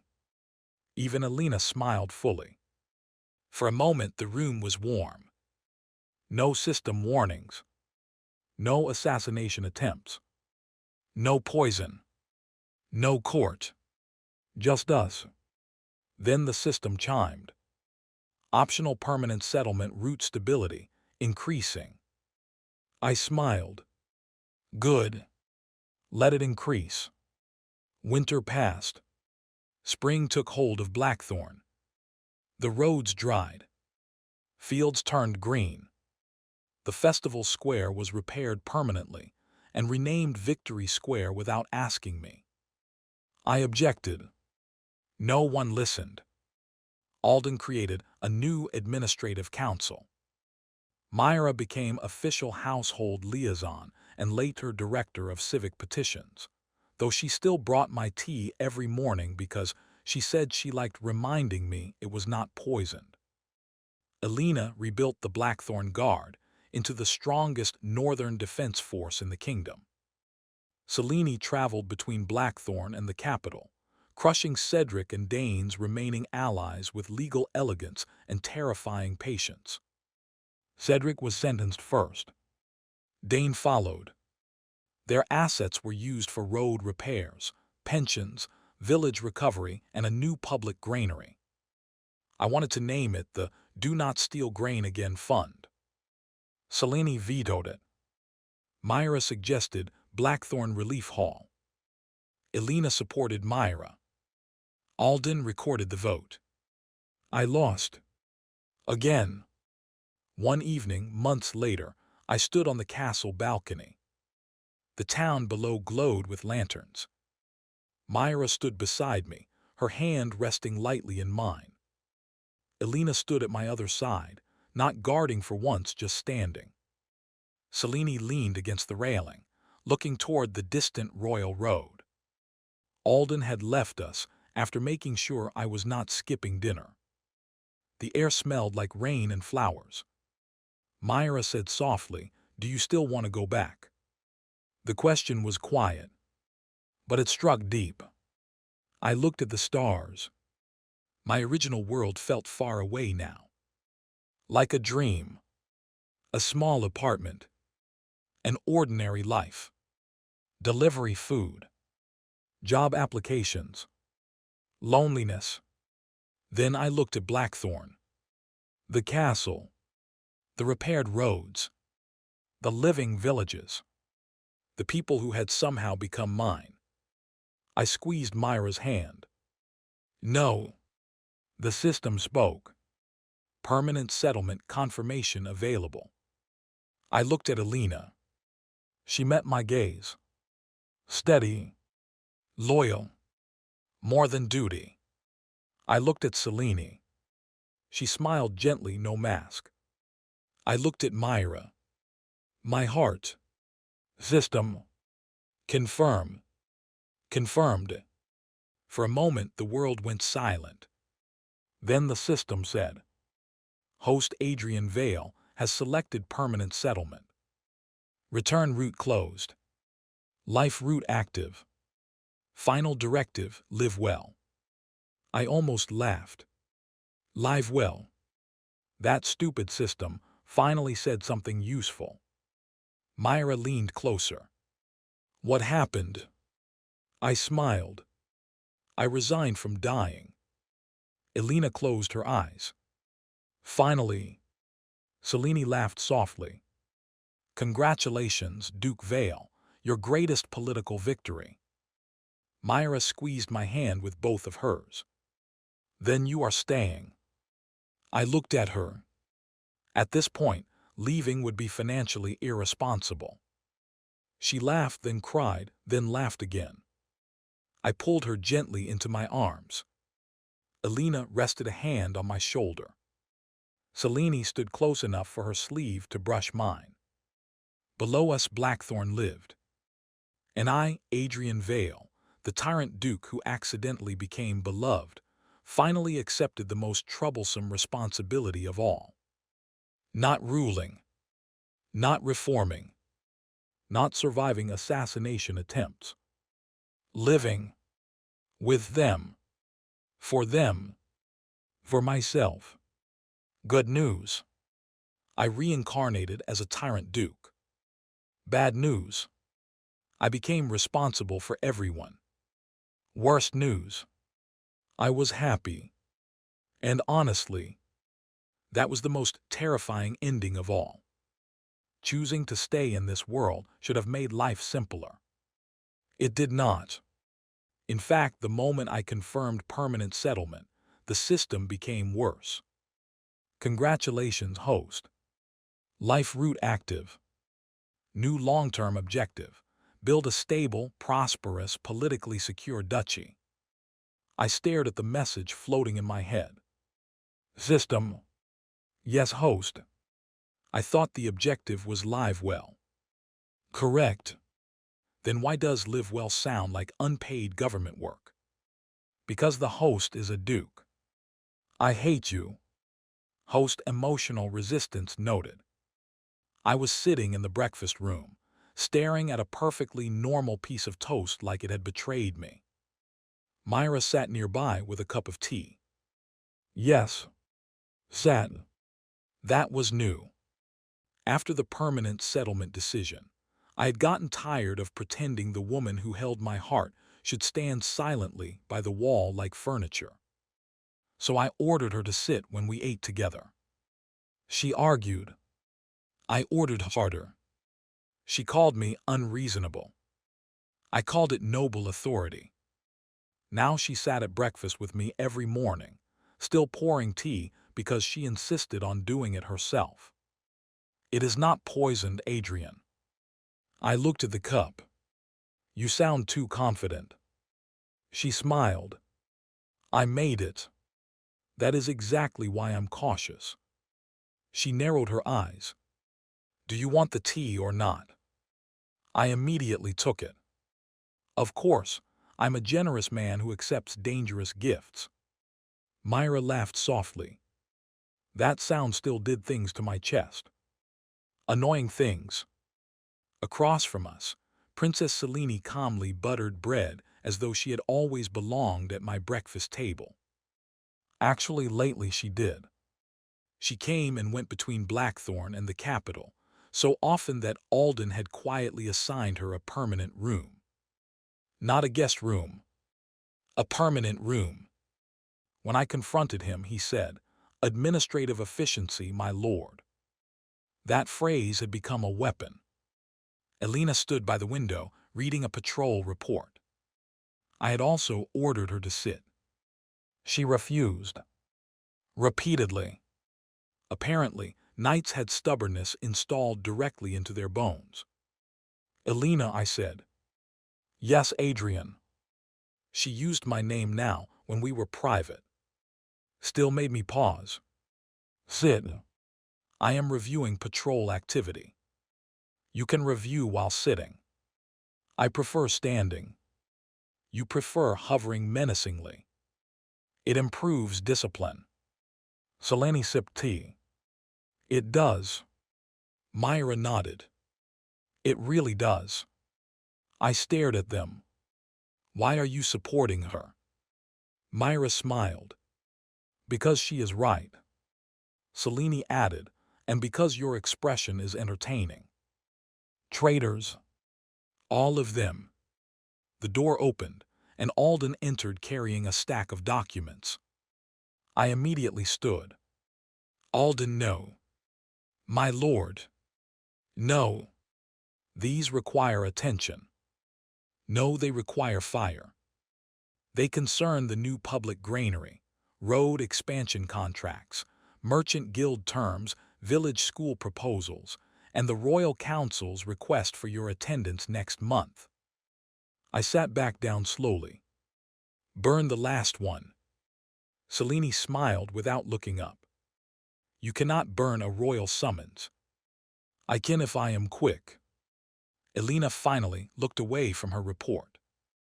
"You promised to live well. That includes not starting unnecessary conflicts with the crown." I frowned. I did not agree to that interpretation. Myra took one paper from the stack. "Village school proposals." Alden brightened.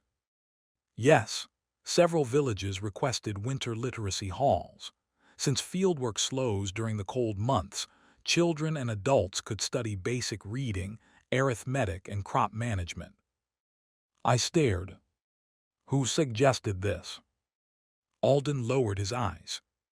"You did, my lord." "When?" "During the festival recovery meeting. You said, and I quote, 'Illiterate subjects are embarrassing.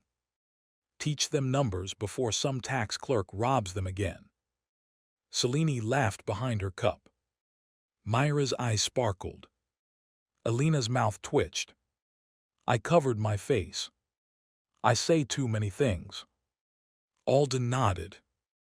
"Yes, my lord, fortunately many are useful." That was not comforting. I pointed at the papers. "Approve the schools." Myra smiled. "Really?" I looked at her. "What?" "Nothing." "No, say it." She lowered her eyes, still smiling. "You looked happy." "I did not." "You did." "I looked financially strategic." Selene leaned back. "Ah yes, educational reform, the classic face of greed." I glared. "You are living in my castle for free." "I am providing royal legitimacy." "You also steal jam." "I inspect jam." Myra looked horrified. "Your Highness, that was you." Selene paused. Elena looked at her. Alden looked at her. I slowly turned toward Selene. "The missing winterberry jam." Selene set her cup down with royal dignity. "I cannot confirm anything without legal representation." I pointed at her. "Royal thief." She smiled. "Prove it." Elena calmly said, "I saw Her Highness with the jar." Selene looked betrayed. "Captain Frost." "I serve Blackthorn." Myra whispered, The jam thief has been found. I slammed my hand on the table. Finally, justice. Alden took out a notebook. Shall I record a royal jam tax? Selene narrowed her eyes. Do that, and I will tell the capital Duke Vale has weaponized preserves. I looked at Alden. Record it. Alden wrote it down. Selene stared. Myra laughed so hard she had to cover her mouth. Elena actually smiled. Breakfast in Blackthorn had become dangerous. Not because of poison. Because of happiness. And happiness was much harder to defend against. The first major problem of my life route arrived 3 days later. Not assassins. Not rebel nobles. Not poison. Worse, marriage proposals. Alden entered my study with a silver tray stacked with envelopes. I looked at him. What is that? Marriage offers, my lord. I froze. Myra, who had been organizing village reports at the side desk, froze too. Elena, standing by the door, became very still. Selene, sitting in my chair because she had stolen it again, slowly raised her eyes over her book. I stared at Alden. Throw them away. My lord, there are 27. Then use a larger trash bin. Alden cleared his throat. Many are from influential noble houses. Excellent, their paper will burn warmer. Selene closed her book. You cannot ignore all of them. Yes, I can. No, politically you cannot. I hate politically.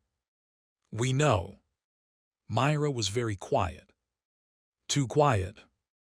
I noticed immediately. She was looking down at the village ledger, but her fingers had stopped moving. I stood. Myra. She looked up quickly. Yes. Not my lord. Not Adrian. Just yes. Danger. What are you thinking? Nothing. There it is. She looked away. Elena's expression softened slightly. Selene watched all of us carefully. Alden, wise old traitor, placed the tray down and silently retreated to the corner. Myra said quietly, it makes sense. What does? For you to marry a noble lady. The room became cold. I stared at her. She continued, voice calm in the way people sound when they are trying not to shake. You are a duke. Blackthorn needs alliances. The people need stability. If you marry someone powerful, no. She stopped. I walked around the desk. No. Adrian, no. Her eyes reddened. This is not something you can reject just because it hurts my feelings. I almost laughed because if I did not, I might say something stupid. Instead, I said, correct. She blinked. I continued, I reject it because it insults my intelligence. Selene's eyebrow lifted. Elena looked at me. Myra stared. I picked up one of the envelopes and waved it. Do these noble houses love Blackthorn? No. Do they care about our schools, roads, granaries, soldiers, villages, or recovered taxes? No. They smell opportunity. They think I survived Cedric, crushed Dane, gained royal favor, and became useful. Now they want to plant daughters in my house like decorative spies. Selene smiled faintly. Not inaccurate. I tossed the envelope back. If I need alliances, I'll make contracts. If I need trade, I'll negotiate. If I need military protection, I have Elena. If I need political knives, I have Selene. If I need to remember why I chose to live, I have Myra. Myra's lips parted. I looked directly at her. I am not marrying some stranger because a noble house sent expensive paper. Her eyes filled. Then she could not finish. So I did. If I marry anyone, it will be because I choose her. Silence. Heavy. Warm, terrifying. Seleni's smile softened. Elena looked at the floor. Alden made a suspicious sound from the corner. I turned. Alden, my lord, are you having administrative moisture again? Severe, my lord. Myra laughed through tears. Good. Crisis partly avoided. Then Selene spoke. Adrian. I looked at her. Her expression was gentle but serious. The noble houses will not accept silence. If you reject every proposal without explanation, they will create rumors. Let them. They will attack Myra. The room stopped. Myra lowered her eyes. Elena's hand tightened near her sword. Selene continued. They will call her an enchantress, a social climber, a poisoner, a commoner manipulating a duke. They will say Elena failed her duty. They will say I am compromised. They will not attack you first. They will attack the women beside you. My stomach turned cold. That was politics. Cowardice dressed in etiquette. I looked at the envelopes again. Then at Myra. This world never tired of trying to make her bleed. I sat back down. Solution. Selene nodded. Host a winter court at Blackthorn. No. Yes. I hate courts. I know. Then why suggest it? Because if you do not control the room, others will control the rumors. Elena said quietly, bring the nobles here. Let them see Blackthorn. Myra wiped her eyes and straightened. And let them see I am not hiding. I frowned. Myra. She looked at me. If they will attack me anyway, then let them do it where you can answer. I did not like that. Mostly because it was brave. And her bravery always made my heart hurt. Selene smiled. A winter court allows you to display stability, reforms, military strength, royal support, and your chosen household structure. My what? Selene pretended not to hear. Alden stepped forward. My lord, it would be expensive but useful. I narrowed my eyes. Expensive. Yes, guest lodging, security, banquets, displays, formal hearings, merchant showcases. The system suddenly chimed. Spending detected. Since permanent settlement has been selected, prosperity feedback system activated. I froze. Excuse me. The more the host invests in Blackthorn's people, infrastructure, and stability, the greater the long-term prosperity return. I stared blankly. You mean cashback? In simplified terms, yes. Why did you not say this earlier? The host had not chosen life route. I slapped the desk. Everyone jumped. Host the winter court. Alden blinked. Selene blinked. Myra blinked. Elena stared. I stood, suddenly energized. Spare no expense. Alden slowly smiled. My lord. Renovate the guest wing. Improve the roads leading to the castle. Commission local tailors, cooks, wagon makers, musicians, carpenters, and merchants. Use Blackthorn labor. Pay fair rates. If noble vultures are coming here to judge us, they will do it while funding our economy. Selene's eyes gleamed. Now that is politics. No, that is revenge with accounting. Myra smiled brightly. Elena nodded. Alden began writing so fast I feared for the paper. I looked at the pile of marriage offers. And send polite replies. Selene tilted her head. Polite? Yes, tell them Duke Adrian Vale is honored by their interest, but at present, Blackthorn's priority is recovery, reform, and internal stability. Selene looked impressed. That was actually diplomatic. I smiled coldly. Then add that if they wish to discuss alliance, They may attend winter court and donate generously to the public school fund. Selene laughed. There he is. Winter court preparations turned the castle into a battlefield. A battlefield with ribbons. Myra managed the household staff with terrifying competence. Elena turned security planning into an art form. Selene wrote invitation language sharp enough to wound pride without drawing blood. Alden controlled the budget like a priest guarding holy relics. I mostly signed things, complained, and occasionally had good ideas by accident. The first good idea was the public school fund. The second was the Blackthorn exhibition hall. Apparently, nobles enjoyed looking at things.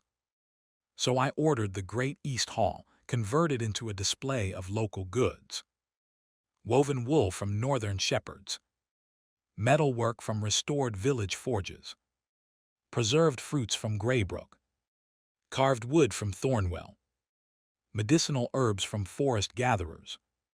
Maps of repaired roads. Revenue charts.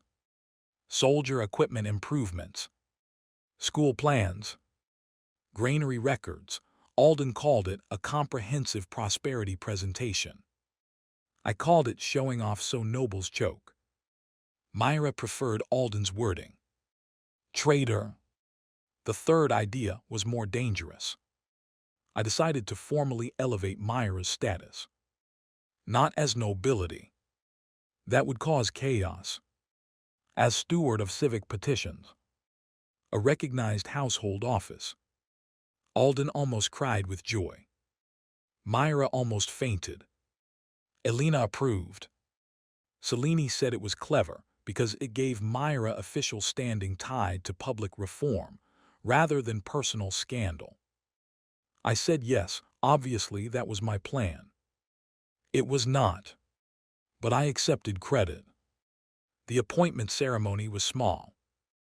At least it was supposed to be. Somehow half the castle attended. Myra stood before me in a simple but elegant dark blue gown, hands clasped tightly, face pale with nerves. I held the appointment scroll. Step forward. She did. I read the formal words Alden had written. Very boring. Very dignified. Then I ignored the rest. Myra of Graybrook. She looked up. You once tried to poison me. Alden closed his eyes. Elena sighed. Selene covered her mouth. The servants gasped. Myra's face turned bright red. I continued. Since then, you have proven more honest than nobles, braver than officials, more useful than half my council, and significantly better at gathering information than people trained for it. Myra's eyes widened. Blackthorn was hurt because no one listened to people like you. That ends now. The hall became silent. I handed her the scroll. From this day forward, you are steward of civic petitions. Any village, servant, worker, merchant, widow, orphan, farmer, soldier, or otherwise ignored person may bring grievances through your office. Anyone who threatens you for doing this work threatens me. My voice lowered. And I am very troublesome when threatened. The servants erupted in applause. Myra stared at the scroll. Then at me. Her eyes shone. Adrian, wrong place. Too many people. I coughed. Steward Myra, do not embarrass your duke by crying. She laughed, tears escaping anyway. Yes, my lord. Elena clapped quietly. Selene smiled with that soft expression she rarely let others see. Alden cried openly. Administrative moisture had become a flood. The winter court began with snow. Of course it did. Noble carriages arrived one by one through white roads lined with Blackthorn soldiers. The flags of 12 houses appeared at my gate. I watched from the upper window. Myra stood beside me with a guest list. Elena stood behind us in ceremonial armor. Selene sat nearby, reading reports and pretending not to enjoy my suffering. Alden announced names as if summoning enemies. House Veramont offered marriage proposal through Lady Rosaline Veramont. Motivation, I asked. Trade access and northern influence. Threat level. Selene answered, moderate, very proud, easily offended. Good, seat them near the school donation display. Alden nodded. House Caldris, 2 sons, 1 daughter, seeking military alliance. Alina said, their border troops are poorly trained. I nodded. Seat them near Alina. Alina looked at me.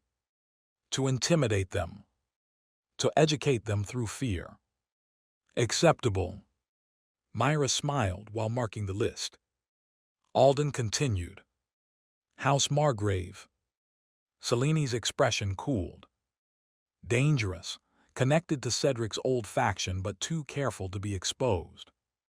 I smiled. Seat them near me. Myra frowned. Alina, double guards near House Margrave. Already planned. Selene, prepare polite knives. Selene smiled. Always. The nobles entered Blackthorn, expecting a half-savage northern duchy, trying desperately to appear civilized. They found warmth, order, clean halls, armed discipline, rich food, detailed records, and villagers selling goods at excellent prices in the exhibition hall. It was beautiful. I watched a countess buy 6 jars of Greybrook preserves at triple the normal price. The same preserves Selene had stolen. Justice moved in circles. The first banquet was unbearable. Nobles smiled. Nobles whispered. Nobles judged. I sat at the high table with Selene on one side and Alina standing behind me. Myra was not seated at high table because even Selene said that would provoke too much too quickly. Instead, Myra sat at the head of the civic office table with Alden and several village representatives. That was better. It made a statement. Not mistress. Not hidden favorite. Office holder. Representative. Blackthorn's voice. Still people stared. One lady whispered too loudly. She is the maid, isn't she? I lifted my wine glass. Alina leaned down. Do not throw it. I was not. You were considering it. Briefly. Selene smiled at the noblewoman. Lady Veramont, did you know Steward Myra coordinated the relief records that exposed grain theft in 7 villages? Lady Veramont froze. Selene continued, voice sweet. Remarkable woman, His Grace has an eye for talent. The table fell silent. I looked at Selene. She sipped wine. Dangerous. Useful. Annoyingly attractive. Later, Lord Margrave approached. Tall, thin, smiled like a knife under silk. Duke Vale, he said, bowing. Your recovery is impressive, almost miraculous. Forbidden magic rumor. I smiled.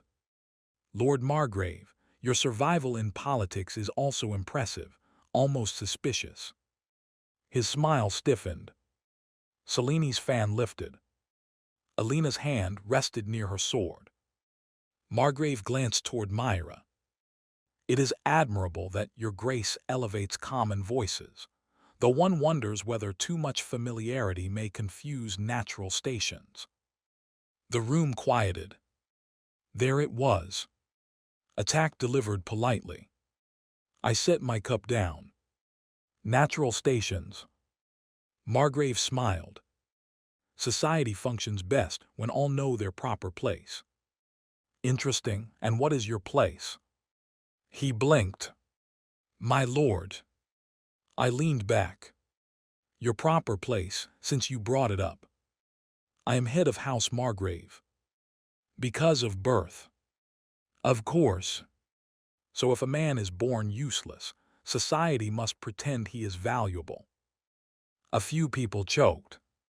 Margrave's face tightened. That is not what I said. Good, because that would embarrass you. Seleni's fan covered her smile. I continued, Blackthorn's new policy is simple. Competence is useful. Loyalty is useful. Honesty is useful. Birth is pleasant decoration, but decoration cannot repair roads, feed villages, balance accounts, or stop knives. I looked toward Myra. She was staring at me. I looked back at Margrave. Steward Myra has done more for this duchy in months than many nobles have done for their lands in generations. So if you are confused about her station, allow me to clarify. My voice turned cold. She stands where I place her. Silence. Heavy. Alden looked like he might ascend. Elena's eyes shone. Selene murmured, well struck. Margrave bowed stiffly. Your grace is passionate. I am territorial. Of course. He retreated. Good. One noble down. Too many remaining. The winter court lasted 7 days. By day 2, nobles began donating to the school fund because Selene made it socially embarrassing not to. By day 3, merchants were competing for trade contracts. By day 4, Elena had convinced 3 military houses that Blackthorn's patrol model was superior. By day 5, Myra's civic office had received petitions from visiting servants of other noble houses. That caused a scandal. A delicious one. A maid from House Veramont came to Myra quietly, reporting unpaid wages and illegal punishment. Myra brought it to me. I brought it to Selene. Selene smiled.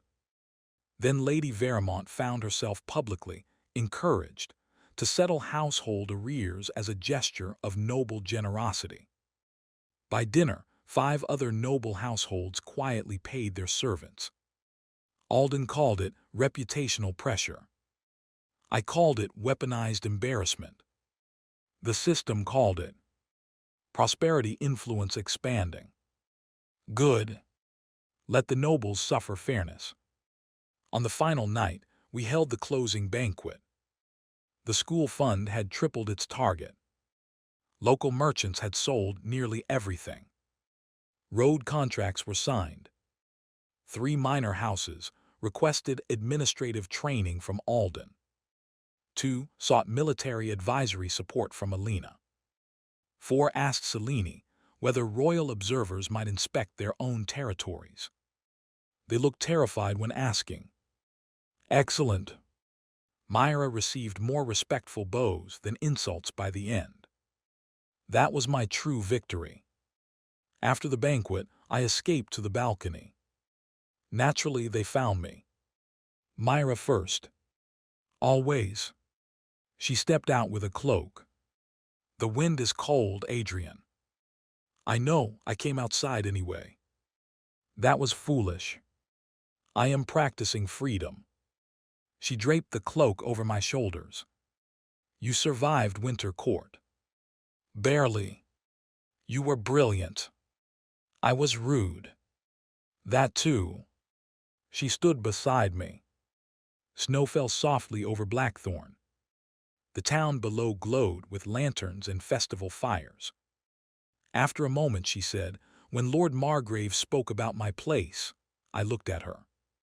She was not crying. Good. But her voice was quiet. I thought perhaps he was right. My chest tightened. Myra. I know what I am. I know what I was. You are Myra. She smiled faintly. You always say that like it answers everything. It does. She looked at me, then whispered, and what is my place? I turned fully toward her. This time I did not run. No jokes. No excuses. No system. Beside me. Her breath caught. I continued, if you want it. The snow fell between us. Soft. Silent. Myra's eyes filled. I want it. My heart beat once. Hard. Good. She laughed shakily. Good. I am very eloquent under pressure. No, you are not. Rude. Honest. She stepped closer. I reached out and took her hand. Her fingers were cold. Mine probably were too. For a while, we simply stood there. Then the balcony door opened. Elena stepped out. She saw our joined hands. Stopped. Then smiled. Not sadly this time. Gently. Adrian, Myra. Myra did not pull away. I noticed. Elena noticed too. Something eased between them. Elena came to stand at my other side. The final guards are posted. No incidents. Excellent. She looked at the snow. The court went well. That sounds like your polite way of saying no one died. That too. Myra smiled.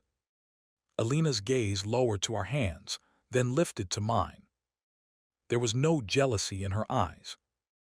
Not gone entirely. But changed. Accepted. She said softly, beside you suits her. Myra's grip tightened. I looked at Elena.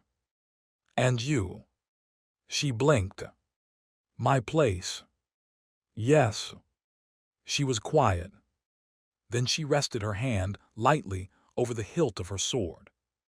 At your side when danger comes. Elena. And she hesitated. Myra looked at her gently. Elena took a breath. And close enough that when there is no danger, I may remember I am allowed to rest. My throat tightened. I reached out my free hand. Elena looked at it. Then carefully placed her hand in mine. Her fingers were calloused. Warm. Steady. Myra smiled. I held both their hands and stared out at the snow, emotionally doomed beyond recovery. Then Seleni's voice came from behind us. How touching, you all began without me. I closed my eyes. Were you spying again? Observing. Selene stepped onto the balcony, wrapped in a white fur cloak, golden hair catching snowflakes like winter had decided to flatter her. She looked at our hands, then at me. Her smile was soft. Winter Court was a success. Because everyone feared you. Partly. She came to the railing, standing near but not intruding. Myra looked at her. Then, after a moment, extended her hand. Selene's eyes flickered with surprise. Myra smiled. You said you would stand near the fire. Selene looked at her hand. Then at Myra. Then at me. For once, Princess Selene Orlia looked uncertain. Not strategic. Not royal. Just human. She slowly took Myra's hand. Elena shifted slightly, making room. Selene stood with us beneath the falling snow. 4 people on a balcony in a duchy that was supposed to burn. The system chimed softly. Household bond stabilized. I smiled. System. Yes, host. Do not ruin this. Acknowledged. Below us, Blackthorn's lanterns glowed. Myra leaned lightly against my shoulder. Elena stood steady at my side. Selene held Myra's hand and looked out over the territory with a quiet expression I had never seen on her before. Peace. Not complete. Not permanent. But real. I thought back to the morning I woke up in this world, staring at poisoned tea, told I had to die as a tyrant. What a joke. I had tried to act ruthless. Somehow I became responsible. I had tried to avoid attachment. Somehow I gained a home. I had tried to wait for death. Somehow I chose life. Myra squeezed my hand. What are you thinking? I looked at the snow. Good news. She tilted her head. What? I think Blackthorn will survive. Elena smiled faintly.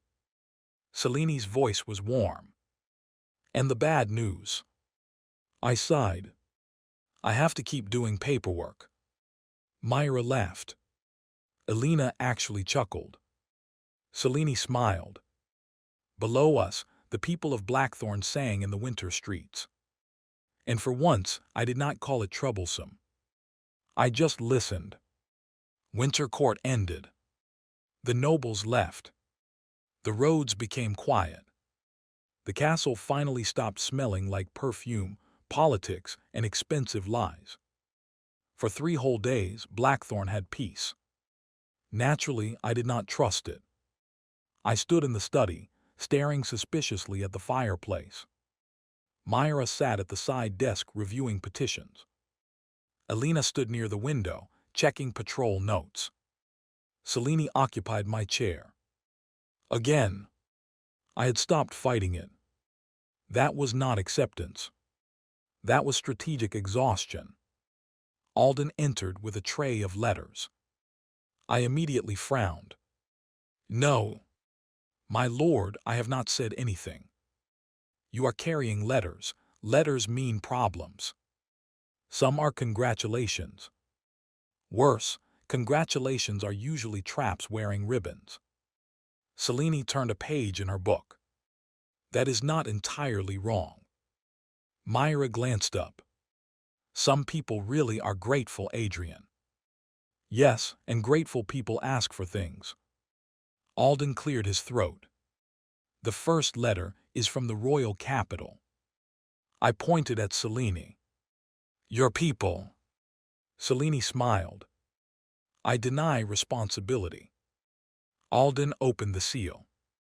His Majesty has formally recognized Blackthorn's winter court as a success. Suspicious. He praises the school fund, the civic petition system, and the trade exhibition. Deeply suspicious. He also requests that Duke Adrian Vale prepare a written report on Blackthorn's reforms for possible review by the Royal Council. Silence. I looked at Alden. Alden looked at me. Myra slowly lowered her papers. Elena looked away. Selene's lips twitched. I said quietly, a written report. Yes, my lord. For the Royal Council. Yes, my lord. On all reforms. Yes, my lord. I placed both hands on the desk. Absolutely not. Selene closed her book. Adrian. No. This is an opportunity. To die from paperwork. To influence the kingdom. Same thing. Myra smiled gently. You could help other territories.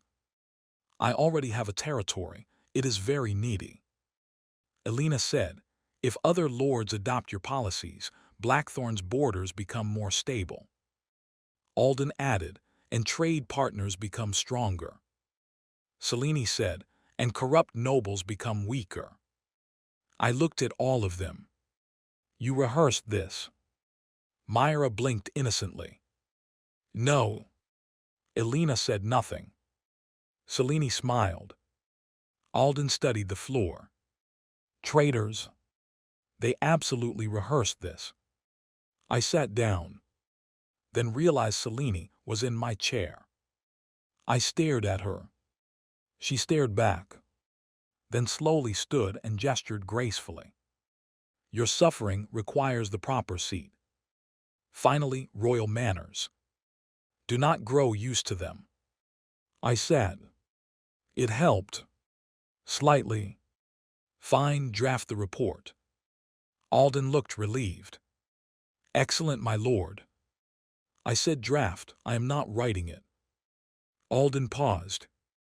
My lord, the king requested your perspective. Then write it in my voice. Myra looked amused. That means many insults.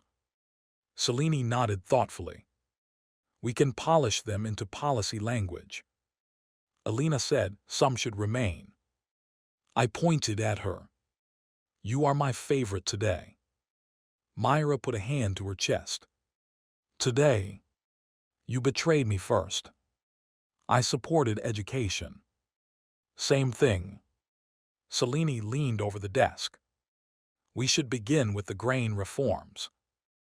Alden nodded. Then tax audits.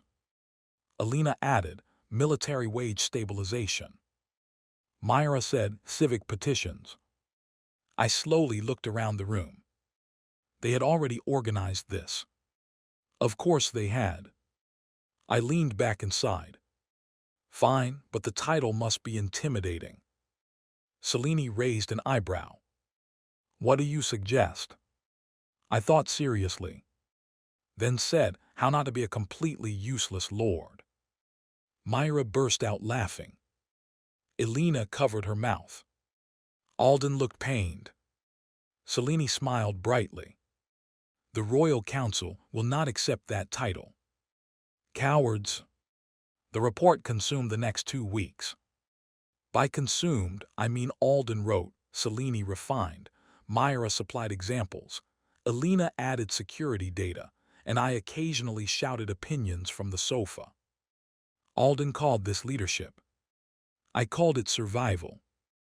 The final title, against my wishes, became Observations on Stabilizing a Distressed Northern Territory through Administrative Reform, Civic Accountability, and Strategic Investment. Disgusting. No personality. I tried to add a subtitle. Dead peasants cannot pay taxes. Selene crossed it out. I added it again. She crossed it out again. This continued for 3 days. Finally, Myra suggested we include the phrase inside the report as a private maxim of governance. I accepted. Selene sighed but allowed it. Victory. Small but sweet. The system chimed when we sealed the completed report. Prosperity influence expanding beyond Blackthorn. I narrowed my eyes. System. Yes, host. Does that mean more work? Likely. I knew it. But long-term regional stability will improve. Still work. Correct. I hate success. Host behavior suggests otherwise. Shut up. Alden sent the report to the capital with 3 guards and a locked document case. I watched the writers leave. Myra stood beside me. You look proud. I look tired. You look proud and tired. Pride is just exhaustion with better posture. She smiled. Alina approached from the training yard. The northern patrols are clear. Good. Selene emerged from the doorway behind us. The report will cause trouble. I turned. What? She smiled. Good trouble. No such thing. She folded her hands inside her sleeves. The king will like it. Reform-minded officials will like it. Corrupt nobles will hate it. So assassination attempts. Possibly. Alina. Already increasing patrols, Alina said. Myra. Already checking household staff and messenger routes. Alden. From behind us, Alden appeared as if summoned by paperwork magic. Already drafting emergency protocols, my lord. I stared. You were all ready. Selene smiled. We know you. That was unfair. Also concerning. 2 weeks later, the royal reply came. Not from the king. From the queen. That alone was enough to make Selene sit upright. I looked at the letter. Your mother. Selene's expression became unusually unreadable. Yes. Is that bad? Not necessarily. That means bad. Myra leaned closer. What does it say? I opened the letter. The handwriting was refined, controlled, and somehow judgmental. I read aloud. To Duke Adrian Vale of Blackthorn, Her Majesty Queen Isolde Aurelia acknowledges receipt of your administrative report and requests your presence at the capital to discuss possible expansion of civic reforms. I stopped. No. Selene took the letter. Her eyes moved quickly. Myra asked what else.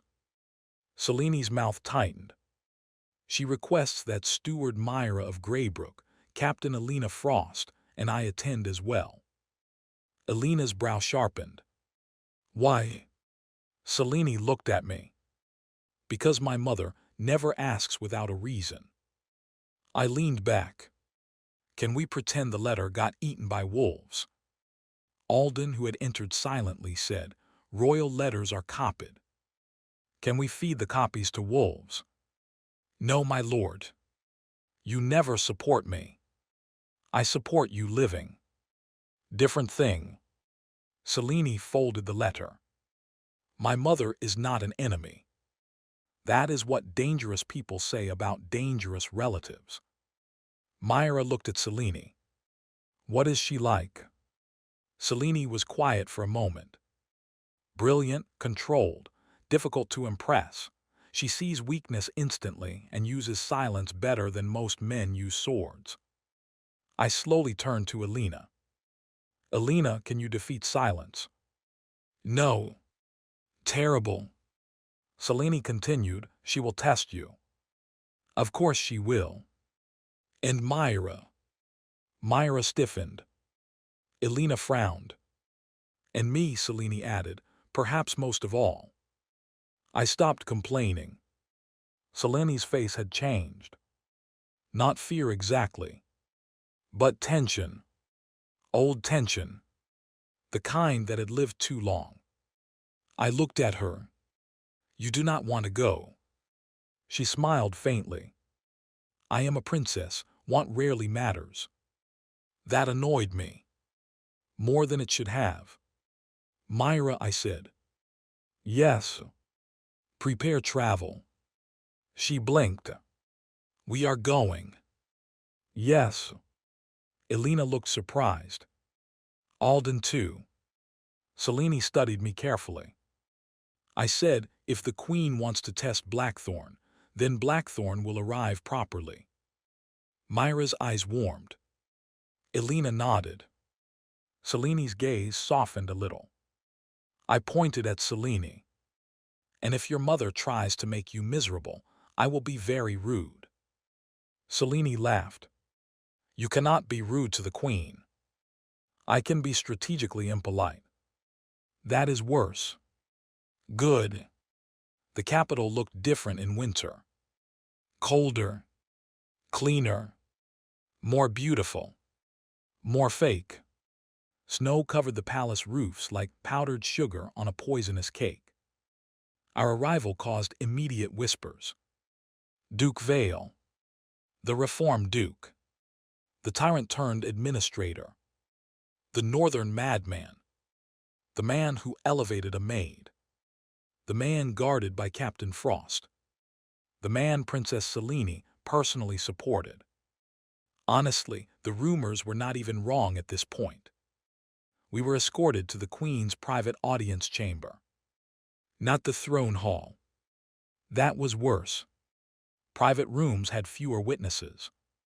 More knives. Sometimes literal. Queen Isolde sat near a tall window, embroidery in her hands.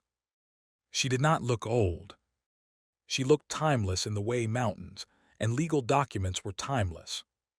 Silver blonde hair, pale eyes, perfect posture, expression calm enough to frighten furniture. Selene bowed. Mother. Myra bowed deeply. Elena saluted. I bowed the appropriate amount. At least I hope so. The Queen looked at me. Duke Adrian Vale. Your Majesty. You are younger than your report suggests. I blinked. Was that an insult? A compliment. A trap. I chose honesty. I complained through most of it. Alden made me sound respectable. Myra inhaled sharply. Alina went very still. Selene closed her eyes. The queen paused. Then, to my surprise, she smiled faintly. Wise administrators often survive by employing better writers. I immediately liked her slightly. Dangerous. Queen Isolde gestured. Sit. We sat. Except Alina, who remained standing behind me. The queen noticed. Captain Frost. Your Majesty.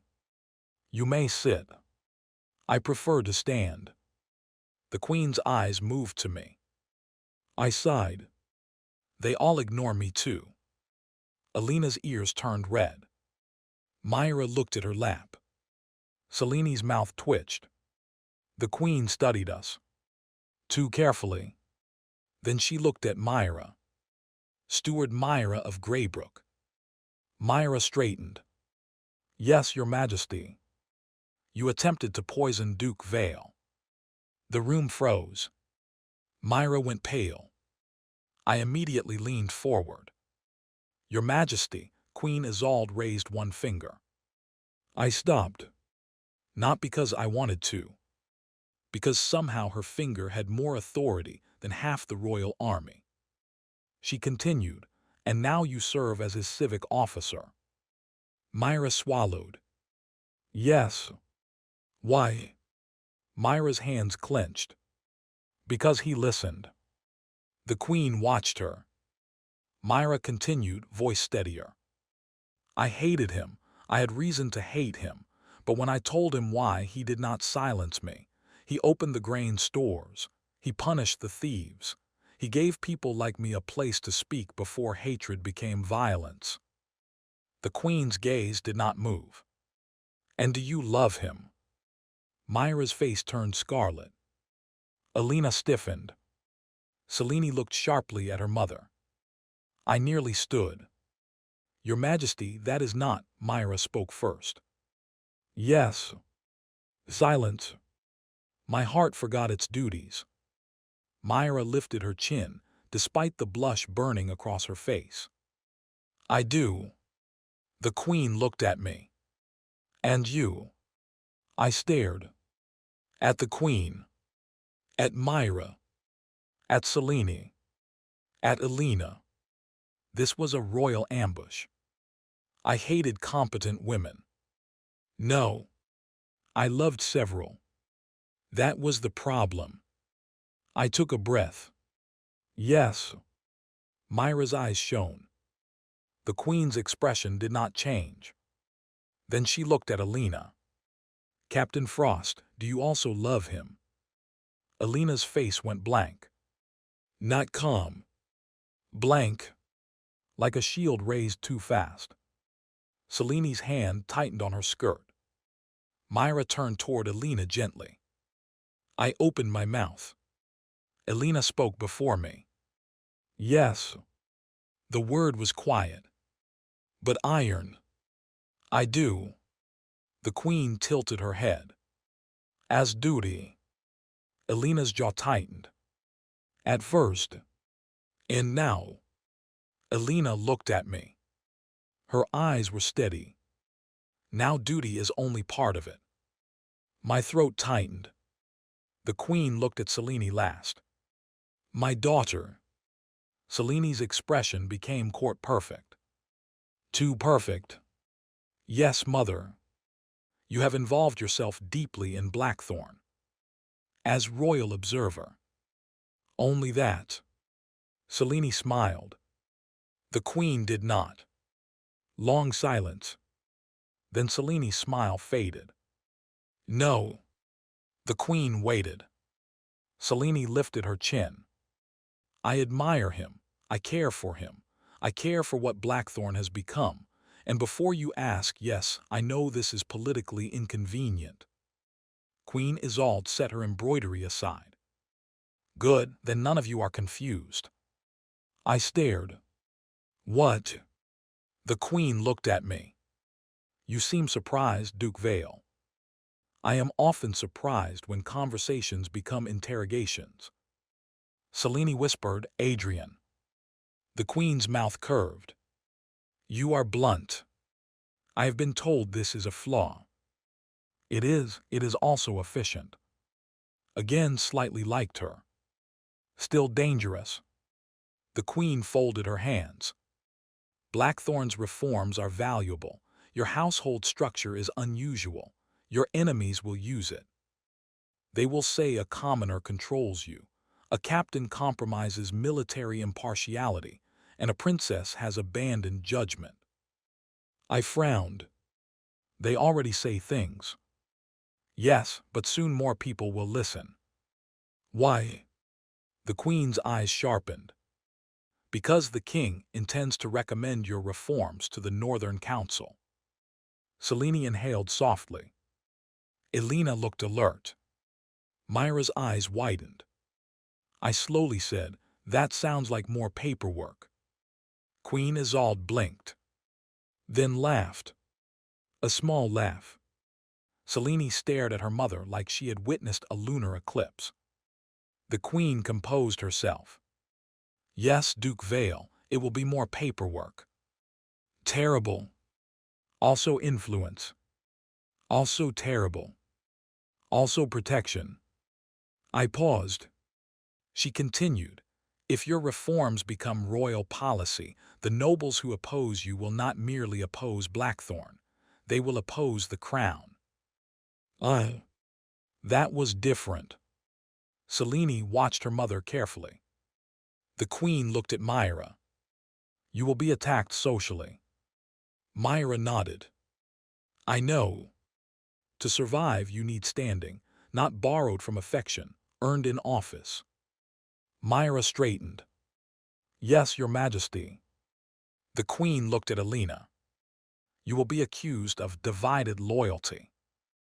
Elena replied calmly, my loyalty has never been divided. I serve Blackthorn and its duke. And if the duke is wrong? Elena paused. Then said, then I tell him. I muttered frequently. The queen looked amused. Then she turned to Selene. You will be accused of favoritism. Selene's voice was quiet. I know. And are they wrong? Selene held her gaze. No. The queen nodded.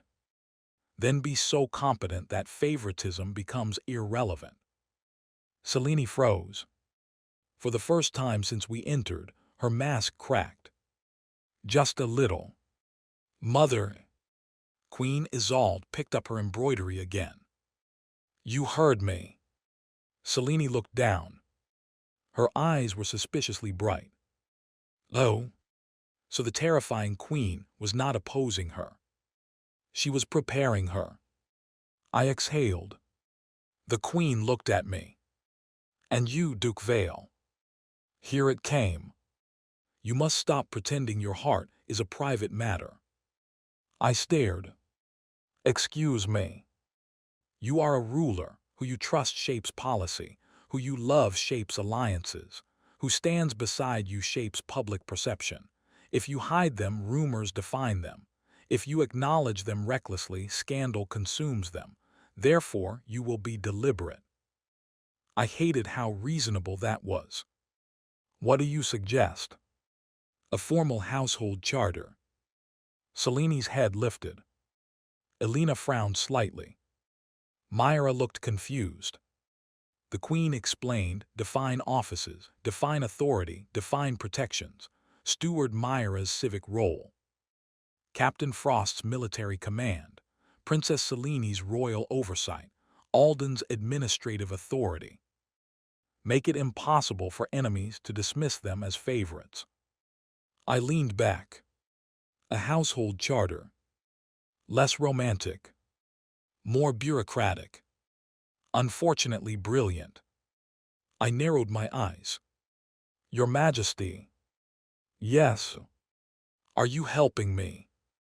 I am helping the kingdom. Same thing, apparently. Sometimes. Selene covered her mouth. Myra smiled. Elena looked relieved. The Queen smiled faintly.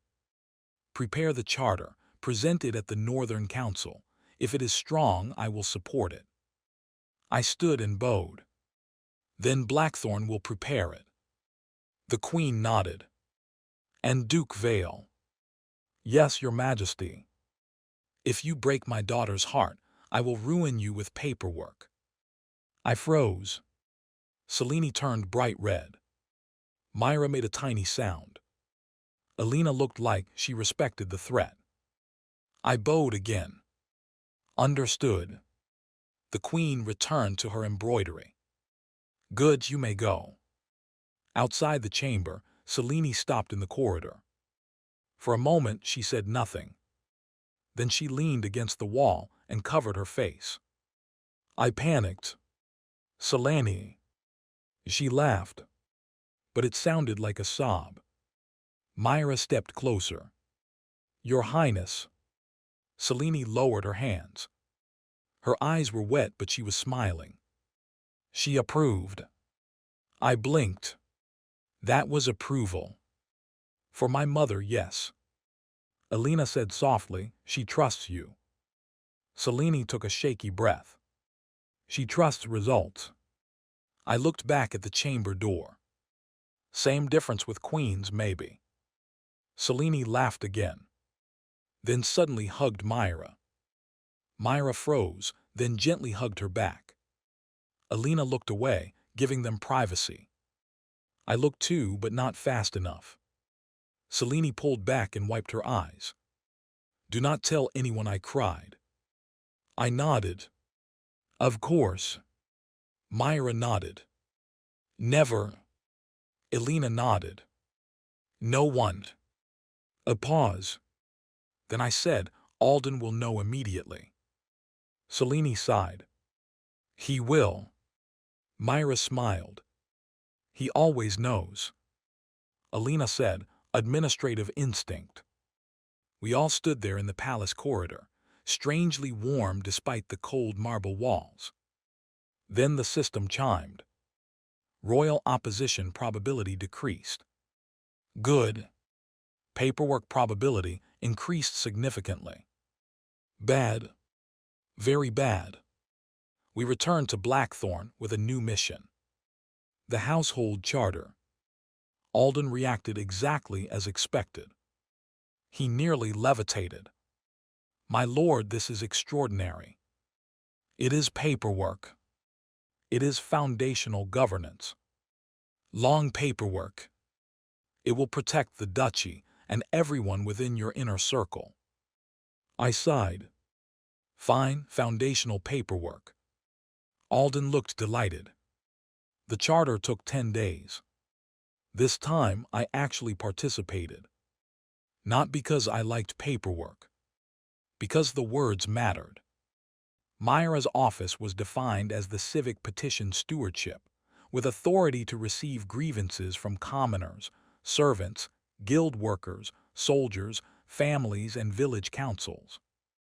Elena's command was defined as independent military authority over Blackthorn's guard and territorial defense, answerable directly to the Duke and subject to audit by council review. Selene's role became royal liaison and reform observer, appointed by Crown authority, but housed within Blackthorn's advisory council. Alden became chief administrator of the ducal office. I tried to give him the title Paperwork Warlord. He refused. Coward. The final section was more personal. Selene wrote the first draft. I hated it because it was elegant. Myra cried reading it. Elena went very quiet. It stated that Duke Adrian Vale recognized the service, counsel, and personal loyalty of those named within the charter as essential to Blackthorn's recovery, and that attacks upon their legitimacy without evidence would be considered attacks upon the stability of the duchy. I added one line. Blackthorn does not discard those who helped save it. No one crossed that out. Not even Selene. The Northern Council, was held 1 month later. This time I arrived prepared. No fear. Well, some fear. Mostly irritation. The council gathered in the capital's northern hall, filled with lords, ministers, military officials, merchants, and royal observers. The king presided. The queen watched from a raised side balcony. Selene stood beside me. Myra stood behind the civic documents. Elena stood in full armor. Alden held the charter like a sacred text. The nobles whispered. I ignored them. Mostly. Lord Margrave was there again, looking bitter. Good. Bitterness suited him. The king called the session. I presented the reform report. Alden explained finances. Myra explained civic petitions. Some nobles looked uncomfortable hearing a former maid speak with authority before the council. Excellent. Their discomfort fed me. Elena explained military stabilization. No one interrupted her, because they enjoyed living. Selene explained royal observation findings. The room listened. Then Lord Margrave rose. Of course. Your Majesty, no one denies Blackthorn's recovery, but Duke Vale's structure blurs dangerous lines. A common-born woman with influence over civic grievances, a military captain personally attached to the Duke, a princess acting as liaison in his household. Are we discussing governance or personal indulgence? The room went silent. There it was. The main attack. I began to stand. Myra stepped forward first. I froze. She bowed to the king. May I answer? The king looked intrigued. You may. Myra turned to Margrave. My lord, when grain was stolen from villages, noble lines were clear. When servants were unpaid, household lines were clear. When soldiers deserted because wages vanished, military lines were clear. Her voice did not shake. And yet people suffered. Margrave's face tightened. Myra continued. Blackthorn's reforms did not blur responsibility. They restored it. My office does not rule nobles. It records grievances so suffering cannot be hidden until it becomes rebellion. The hall murmured. Margrave replied, and your closeness to Duke Vale. Myra lifted her chin. I do love him. The hall erupted. I nearly swallowed my tongue.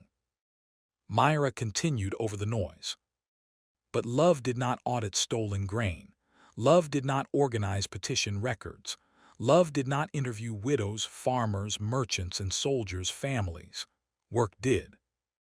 The room quieted. She looked at Margrave. If my work is flawed, challenge the records. If not, then my birth is irrelevant. Silence. I stared at her. My heart was useless. Completely useless. Elena stepped forward next. My loyalty to Duke Vale is known. So is my service record.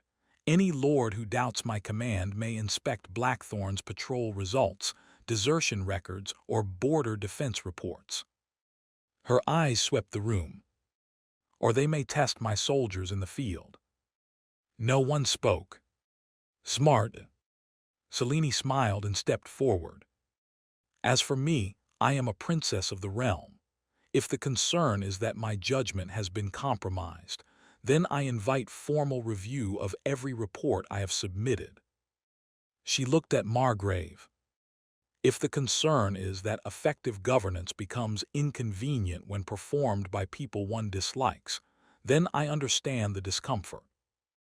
The queen's mouth curved slightly from the balcony. The king looked amused.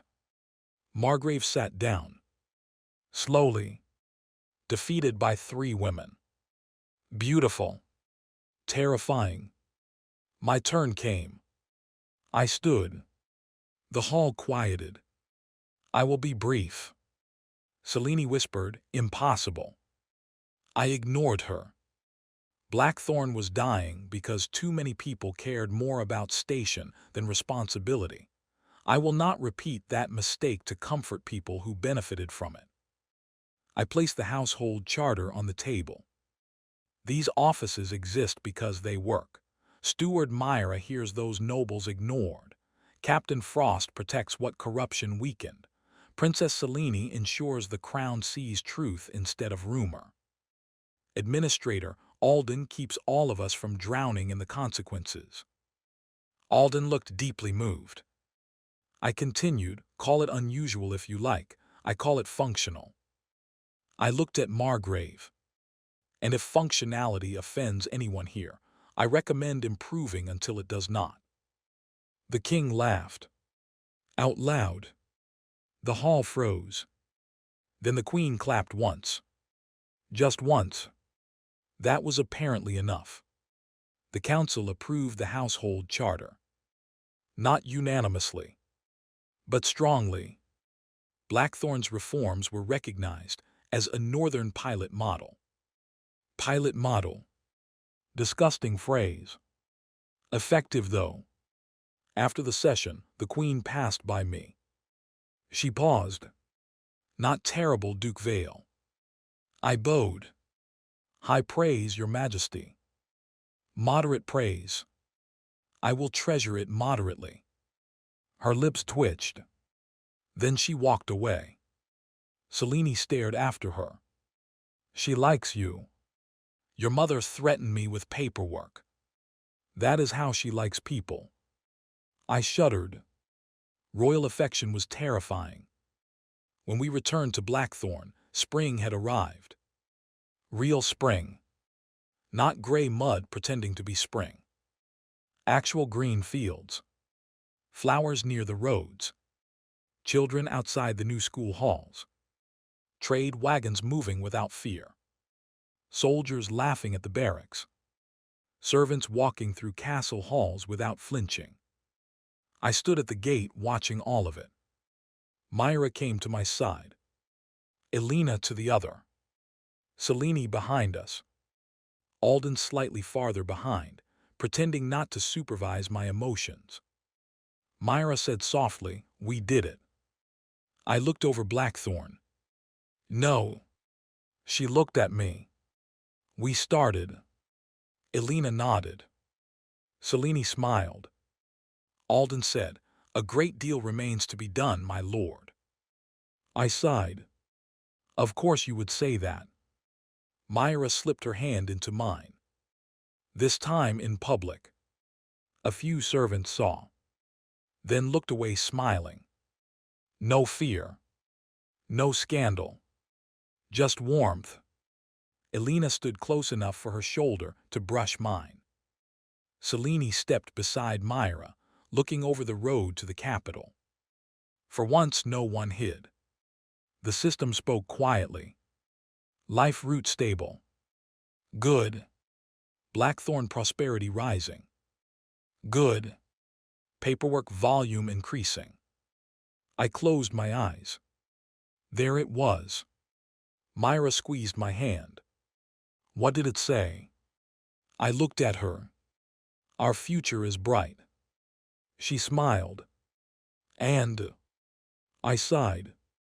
And full of paperwork. Elena laughed softly. Selene smiled. Alden said, "I have already prepared folders." I turned. Alden. "Yes, my lord. Sometimes I wonder if you are the true villain." He bowed. Only administratively. Myra laughed. Elena smiled. Selene's eyes warmed. And I, Adrian Vale, former doomed tyrant duke, held Myra's hand at the gate of a territory that had chosen to live with me. Good news. Blackthorn survived. Bad news. The kingdom noticed. Worst news. Apparently, saving one duchy was only the beginning. The system called that progress. I called it troublesome.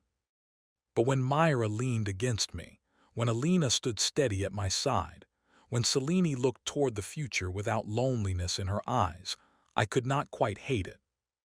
Fine. If the kingdom wanted reform, I would reform it.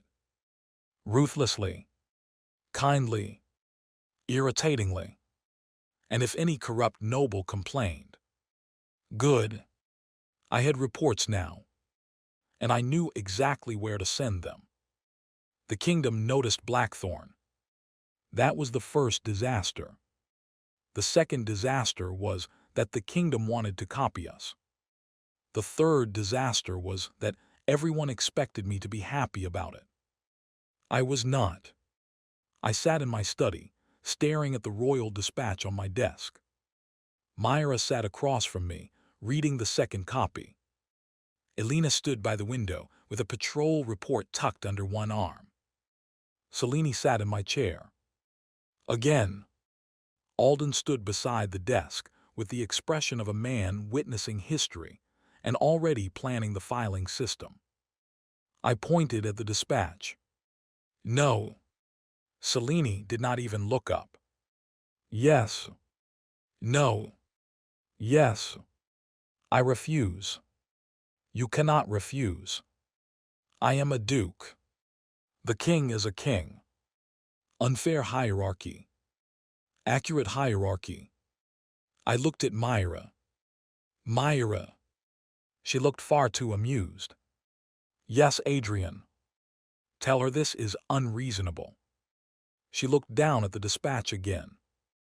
It says the Crown wants you to supervise 3 reform delegations across the Northern Territories. Exactly unreasonable. It also says Blackthorn will receive royal funding for infrastructure expansion. I paused. How much funding? Alden answered immediately. Substantial, my lord. How substantial? Enough to repair the Eastern Bridge, complete 2 more village schools, expand the public granary system, and improve the Northern Trade Road. I slowly leaned back. Money. For Blackthorn. For roads. Schools. Granaries. Prosperity. Damn it.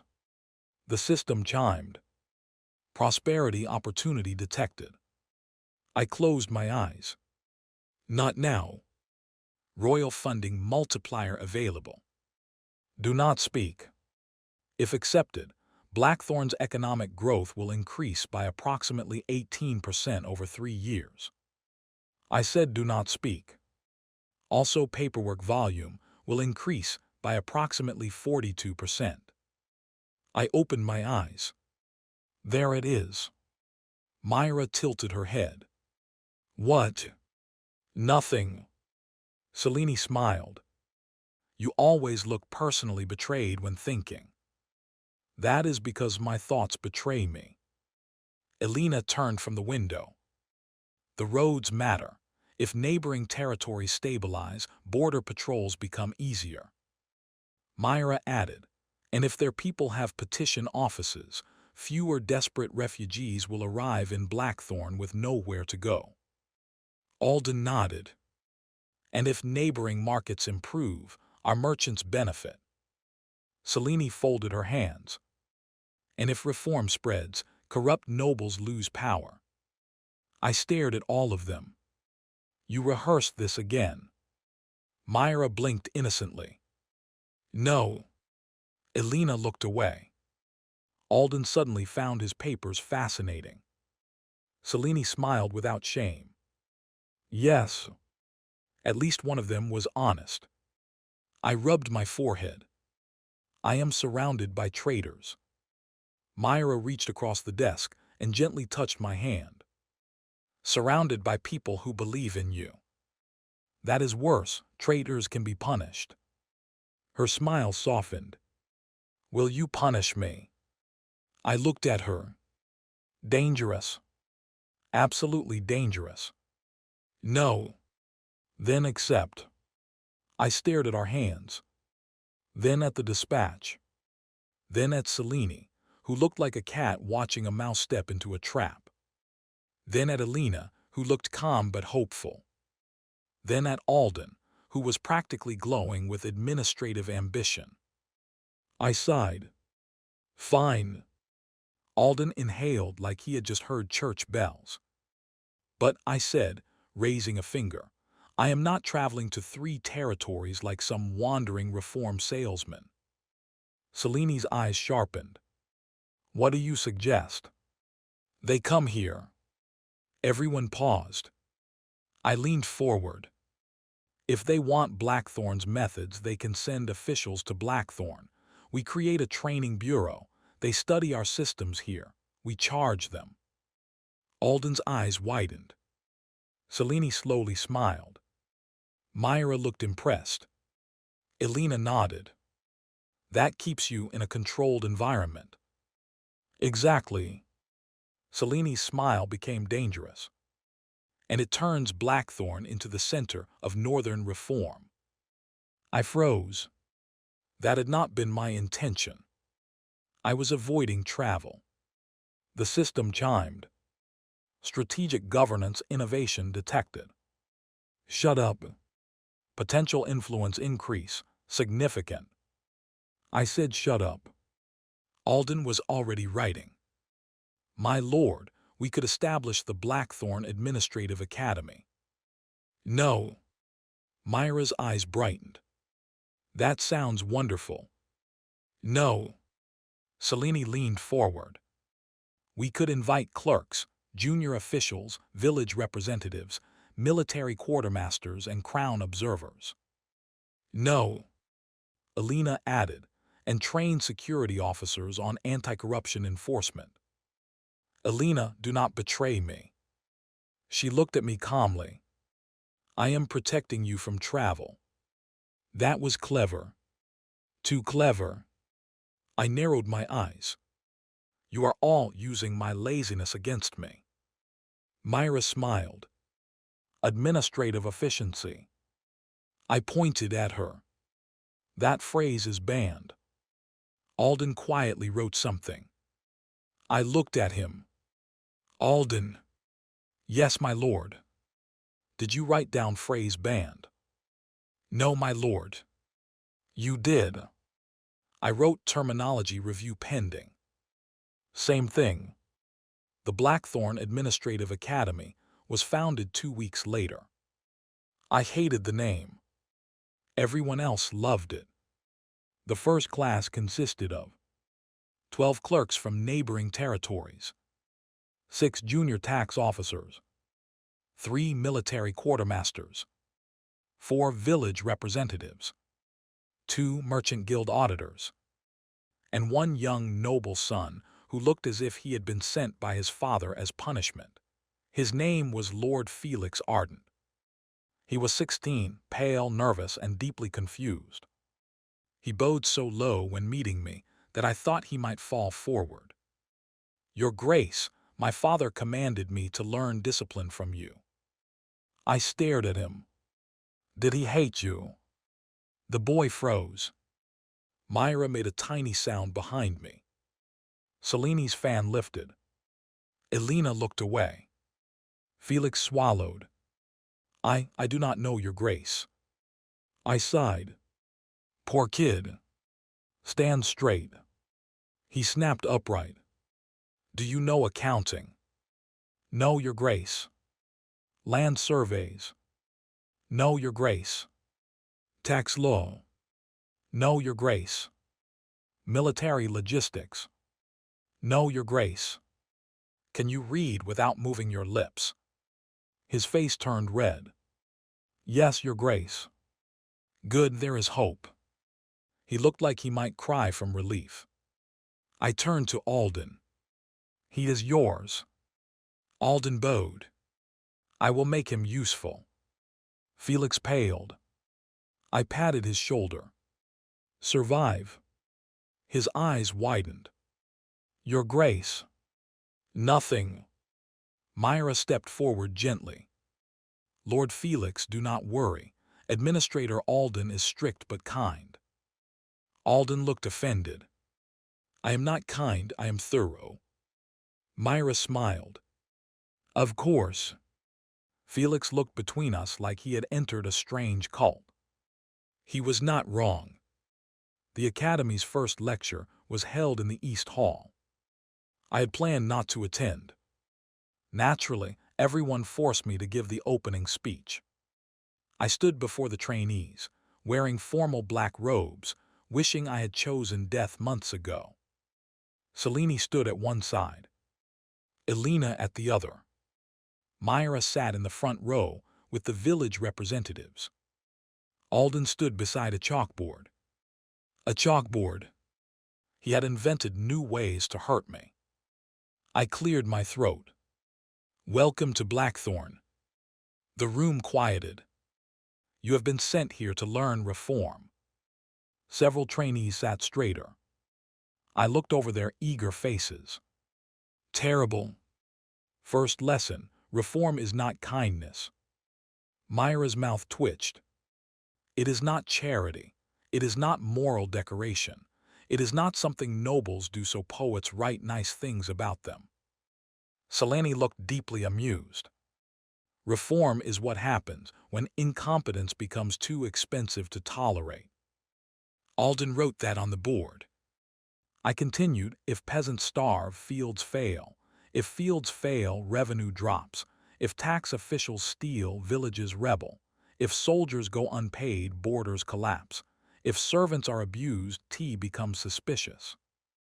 Myra covered her mouth. Felix looked horrified. Good. Fear reinforced memory. I pointed toward the window. Blackthorn survived because we stopped treating suffering as invisible. Problems ignored become problems armed. Remember that.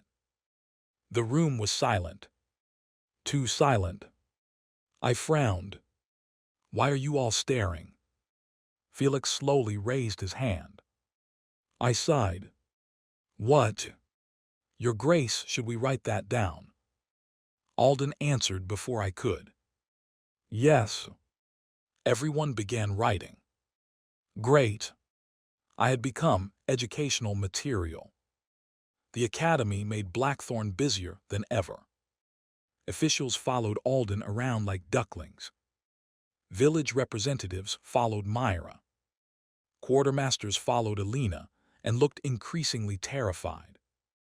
Selene held political workshops that left 3 clerks pale, and 1 merchant auditor inspired enough to propose public contract transparency. I did not know what that meant. Alden said it was excellent, so I approved it. My role was mostly symbolic. Unfortunately, symbolic meant people kept asking me questions. One afternoon, Felix found me hiding in the old portrait gallery. I was eating winterberry jam from a jar. Evidence of Selene's influence. He froze. Your Grace. I slowly lowered the spoon. You saw nothing. He bowed quickly. Of course, Your Grace. What do you want? He clutched a notebook. I had a question about village petition reviews. I stared. In the portrait gallery. I was told you come here when avoiding paperwork. Damn it. Who told you that? Steward Myra. Traitor. I sighed. Ask. Felix opened his notebook. If many villagers complain about the same official, but the official denies wrongdoing and has noble backing, what should we do first? Records. He looked up. Records. People lie, officials lie better, nobles lie with confidence. Records are harder to bully. He wrote quickly. So collect tax receipts, supply logs, witness statements, and delivery records. Good. His face brightened. Then confront the official. No, audit quietly first. If you confront early, he hides evidence. Felix wrote faster. Then report to the local lord. I looked at him. That depends. Is the lord corrupt or stupid? Felix froze. Your Grace. Important distinction. Corrupt lords hide crimes. Stupid lords create them by accident, handled differently. He hesitated. How? Corrupt lords need evidence strong enough they cannot bury. Stupid lords need systems simple enough they cannot ruin. Felix stared, then wrote that down word for word. I pointed at him. Do not quote me. Yes, Your Grace. You are quoting me. Yes, Your Grace. At that moment, Selene entered the gallery. She looked at the jam, then at me, then at Felix. My jam. I held the jar closer. Confiscated due to royal theft history. Felix looked deeply confused. Selene smiled. Duke Vale, are you mentoring Lord Felix? No. Felix said yes. I glared at him. He turned pale. Maybe. Selene walked closer and took the jar from my hand. Felix, remember this moment. Duke Vale pretends to dislike teaching, but he cannot resist correcting incompetence. That is not true. She dipped the spoon into the jam. Then, why are you hiding in a portrait gallery, giving governance advice? Coincidence. With notes. Felix hid the notebook behind his back. Too late. Selene smiled. You are both terrible conspirators. I looked at Felix. She is dangerous. Never let her question you without tea. Selene ate the jam. My tea is excellent. For interrogation. Exactly. Felix wrote something down. I stared. What did you write? He looked guilty. Never face Princess Selene without tea. Selene laughed. I decided the boy had potential. Over the next month, Felix became a problem. Not because he was bad. Because he improved. Rapidly. Alden praised his handwriting. Myra praised his patience with villagers. Alina said he stopped flinching when soldiers shouted. Selene said his political instincts were less dead than expected. High praise. He began following me around like a nervous younger brother. I did not approve. Unfortunately, I also did not stop him. One evening, Felix stood in my study, holding 2 reports. Your Grace, I found an inconsistency in House Arden's grain records. I looked up. Your own house. Yes. Dangerous. He swallowed. I think my father's steward has been taking grain fees twice from tenant farmers. I leaned back. Do you think or do you know? He placed papers on the desk. I know. Alden stepped closer. Myra looked up from her work. Selene's eyes sharpened. Alina watched Felix carefully. The boy's hand shook, but his voice held. I checked receipts against storage logs. The same transport fee appears in both the tax ledger and the delivery ledger. Alden reviewed the documents. His brows lifted. He is correct. Felix looked like he might faint. I studied him. Your father sent you here to learn discipline. Yes, Your Grace. And now you found corruption in his own house. Yes. Will you hide it? Felix went pale. Then he shook his head. No. Even if your father is angry. His voice trembled. Yes. I smiled faintly. Good, you learned something. His eyes widened. I looked at Myra. Help him prepare a petition record. Myra nodded. Alina, if House Arden's steward threatens witnesses, provide escort. Yes. Selene, how do we avoid turning this into a family scandal that crushes the boy? Selene smiled. Carefully. Terrible answer. Accurate answer. Felix bowed deeply. Thank you, Your Grace. Do not thank me. This will be unpleasant. I know. No, you do not, but you will. He straightened. I still want to do it. I stared at him. Damn. Another earnest person.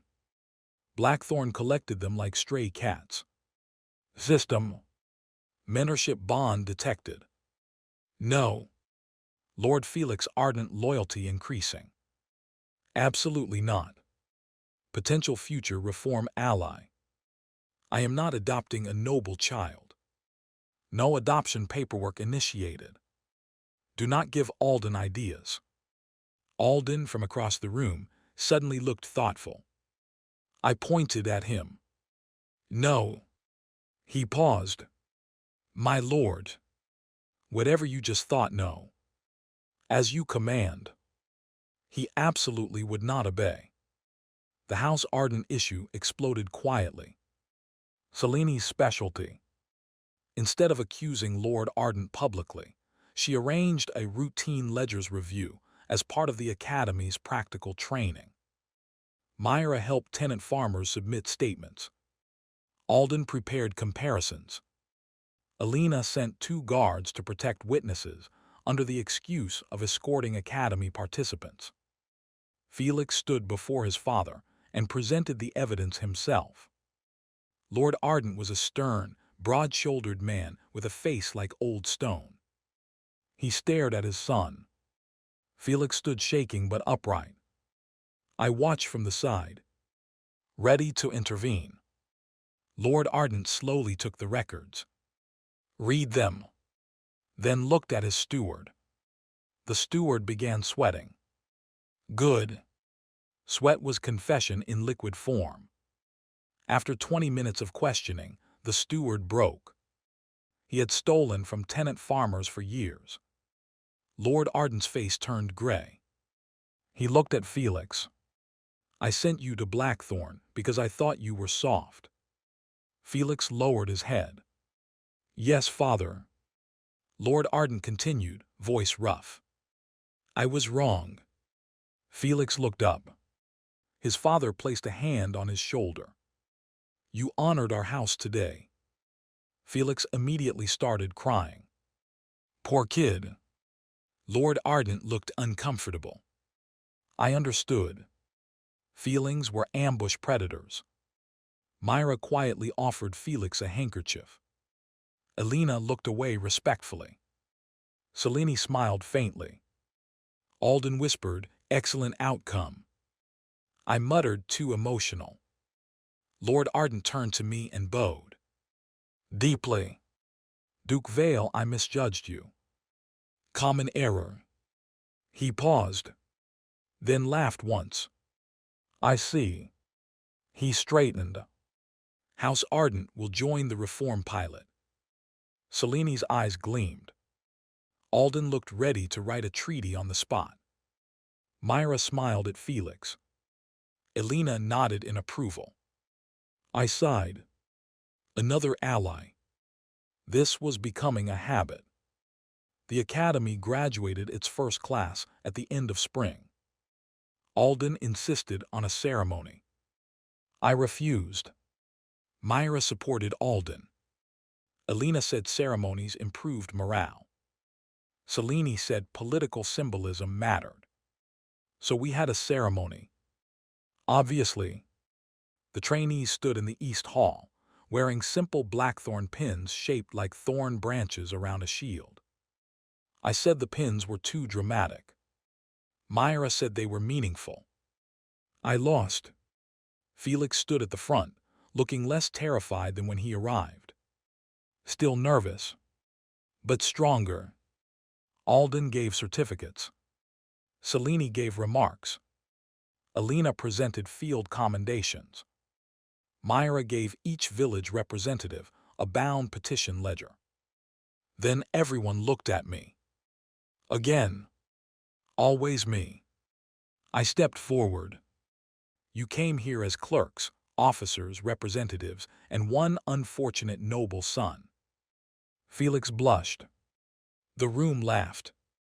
I continued, You learned ledgers, audits, petition systems, supply inspections, witness protection, and how to survive Administrator Alden. More laughter. Alden looked proud. You also learned that reform is not a speech. It is not a festival. It is not a king's order written on pretty paper. I looked at them. It is boring, repetitive, annoying, full of complaints, receipts, liars, cowards, and people who ask why things must change. The hall quieted. So remember this. If a hungry person complains, listen before he becomes desperate. If a soldier grumbles, check his wages before he sells his sword. If a servant whispers, ask what the household is hiding. If an official resists inspection, inspect harder. Myra's eyes warmed. Elena smiled faintly. Selene watched me with that look again. The dangerous, affectionate one.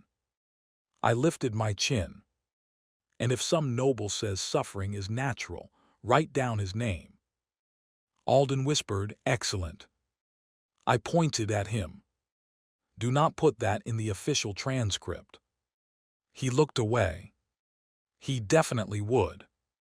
The graduates applauded. Too much. Uncomfortable. After the ceremony, Felix approached me. He bowed. Your Grace, I will return to House Arden tomorrow. Good, stop following me. His face fell slightly. I sighed. But write if you find more corruption. He brightened. Yes, Your Grace. And do not let your father intimidate you. Yes. And eat properly. You look like a frightened candle. Myra smiled behind him. Felix bowed again. Thank you. Go. He ran off. Selene appeared beside me. You are fond of him. No. You are. He is useful.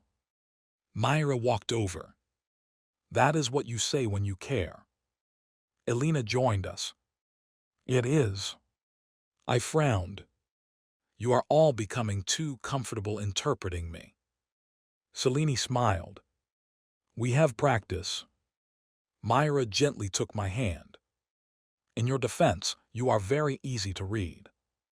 I am mysterious. Elena said no. Selene said not at all. Myra said never. I looked at Alden, who had approached quietly. Alden. He bowed. My lord is layered. Finally. Thank you. Like a poorly organized archive. I stared at him. Betrayal. Ultimate betrayal. Summer came. Blackthorn changed again. The academy continued with a second class. The roads filled with more wagons. The school halls opened. Children learned letters by scratching chalk onto dark boards. Adults attended evening arithmetic lessons. The granary system reduced hunger. Merchants complained about inspections, then admitted losses from theft had dropped. Soldiers, families received stable stipends. The castle staff voted to create a servants' council. I asked who allowed voting. Myra said I did. Apparently, I had said, if people have complaints, organize them before they become poison. Again, my words betrayed me. The system kept sending updates. Prosperity rising. Public trust expanding. Regional reform influence increasing. Paperwork volume severe. That last one was the only honest metric. One night after a long council meeting, I escaped to the roof walkway. Not the balcony. Elena had secured the roof walkway with railings after I made one joke about falling. I found Selene already there. Of course. She was looking at the stars. No chair to steal up here, I said. She smiled without turning. I considered bringing one. I believe you. I stood beside her. For a while we said nothing. The night air was warm. Below, Blackthorn glowed with lanterns. Selene spoke first. The capital is changing. Because of the academy. Because of you. I frowned. Unpleasant accusation. It is true. The Queen has begun pushing administrative reviews. The King wants reform reports from all Northern lords. House Ardent's case embarrassed several families into audits. Good. She looked at me. That sounded sincere. I enjoy nobles suffering consequences. Selene laughed softly, then quieted. My mother wants me to lead the Royal Reform Office. I looked at her. That is good, right? Yes. But her voice did not say yes. I turned fully. Selene. She sighed. If I accept, I will spend more time in the capital. There it was. Less Blackthorn. Less stolen chairs. Less royal jam theft. Less of her standing near the fire. I looked back at the stars. You should accept. She stilled. You say that quickly. Because if I hesitate, I might become selfish. And if I want you to be selfish. Dangerous. I knew better than to answer fast. Selene smiled sadly. Forget I said that. No. She looked at me. I said I am selfish. Her lips parted slightly. I want you here. I want you stealing my chair and threatening nobles with polite sentences. I want you close enough that I can complain about you. Her eyes softened. I continued, but you are more than Blackthorn. You can protect people I cannot reach. If the Royal Reform Office gives you that power, take it. She looked away. You make it difficult to tease you when you say things like that. I will fix that tomorrow. She laughed quietly, then leaned her shoulder against mine. Just lightly. Then I will accept. Good. But Blackthorn remains my home office. I froze. Home office? Yes. You made that up. I am royalty. I can make things up. Dangerous abuse of power. Useful abuse of power. She looked up at me. And I will still steal your chair whenever I visit. I sighed. Of course. She smiled. Peaceful. Less lonely. Good. When I returned inside, Elena was waiting near the stairwell.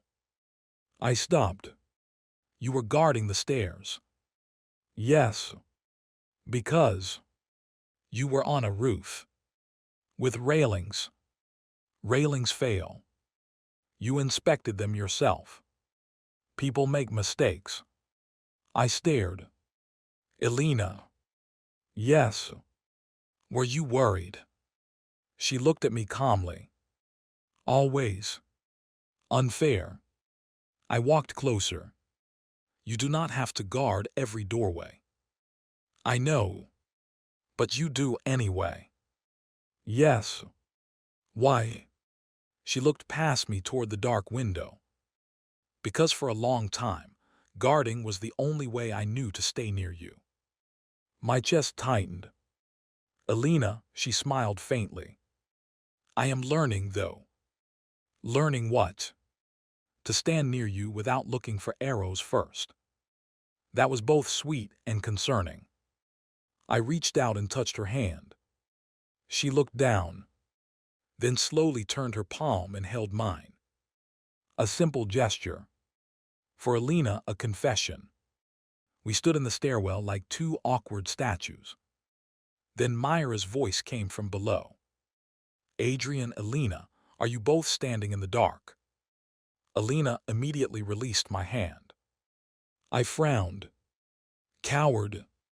Her ears reddened. Myra came up the stairs holding a candle. She looked at us, then smiled. Oh. Nothing happened, I said. Myra's smile widened. I did not ask. Elena looked mortified. I said you were thinking it. Myra walked closer and took my other hand. Elena, you do not need to let go. Elena froze. Myra's voice was gentle. I am not hurt by you caring for him. For a moment, Elena looked completely defenseless. Then she slowly took my hand again. Myra smiled. I looked between them. This was too much. My heart was not built for diplomacy this complex. Myra leaned toward me. You look overwhelmed. I am managing. Elena said softly, poorly. I looked at her. You are getting bold. Yes. Myra laughed. We stood there, 3 people holding hands in a stairwell like fools. Happy fools. Then Alden appeared at the bottom of the stairs. He looked up, paused, then bowed. I will return later. No, I snapped, do not make this strange. Alden looked at our joined hands. My lord, I believe I am too late to prevent that. Myra laughed. Elena looked at the wall. I considered jumping over the railing. Then remembered Elena had reinforced it. Damn her competence. The first major change came in autumn. Selene accepted the Royal Reform Office. The capital celebrated. Blackthorn pretended not to sulk. I did not sulk. I was dignified. Myra said I glared at Selene's carriage for 20 minutes. That was strategic observation. Before leaving, Selene stood at the castle gate in a blue traveling cloak. Myra hugged her first. I will write. You had better, Selene said. Elena clasped her forearm. Travel safely. I have royal guards. Elena means actually safely, I said. Selene smiled. Then she turned to me. Adrian. Selene. She stepped closer. Not caring who saw. Dangerous princess. I will be back within a month. Too long. Her eyes widened slightly. Then softened. That almost sounded honest. Do not get used to it. She lifted her hand and adjusted my collar. Unnecessary. Possibly deliberate. Do not let paperwork defeat you while I am gone. No promises. She leaned closer and whispered, and do not let Myra or Elena doubt their place. I looked at her. She smiled. Standing near the fire means keeping it warm for each other. Too poetic again. I hated that I understood. I will try. Good. She stepped back. Then entered the carriage. As it rolled away, Myra stood on one side of me and Elena on the other. I watched until the carriage disappeared. Myra gently bumped my shoulder. You miss her already. No. Elena said, you do. I sighed. Fine slightly. Myra smiled. Elena and I will make sure you do not become unbearable. Too late, Elena said. I turned. Elena Frost. Yes, Adrian. Did you just insult your duke? Yes. Myra laughed. The system chimed. Household bond remains stable despite temporary separation. Thank you for the obvious update. You are welcome. That was sarcasm. Host influence detected. Great. Even the system was learning from me. The month without Selene was quieter. Not peaceful. Never peaceful. But quieter. Myra's civic office expanded into 3 rooms. Elena introduced rotating village defense drills. Alden created a terrifying filing system for academy graduates across the north. Felix wrote weekly letters. Too many letters. His latest one began. Your Grace, I discovered that corruption often hides in transport categories, just as you said. I felt proud. Disgusting. I wrote back. Good, inspect storage next. People hide crimes in barrels. Myra said it sounded affectionate. I said it sounded instructional. She kissed the top of the letter before sealing it. I stared. That was unnecessary. It was for luck. Felix will misunderstand. He will not know. I know. She smiled. You are jealous of a letter. No. Alina, passing behind us, said, yes. I pointed at her. Paperwork duty. She kept walking. You cannot assign me paperwork. I can assign anyone paperwork. Not effectively. Rude. Accurate. But rude. Selene returned at the first snowfall. Her carriage arrived at dusk. I was not waiting at the gate. I simply happened to be near the gate. With Myra. And Alina. And Alden. And half the castle staff. Coincidence? Selene stepped down from the carriage, looked at the crowd and smiled.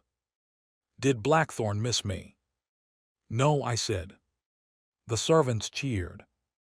Traitors. Selene laughed. Myra ran forward and hugged her. Alina smiled. I stayed where I was because dignity mattered. Selene embraced Myra, then came to me. She held out a sealed document. For you. What is it? My first Royal Reform Office report. I took it. Heavy. Too heavy. Is this paperwork? Yes. I tried to hand it back. No. She refused. It includes recommendations based on Blackthorn's Academy model. Disgusting. And a royal budget increase. I stopped. How much? She smiled. Enough to build a permanent academy wing. Alden made a sound so emotional that several servants looked concerned. The system chimed. Major prosperity investment available. I looked at the document. Then at Selene. Then at Myra and Alina. I sighed. Fine. Selene's smile deepened. Welcome back, I muttered. She stepped closer. Say it properly. No. Adrian. I looked away. Welcome home. The words came out quieter than expected. Selene's expression changed. Soft. Warm. Maybe a little stunned. Then she took my hand briefly. It is good to be home. Myra smiled. Alina nodded. Alden cried. Again. Administrative moisture was becoming a seasonal weather pattern. That winter, we built the academy wing. Not literally with our hands. Obviously, I was a duke, but I did inspect the construction site often. Mostly to complain. The workers began enjoying my visits. Terrible. One carpenter, Mason Bell, had the audacity to argue with me. My lord, if you want the hall warmer, the windows need deeper framing. Then do it. That costs more. So, he blinked. So, most nobles ask us to make it look good, not work good.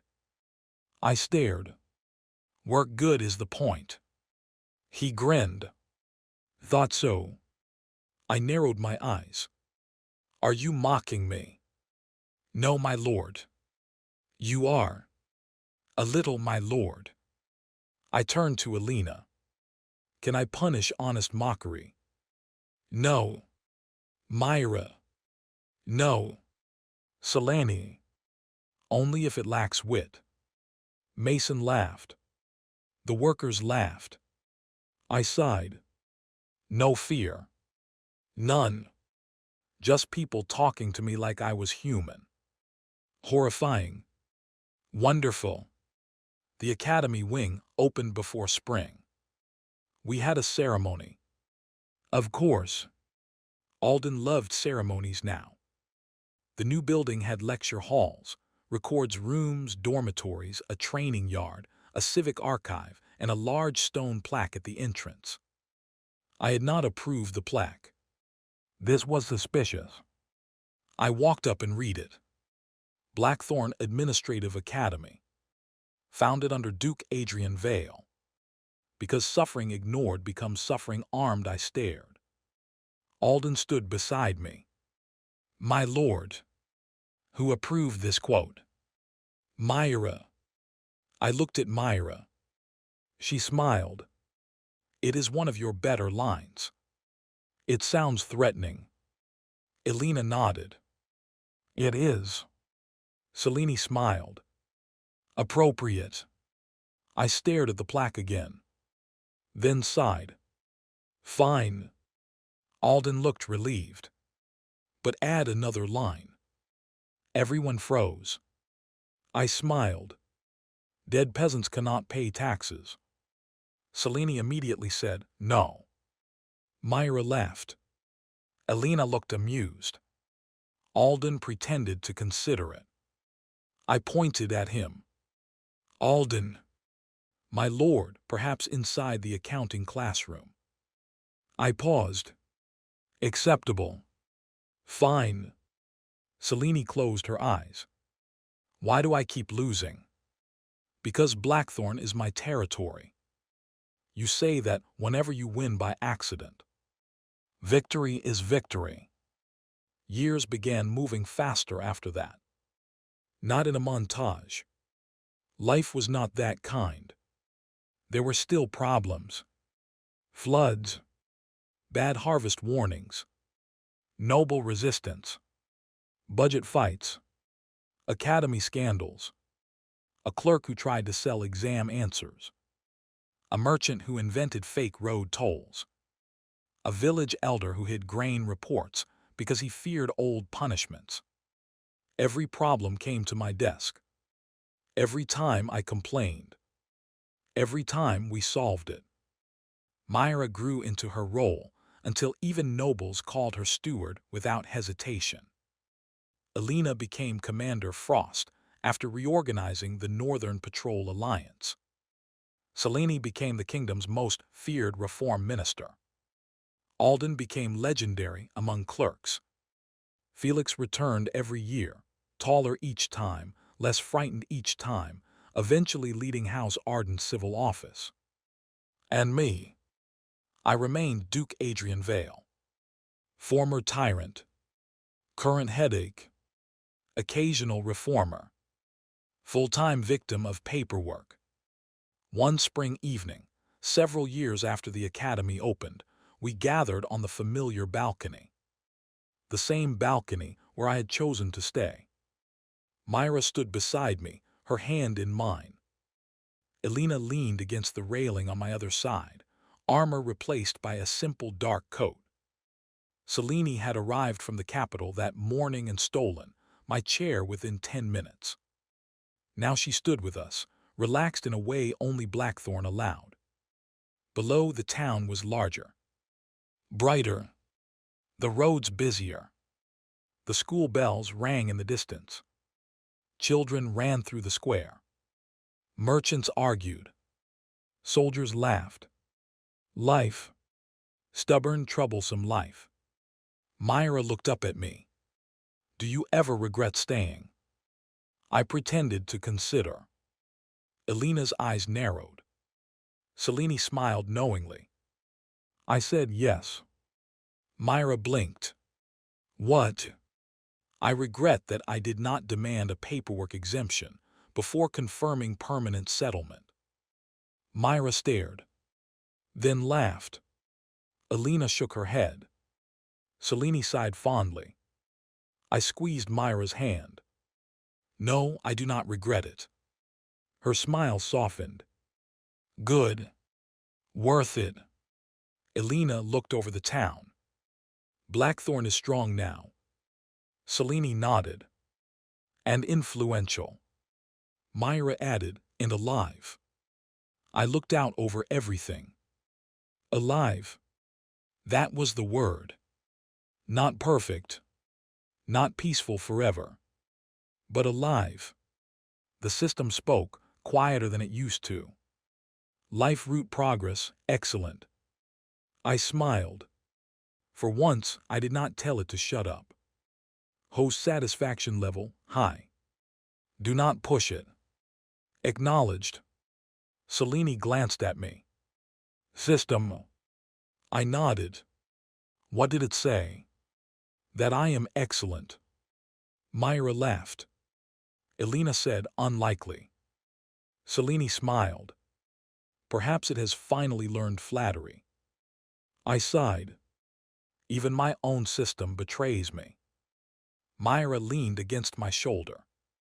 Everyone betrays you with affection. That is not betrayal. No. I looked at her. At Elena. At Selene. At Blackthorn. No. For once I answered honestly. It is home. The three of them became quiet. Then Myra squeezed my hand. Elena's shoulder touched mine. Selene stood close enough that her sleeve brushed my arm. And below us, Blackthorn's lights burned warm against the evening. Good news. I reincarnated as a tyrant duke. Bad news. I accidentally became a decent ruler. Worst news. Everyone noticed. But maybe that was fine. Because somewhere between poison tea, angry villagers, royal politics, stolen jam, terrifying nights, civic petitions, and mountains of paperwork, I had found a place where I was needed. And worse, a place where I wanted to be needed. So if fate, nobles, systems, or paperwork wanted to challenge me again, fine. Let them come. I was Duke Adrian Vale of Blackthorn. I had Myra's heart, Elena's sword, Selene's fire, Alden's ledgers, and an entire duchy full of extremely troublesome people. Honestly, the world never stood a chance. Peace lasted exactly 11 days. I counted. 11 beautiful days. 11 days of normal complaints, manageable paperwork, school reports, trade records, guard patrols, and only one suspicious pie. The pie was innocent. I apologized to it. Privately. Then, on the 12th day, Alden entered my study with a black-sealed letter. I looked at the letter. Then at Alden. Then at the letter again. No. Alden paused. My lord, I have not spoken. The seal is black. Black seals never bring good news. It is from the Eastern Archduchy. Worse. Myra looked up from her desk. The Eastern Archduchy.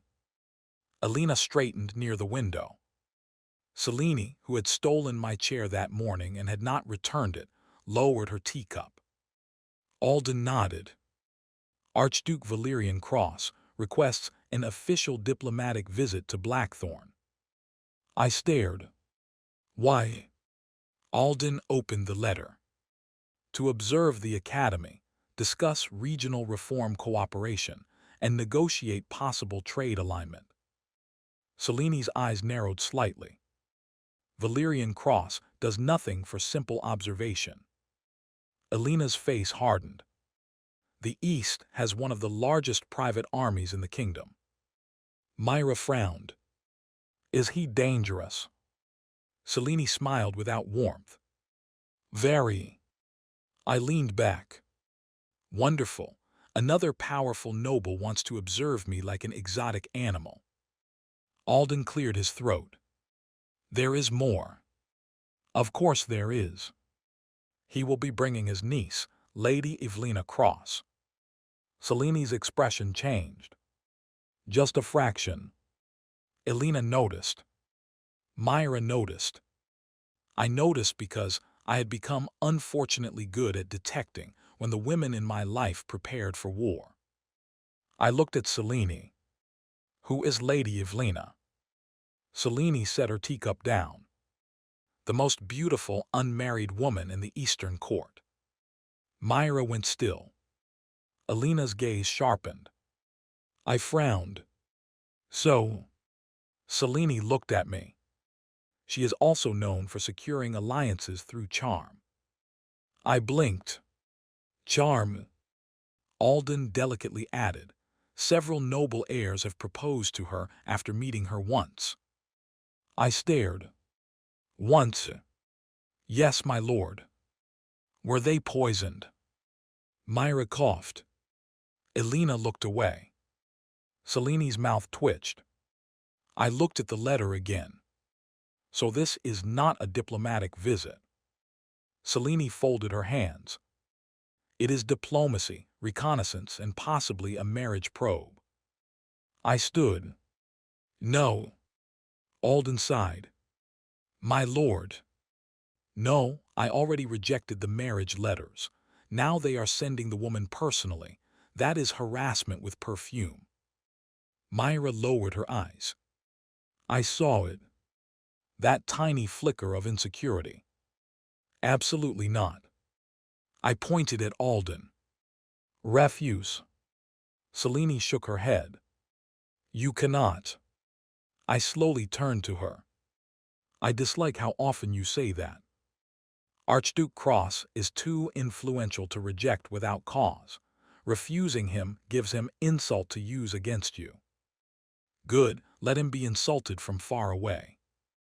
Elena said quietly, if he is testing Blackthorn's defenses, better he does it where we can watch him. I stared at her. You have become like Selene. Elena looked offended. Selene looked pleased.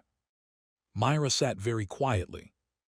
I walked around the desk and stopped beside her. Myra. She looked up quickly. Yes. Do not do that. Do what? Become small. Her eyes widened. The room went silent. I crouched slightly, so I was looking at her directly. If some Eastern lady comes here with face powder and politics, that has nothing to do with your place. Myra's lips parted. I continued, you are not competing with anyone. Her eyes became suspiciously bright. I quickly added, besides, if she makes trouble, I will assign her paperwork. Selene laughed. Elena's mouth curved. Myra looked down, smiling. You cannot assign visiting noble ladies paperwork. Watch me. Alden quietly wrote something. I glared. Alden. My lord. If that says diplomatic paperwork punishment protocol, he closed the notebook. It does not. It does. It may. I sighed. Traitors had layers. Archduke Valerian Cross arrived 6 days later. He came with 30 riders, 6 carriages, 12 servants, 2 legal advisors, 4 trade officers, and 1 niece. The Archduke himself was tall and silver-haired, with a narrow face, elegant black clothing, and eyes like polished steel. He looked like the kind of man who never raised his voice, because other people panicked before he needed to. Lady Evelina Cross stepped down from the second carriage. The rumors had not exaggerated. She was stunning. Dark red hair, pale skin, graceful posture, green eyes, velvet traveling gown, smile soft enough to make weak men forget their names. Unfortunately for her, I had survived Selene. My resistance to beautiful political disasters had improved.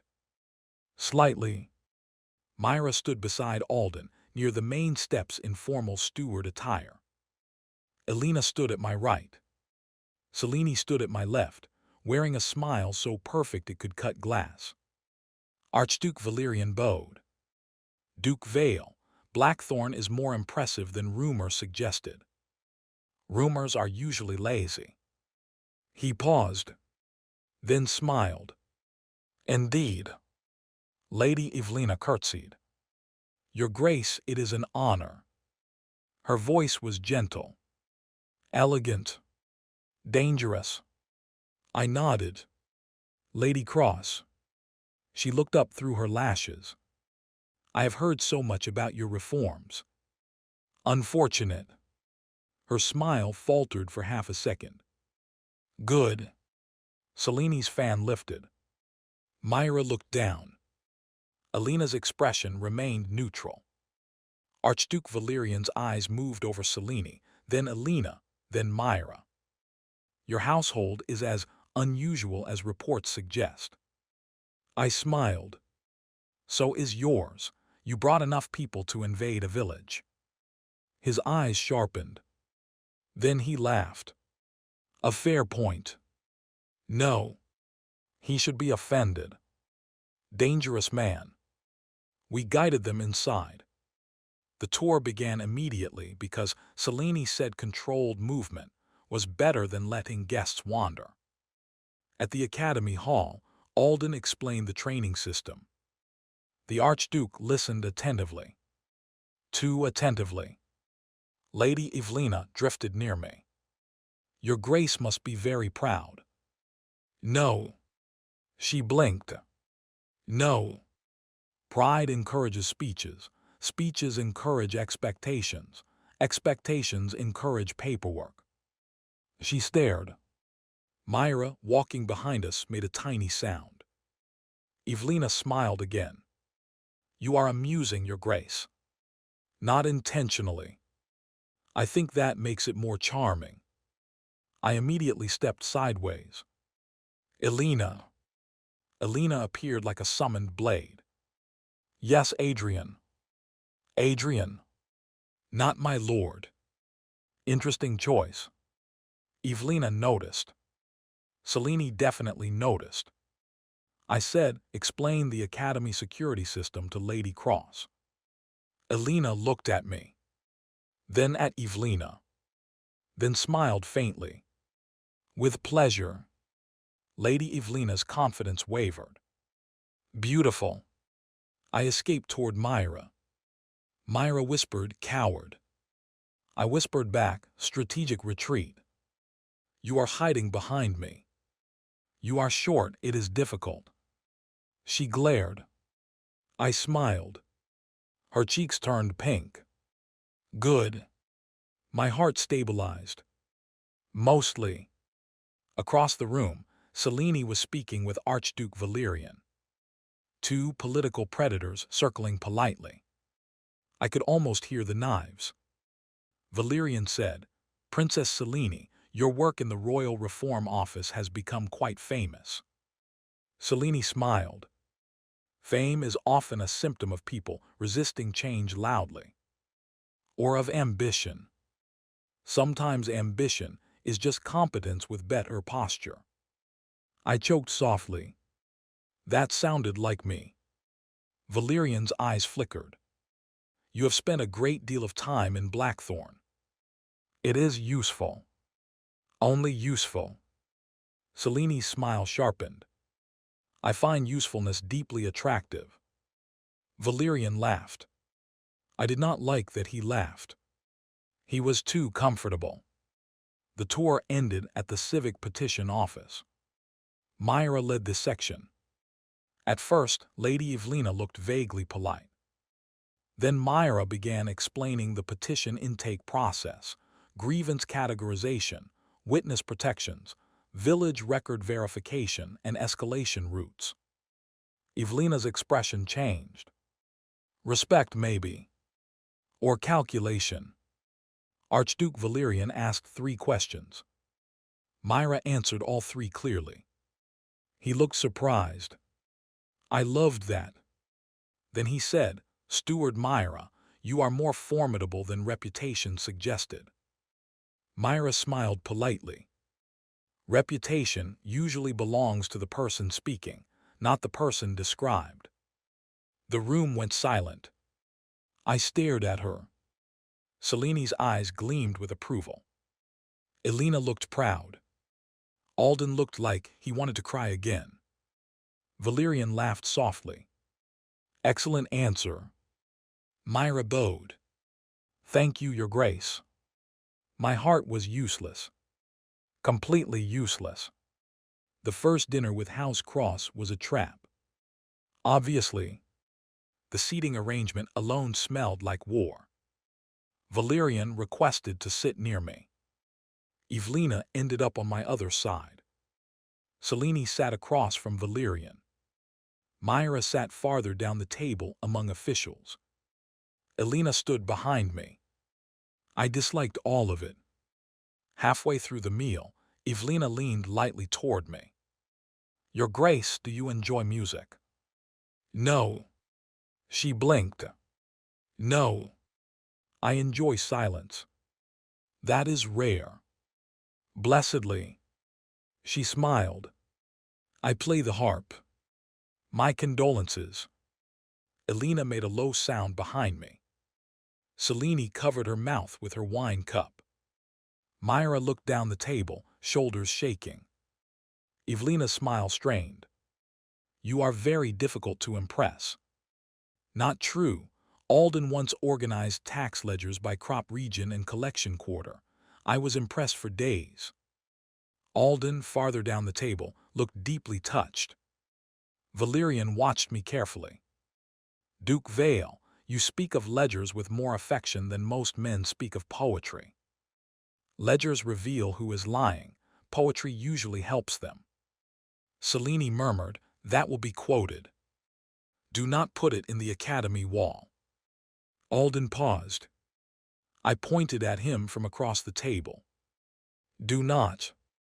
He slowly lowered his pen. Evelina tried again. Perhaps you would enjoy a private performance later. Myra's fork paused. Elena's presence behind me became colder. Selene's smile disappeared. I set down my cup. No. Evelina froze. The table quieted. I continued, Lady Cross, you are a guest of Blackthorn. You will receive courtesy, protection, and excellent food. But if your family sent you to test whether I can be lured into marriage, romance, scandal, or political confusion, allow me to save everyone time. Valerian's eyes sharpened. Evelina's cheeks colored. I looked down the table at Myra. Then back to Evelina. My heart is not available for negotiation. Silence. Very deep silence. Myra stared at me. Elena's hand tightened behind my chair. Selene's expression softened. Alden had stopped breathing. Evelina looked genuinely startled. Then, to my surprise, her smile changed. Less polished. More real. I see. Valerian leaned back. Blunt. I smiled. Efficient. For a long moment, he studied me. Then he laughed. Not soft this time. Real laughter. Duke Vale, I understand now why the North cannot stop talking about you. Because everyone lacks hobbies. Because you are either foolish or fearless. Mostly annoyed. Evelina looked toward Myra. Then back at me. I apologize if I caused discomfort. That was unexpected. Myra nodded to her. Thank you, Lady Cross. No explosion. No duel. No poisoning. A successful dinner. Mostly. Afterwards, Selene trapped me in the corridor. You handled that badly. I frowned. I was clear. You were brutally clear. Good. And politically risky. But effective. She sighed. Yes, unfortunately. Elena appeared beside us. I approved. Selene looked at her. You would. Myra walked up slowly.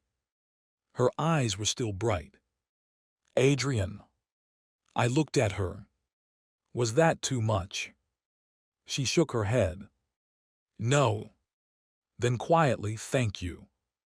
I shrugged. I dislike wasting time. She smiled. That is not what that was.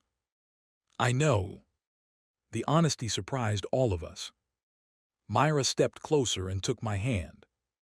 In the hallway, where servants could see, where guests could see, where rumors could begin. I did not pull away. Selene smiled. Elena stood guard but softer. The system chimed. Household bond public visibility increased. Good. Let them see. Political consequences likely. Let them choke. Host confidence increased. Do not make it weird. Archduke Valerian stayed for 5 days. By day 2, he stopped using Evelina as bait. By day 3, he began asking real questions. By day 4, he requested copies of Academy training materials. By day 5, he asked to speak privately. I brought Selene, Elena, Myra, and Alden. Valerian looked amused. I requested private. This is private. He glanced at the 4 people behind me. You do not meet alone. No. Selene smiled. Duke Vale has finally learned.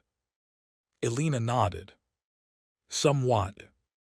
Myra added slowly. Alden said with supervision. I stared at all of them. Mutiny. Valerian laughed quietly. Then became serious. I will be direct. Excellence saves time. The East is rotting. The room went still. Valerian continued. Old houses, private armies, illegal tolls, debt farms, purchased judges, falsified grain outputs. My archduchy looks stable because we crush symptoms before they appear. Selene's face sharpened. Elena looked grim. Myra's hands tightened. Alden's eyes narrowed. Valerian looked at me. Blackthorn interests me because you did something I thought impossible. What? You turned grievances into governance before they became rebellion. I said nothing. He continued, I do not like you. Feeling is mutual. But I respect results. Better than liking me. I want an academy branch in the East. Alden inhaled sharply. Selene stood straighter. Myra's eyes widened. Elena frowned. No, I said. Valerian blinked. No. Not until we study your territory. His eyes narrowed. I continued. You just admitted the East is rotten. I am not sending Blackthorn-trained officials into a noble swamp to get eaten. Myra smiled faintly. Elena nodded. Selene's expression warmed. Alden wrote something down. I pointed without looking. Alden, if that says noble swamp, it does not, my lord. It does. It may. Valerian leaned forward. What do you propose? Assessment first, quietly, mixed teams. 1 civic record expert, 1 military logistics officer, 1 crown observer, 1 local liaison. No public academy branch until there are protections. Selene said, royal backing would be required. Valerian looked at her. Can you secure it? Selene smiled. Yes. Terrifying. Valerian looked at Myra. Would your office advise on petition protections? Myra nodded. If local people cannot speak safely, the system fails. Then Elena. Security. Elena's voice was cold. If you want reform, your private army must submit to inspection. Valerian's face tightened. Difficult. Necessary. He looked at me. All of you are demanding. Yes. And if I refuse? Then you wasted 5 days and several excellent meals. Valerian stared at me. Then laughed again. I begin to understand Blackthorn. No, you do not. No. No, Understanding Blackthorn takes suffering. Alden nodded solemnly. Mostly paperwork. Valerian smiled. Then let us begin with paperwork. Alden's eyes gleamed. For the first time, I pitied the Archduke. After House Cross departed, Blackthorn gained a new kind of reputation. Not just recovered. Not just reforming. Exportable. I hated that word. Cellini loved it. Alden practically worshipped it. Myra worried about protecting people in other territories. Elena worried about security. I worried about paperwork. All valid concerns. The Eastern Assessment Project began with preparation. Lots of preparation. Maps, records, legal frameworks, chain of command, emergency extraction plans, witness anonymity protocols. More forms than any human being should endure. The system loved it. Regional reform network forming. Stop sounding proud. Host influence expanding. I did not ask for influence. Host built institutions. Influence is a predictable consequence. I built them to avoid travel. Motivations do not invalidate outcomes. That sounded like Cellini. Princess Cellini's communication patterns have improved system response quality. Absolutely horrifying. One evening, I found Myra in the Civic Archive. She was alone, surrounded by petition ledgers. A lamp burned beside her. Snow tapped gently against the window. I leaned against the doorway. "You are working late." She looked up. "So are you." I was avoiding work. "In the archive. I got lost." She smiled. "Liar." I walked in and sat beside her. "What are you reading?" She hesitated, then showed me the ledger. Graybrook. Her village. Old tax records. Old seizure orders. Old names. Her brother's name was there. Thomas. Age 12. Listed under household dependents. The room became heavy. I said nothing. Myra traced the page with one finger. Sometimes I think if Blackthorn becomes better, it means I am forgetting. I frowned. Forgetting. Thomas, my mother crying, the empty grain bin, how much I hated you. I looked down. You should not forget. She looked at me. I said quietly, if you forget, people like Marwick and Cedric win retroactively. Her eyes softened. Retroactively. Yes, they become smaller in memory, less awful, more convenient to forgive. Myra stared at me. I continued, remember everything, then build something that makes their world impossible. Her eyes filled. Then she laughed weakly. That sounds like something you would put on a wall. No, too sincere. She leaned against my shoulder. I froze, then relaxed. Slowly. Adrian. Yes. I do not hate you anymore. I know. But sometimes I still hate his face. That hit. Because it was my face now.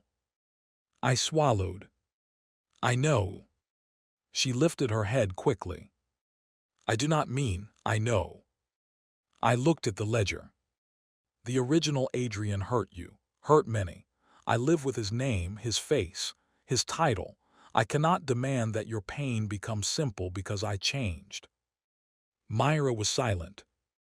Then she touched my cheek. Gently. You are not him. No. But you carry him. Yes. She leaned closer and rested her forehead against mine. Then I will help you carry it. My chest tightened painfully. You are too kind. I tried to poison you. Everyone has hobbies. She laughed through tears. I smiled. The archive was quiet, warm, sad, real. For once, I did not run from it. Alina found me later in the training yard. It was snowing lightly. She was practicing alone, sword flashing through the cold air. I watched from under the awning. She stopped without turning. You are staring. Observing. You sound like Selene. Take that back. She turned, smiling faintly. You look troubled. Myra was reading Greybrook records. Alina's smile faded. I see. I do not know how to fix that. You cannot. I dislike problems I cannot fix. Alina sheathed her sword and walked closer. Some wounds are not fixed, they are honored. Is that a knight phrase? My father said it. I looked at her. You do not talk about him much. No. Do you want to? She was quiet. Snow gathered on her dark coat. Then she said, he died defending a lord who did not deserve him. I said nothing. He believed an oath made a knight honorable. My family lost everything after his death. The lord he protected abandoned us. My jaw tightened. Alina. When I came to Blackthorn, I thought I was repeating his mistake. Her eyes met mine, serving a man unworthy of loyalty. I looked away. Original Adrian was unworthy. Yes. And now, she stepped closer. Now I understand something my father did not. What? An oath should not be a chain. It should be a choice renewed. The snow fell between us. She placed one hand over her heart. I choose you now. Damn. Damn this world. Damn these sincere women. My throat tightened. I am difficult to choose. Yes. Troublesome. Yes. Emotionally incompetent. Very. I stared. She smiled. I laughed softly. Then I reached out and brushed snow from her hair. She froze. Her eyes widened slightly. You had snow, I said. Of course. It was strategic. Snow. Yes, cold assassination. She laughed. Quietly. Beautifully. Then slowly, she rested her forehead against my shoulder. Just for a moment. For tonight, she said softly, I do not want to be your sword. I gently placed a hand on her back. Then do not be. What should I be? Alina. She breathed out. Like that was enough. And it was. Selene returned from the capital with trouble. Naturally. I met her in the study. She entered wearing travel clothes, cheeks flushed from cold, eyes bright with political violence. I knew that look. Who suffered? I asked. She smiled. 3 ministers, 1 count and a bishop. Productive trip. Very. Myra brought tea. Alina stood near the fire. Alden hovered with documents. Selene set a royal decree on the desk. The Eastern Assessment Project is approved. Alden nearly glowed. I sighed. Of course. Selene continued, with one condition. I stared. There is always a condition. The Crown wants Blackthorn to host a Royal Reform Summit next year. I stood. No. Myra smiled sympathetically. Alina looked resigned. Alden looked ecstatic. Selene sat in my chair. Yes. No. Yes. No. Yes. I pointed at her. You just returned, do not start. She smiled. I missed this. I did not. You did. Maybe slightly. Her smile softened. Then she looked at Myra and Alina. I missed all of this. The room quieted. Myra walked over and hugged her. Alina nodded warmly. I looked away. Not because I was emotional. Because the fireplace was interesting. Selene pulled back and handed me another small packet. What is this? Queen Isolde's private note. I opened it. The Queen's handwriting was as terrifying as ever. Duke Vale, my daughter appears less lonely when returning from Blackthorn. Continue whatever strange household arrangement keeps her human. Also accept the summit. Isolde, I stared. Then read it again. Selene leaned over. What does it say? I folded it quickly. State secrets. She narrowed her eyes. Adrian, ask your mother. That is unkind. She threatened me with paperwork. I learned from the best. Selene tried to steal the note. I lifted it above my head. Myra laughed. Alina watched with amusement. Alden pretended not to see. Eventually, Selene gave up. For now. Dangerous words. Very dangerous. The year turned, and Blackthorn prepared for something larger than itself. The Eastern assessment teams departed under royal seals. The academy expanded. The civic office became a model others copied. Alina trained regional defense inspectors. Selene coordinated reform law from the capital in Blackthorn. Myra built a network of petition stewards across villages and towns. Alden created standardized ledger formats, so terrifyingly efficient that corrupt officials began resigning before inspectors arrived. I approved all of it while complaining constantly. My complaints became famous. Someone published a collection of my governance sayings. Without permission. The title was Duke Vale's Ruthless Rules for Responsible Rule. I demanded it be banned. It sold out. The worst part. They included dead peasants cannot pay taxes. In bold. Selene laughed for 10 minutes. Myra bought 3 copies. Alina kept one in her office. Alden annotated his. I considered exile. The system chimed. Public admiration increased. I hate everyone. Sales revenue will support the school fund. I love everyone conditionally. On the anniversary of the day I first woke up in this world, Myra brought me tea in the morning. She placed it on my desk. It is not poisoned, Adrian. I stared at the cup.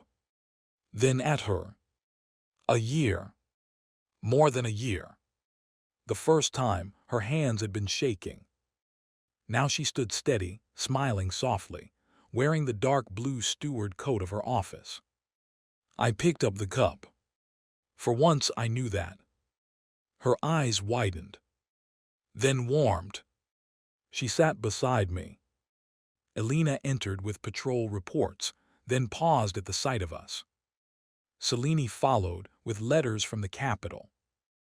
Alden came in with documents. The same room. The same chaos. A completely different life. Alden placed the documents down. My lord, today's agenda. I sighed. On my anniversary. Myra smiled. Your anniversary of not dying. Yes. Selene sat in my stolen chair. That seems worth celebrating with work. Alina nodded. Living requires maintenance. I looked at all of them. Terrible people. Myra took my hand. Alina stood at my side. Selene smiled from my chair. Alden opened the top folder. I leaned back and looked at the ceiling. System. Yes, host. Status. Life route stable, Blackthorn prosperity high, regional influence expanding, household bonds strong, death probability currently low. Currently, there's a loose stair rail in the west wing. Elena. She turned immediately. Yes. Inspect the west wing stair rails. Her eyes narrowed. System. System. She left at once. Myra laughed. Selene shook her head.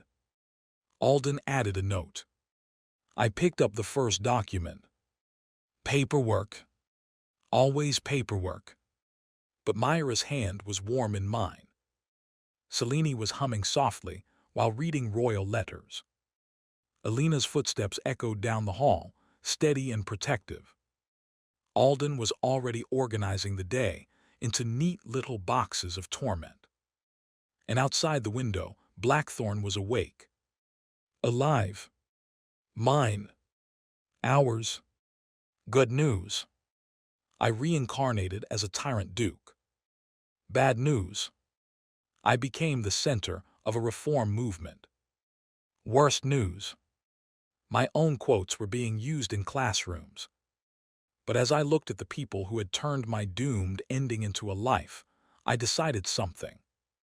If this story insisted on continuing, then fine. Let it continue.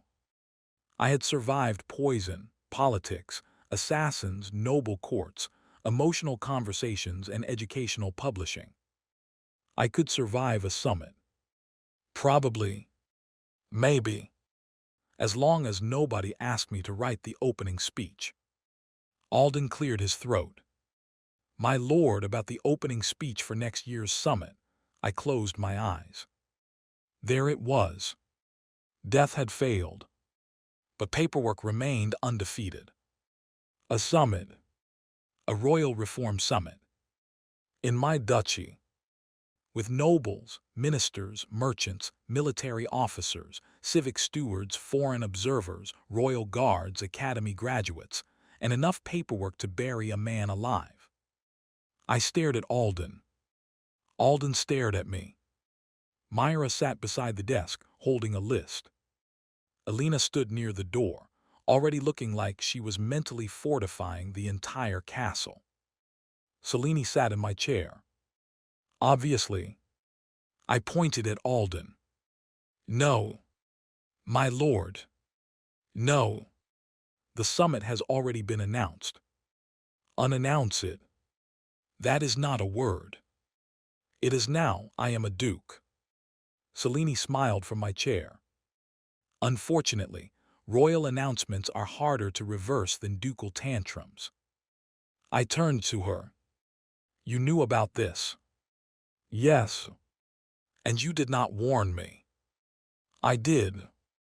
When? Repeatedly. That was not warning, that was political humming. Myra looked down at her paper, smiling. I turned to her. You knew too. She looked up innocently.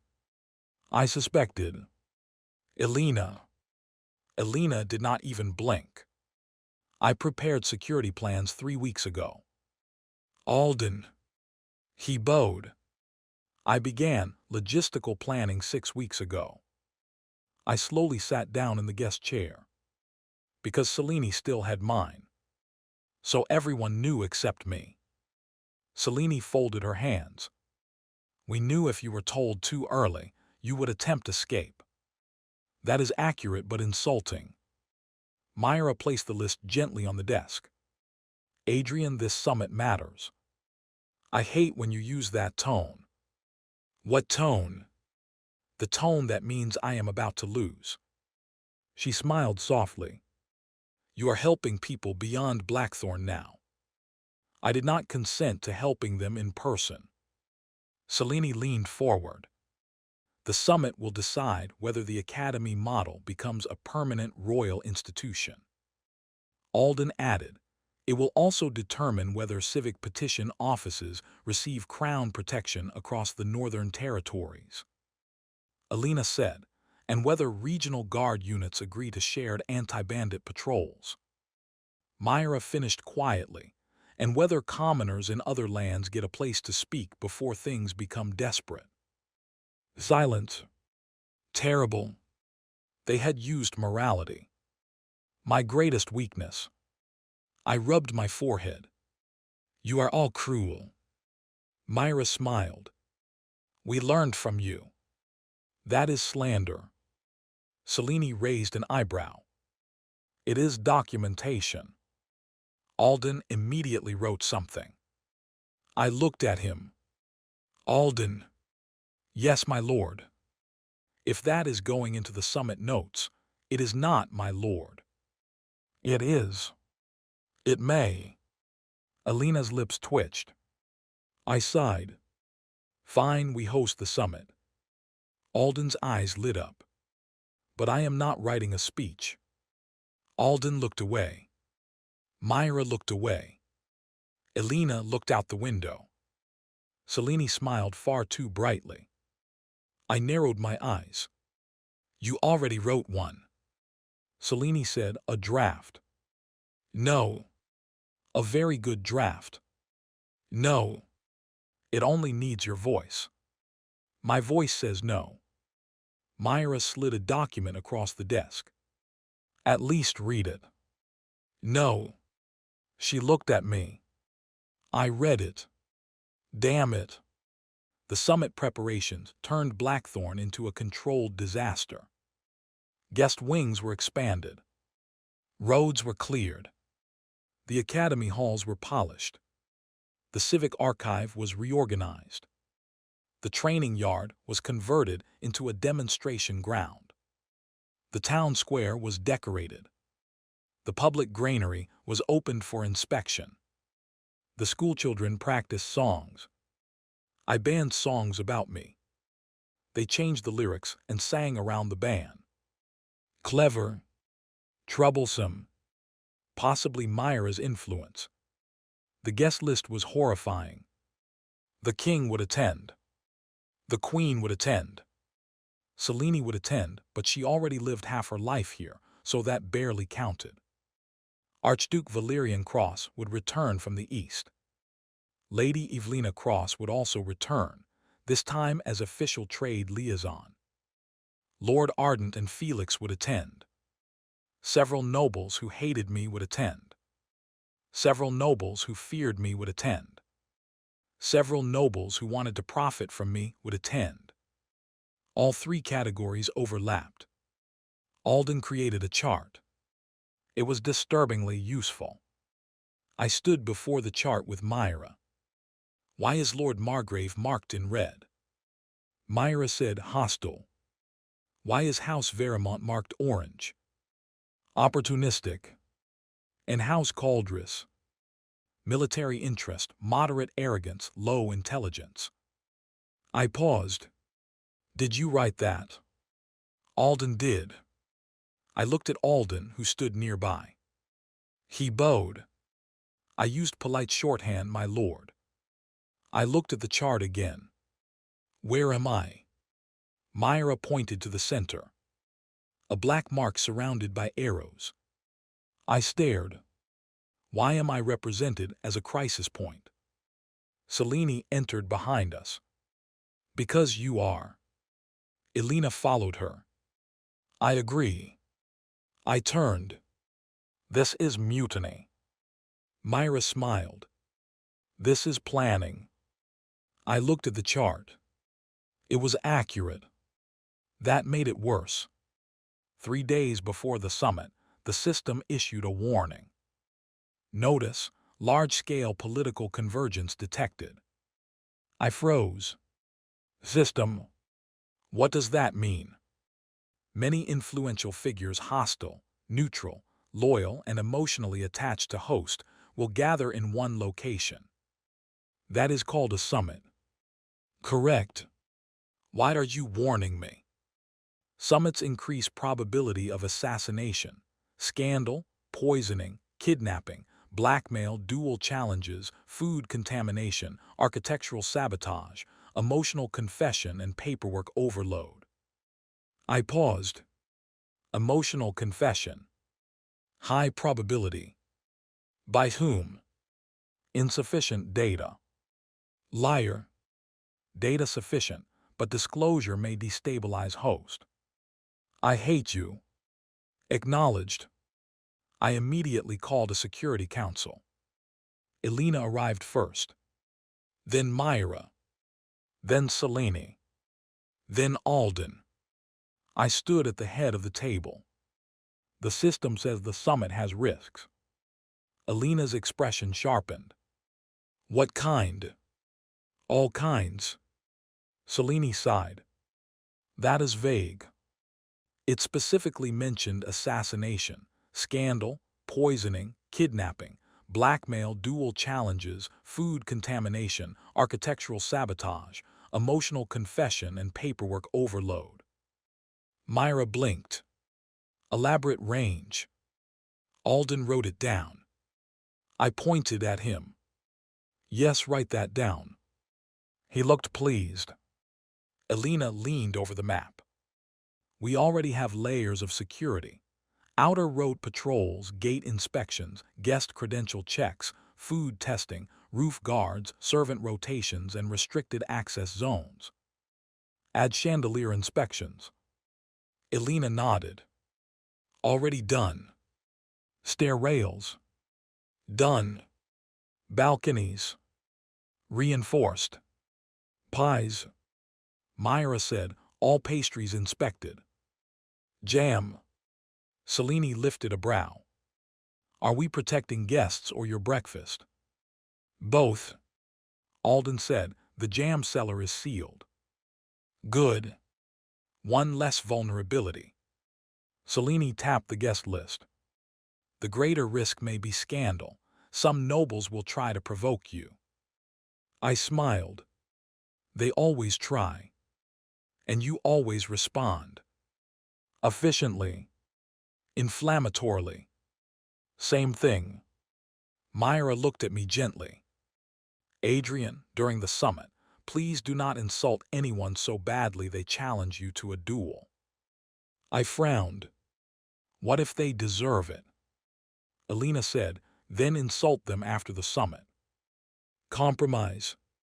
Good. Fine. Selene added, and do not publicly call the Northern Council a nest of decorative parasites. I stared. I was saving that. You wrote it in the speech draft margin. Myra covered her mouth. Alden looked guilty. Elena looked amused. I slowly looked at Selene. You read my margins. I read threats before they become speeches. That is censorship. That is survival. She was probably right. Annoying. The summit began under a clear morning sky. Too clear. Suspiciously clear. I stood at the castle gate in formal black and silver, feeling like a decorative execution target. Myra stood beside me in her steward's coat. Elena stood to my right in full armor. Selene stood to my left in royal blue, beautiful and terrifying. Alden stood behind us with a folder thick enough to be considered a weapon. The king arrived first. The queen beside him. King Aurelius greeted me with a firm nod. Duke Vale. Your Majesty. Queen Isolde looked me over. You appear less panicked than expected. Your Majesty wounds me. You hide it poorly. I am improving. Moderately. High praise. I accepted it. Selene bowed to her parents. The queen's gaze softened for one brief second, then disappeared. Royal family emotions moved like assassins. Archduke Valerian arrived next. He bowed. Duke Vale, I see Blackthorn still stands. Despite repeated attempts by politics. Politics rarely finishes the job quickly. Lazy killer. Valerian smiled. Behind him, Lady Evelina curtsied. Your Grace, Steward Myra, Commander Frost, Princess Selene. She greeted Myra properly. Good. I upgraded her from possible enemy to tolerable. Felix arrived with Lord Ardent. Felix looked older now, taller, confident. Then he saw me and bowed too deeply again. Some things did not change. Your Grace. Felix still alive. Yes, Your Grace. Good, continue. He smiled.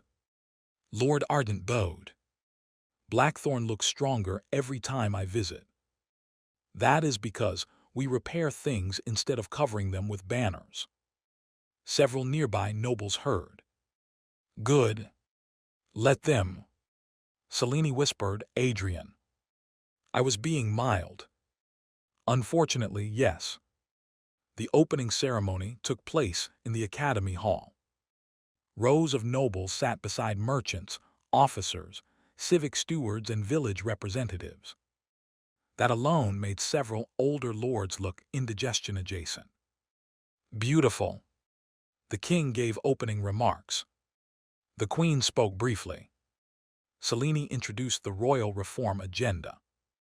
Alden presented academy outcomes. Myra presented petition office results. Alina presented security stabilization data. Each of them was perfect. Myra's speech nearly made me emotional. Alina's made several officers sit straighter. Cellini's made 3 nobles look like they wanted to resign from corruption immediately. Alden's included charts. Too many charts. Then it was my turn. I walked to the front. The hall quieted. I unfolded the speech Cellini had approved. Then looked at the first line. Honored guests, distinguished members of the Crown, and esteemed representatives of the Northern Territories. I hated it. I folded the paper.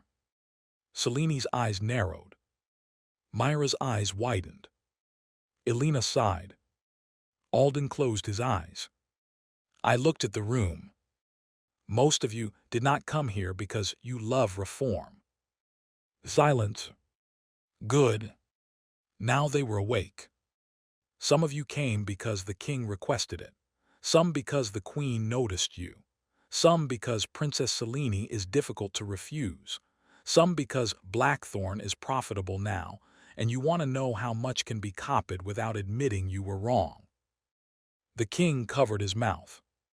The queen looked amused. Cellini looked like she wanted to strangle me and kiss my forehead in equal measure.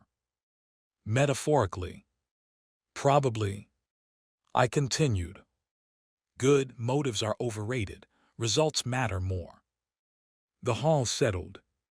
Blackthorn did not recover because I became kind. It recovered because cruelty was expensive, corruption was wasteful, hunger was dangerous, and silence was stupid. A murmur moved through the room. People do not stop suffering because nobles ignore them. They stop trusting. Then they stop obeying. Then they stop asking politely. Myra's eyes softened. I looked across the hall.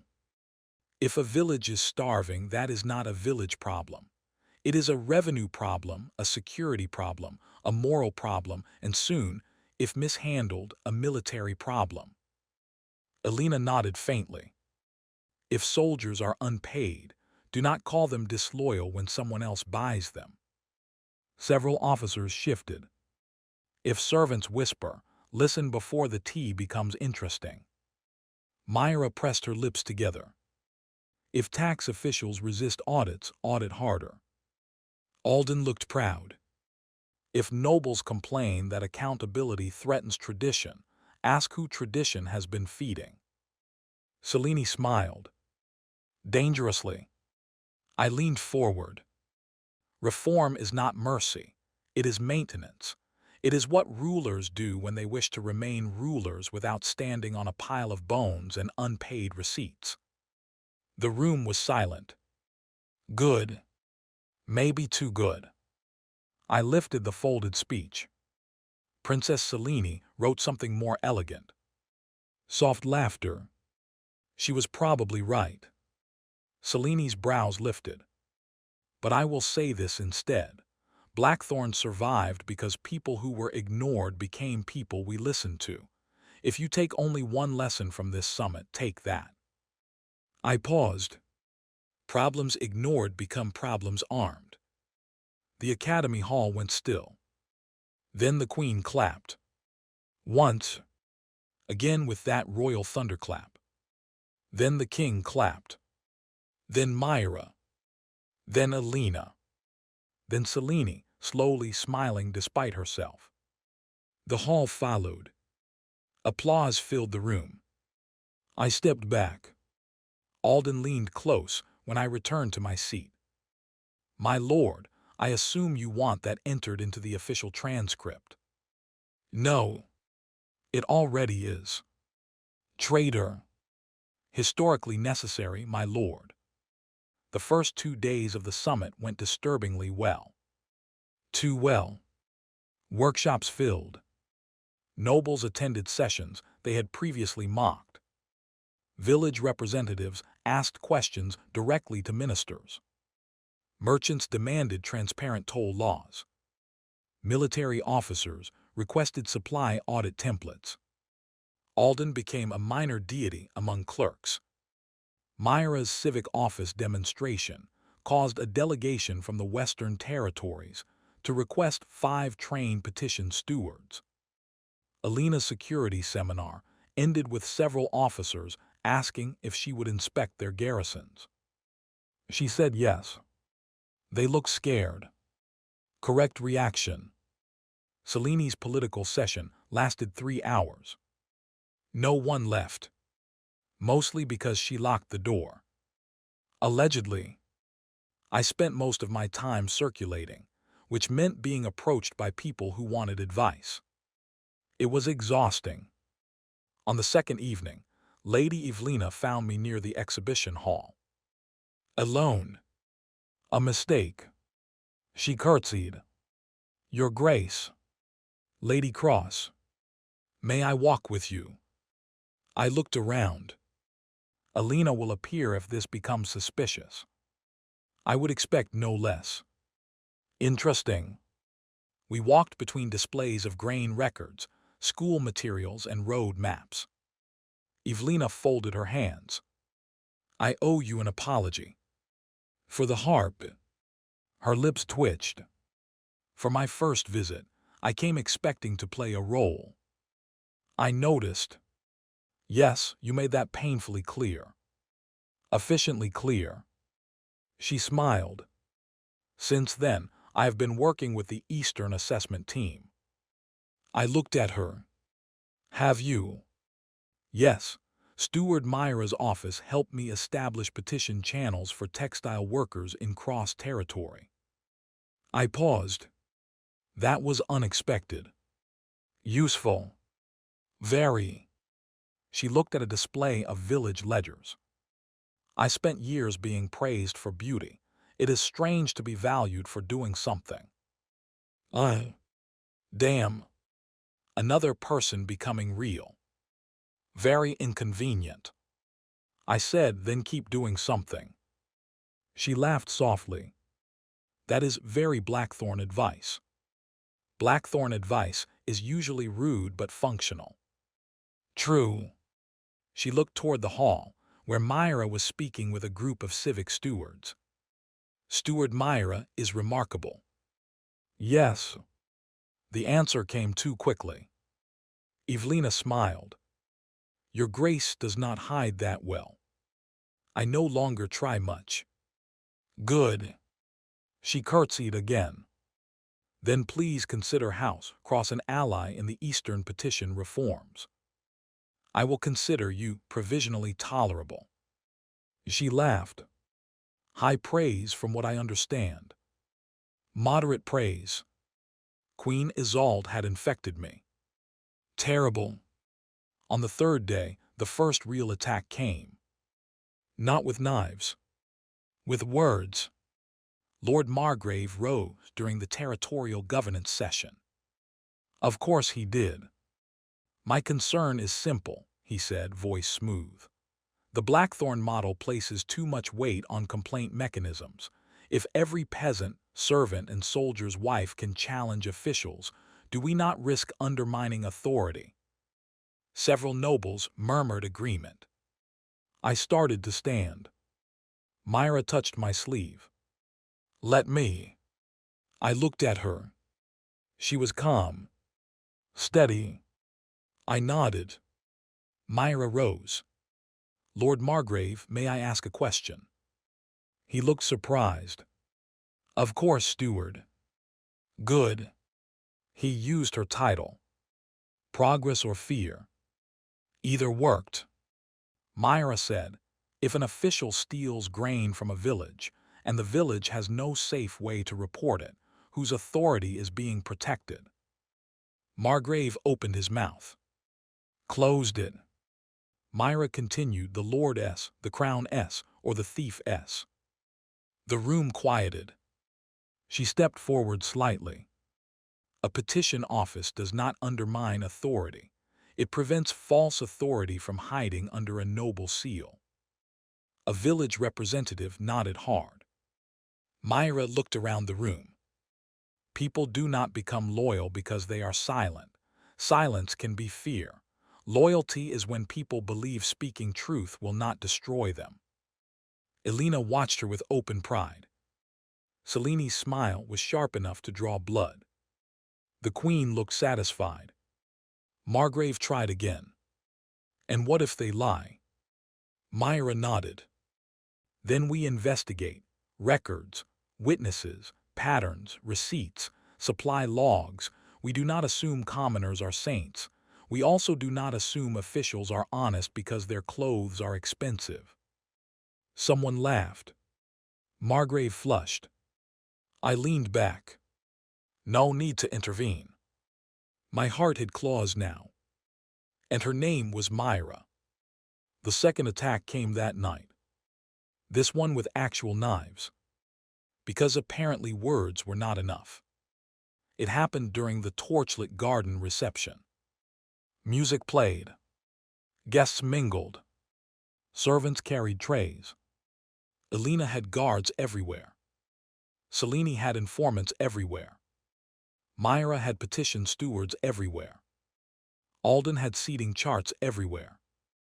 I thought we were safe. Mistake. I was speaking with Lord Ardent when the system chimed. Danger detected. Where? South Garden, 3 hostile signatures, target uncertain. Target uncertain. Possible targets, host, steward Myra, Princess Selene, Queen Isolde. My blood went cold. I turned. Myra was near the fountain speaking with Evelina. Selene stood beside the queen, beneath the winter roses. Elena was across the garden. Too far. I raised my hand. Elena saw. Immediately. That woman was terrifying. She moved. I began walking toward Myra and Selene. Not running. Running would cause panic. The system chimed again. Hostile movement accelerating. A servant near the rose arch dropped a tray. Too deliberate. His hand went under his coat. Elena, I shouted. Chaos broke. The servant lunged toward the queen. Another moved toward Selene. A third toward Myra. Of course they targeted all 3 directions. Elena intercepted the one near the queen. Steel flashed. Selene shoved her mother back and drew a hidden dagger from her sleeve. Why did she have a dagger? Actually, stupid question. Myra grabbed Evelina and pulled her behind the fountain. The third attacker rushed them. I moved. This time, I remembered my promise. No heroic lunging. So I grabbed the nearest object. A decorative potted plant. Heavy. Excellent. I hurled it. The pot struck the attacker in the shoulder. He stumbled. Myra kicked his knee. Evelina smashed a serving tray into his face. He went down. I stared. Lady Evelina looked at the bent tray, then at me. I panicked. Productively, Elena disarmed the first attacker and broke something important. Seleni's dagger rested at the second attacker's throat before he could finish regretting his choices. The garden froze. The queen looked entirely unsurprised. King Aurelius looked furious. I looked at Selene. You had a dagger. She smiled. You had a plant. Mine was improvised. So was my patience. Myra rushed to me. Are you hurt? No. She touched my sleeves anyway. I am not bleeding. You say that like it is always obvious. Fair. Elena dragged the attackers together. My lord, they carried Eastern coin. Valerian stepped forward immediately, face dark. Not cross-issue. Selene knelt and inspected one token. No, old Margrave minting. Every gaze turned. Lord Margrave had vanished. Of course. Coward. The queen spoke calmly. Seal the castle. Elena was already moving. I looked at Alden. Guest records. Already secured. Myra. Servant routes and witness statements. Selene. Royal Interrogation Authority. She smiled coldly. With pleasure. I looked toward the darkened garden path. Margrave had made a mistake. A large one. Because he had not just targeted me. He had targeted them. And Blackthorn did not forgive that. They caught Lord Margrave before dawn. Not by soldiers. By kitchen staff. Apparently, he tried to escape through the old supply passage and was delayed by 3 cooks, 2 laundry maids, a stable hand, and 1 elderly gardener with a rake. The gardener became famous immediately. I ordered him rewarded. He requested better pruning shears. Granted. Margrave was brought before the emergency council in chains. The king sat at the head. The queen beside him. I stood across from Margrave with Myra, Elena, Selene, Alden, Valerian, and several witnesses present. Margrave's face had lost all polish. This is a misunderstanding. I stared at him. 3 assassins attacked the garden. I know nothing of that. They carried your coin. Stolen. 1 confessed. Coerced. You attempted to flee. I feared false accusation. The queen tapped 1 finger on the table. Everyone went silent. Margrave paled. Queen Isolde said, Lord Margrave, you bore false witness against Blackthorn, conspired with remnants of Cedric's faction, funded violent disruption of a royal summit, and attempted harm against crown guests. Margrave swallowed. Your Majesty, she raised 1 finger. He stopped. Powerful finger. I respected it. The king's voice was cold. You will be taken to the capital for trial. Margrave looked at me with hatred. You ruin everything. I smiled. No, I document everything. Ruin follows naturally. Alden whispered, excellent. Margrave was dragged out. The summit could have collapsed. It did not. Instead, it became stronger. Because Margrave's attack proved exactly what we had been saying. Corruption did not fade politely. It fought. And now everyone had seen it. The final day of the summit opened with the king announcing formal adoption of the Blackthorn civic petition model across the northern territories. The queen announced royal protections for reform officers. Selene was named High Commissioner of Territorial Reform. I whispered, that sounds exhausting. She whispered back, it is. Myra was appointed Royal Advisor for Civic Petition Training. She looked shocked. I looked proud. Alina was appointed commander of the Northern Joint Security Initiative. She looked ready to refuse until I gave her a look. She accepted. Alden was assigned to create standardized administrative manuals. He almost glowed himself into heaven. And me. I was named founding patron of the Royal Blackthorn Reform Academy. I tried to reject the title. The king ignored me. Royalty was rude. That evening, after the summit officially ended, we gathered on the balcony. Our balcony. Myra stood beside me, still holding the royal appointment letter like it might bite. Alina leaned against the railing, unusually quiet. Selene stood with her hands folded, looking toward the Capitol Road. Alden had left us alone after pretending not to cry for the fourth time that day. Below, the town celebrated. Not with wild cheering. With warm light. Music. Food. Laughter. Life continuing after danger. Myra said softly, "Royal advisor. You deserve it." She looked at me. "I am still the girl who brought you poisoned tea." "Yes." She flinched slightly. I took her hand. "And I am still the man wearing the face of the Duke she hated. We carry beginnings. We are not trapped by them." Her eyes filled. Alina said quietly, "Well said."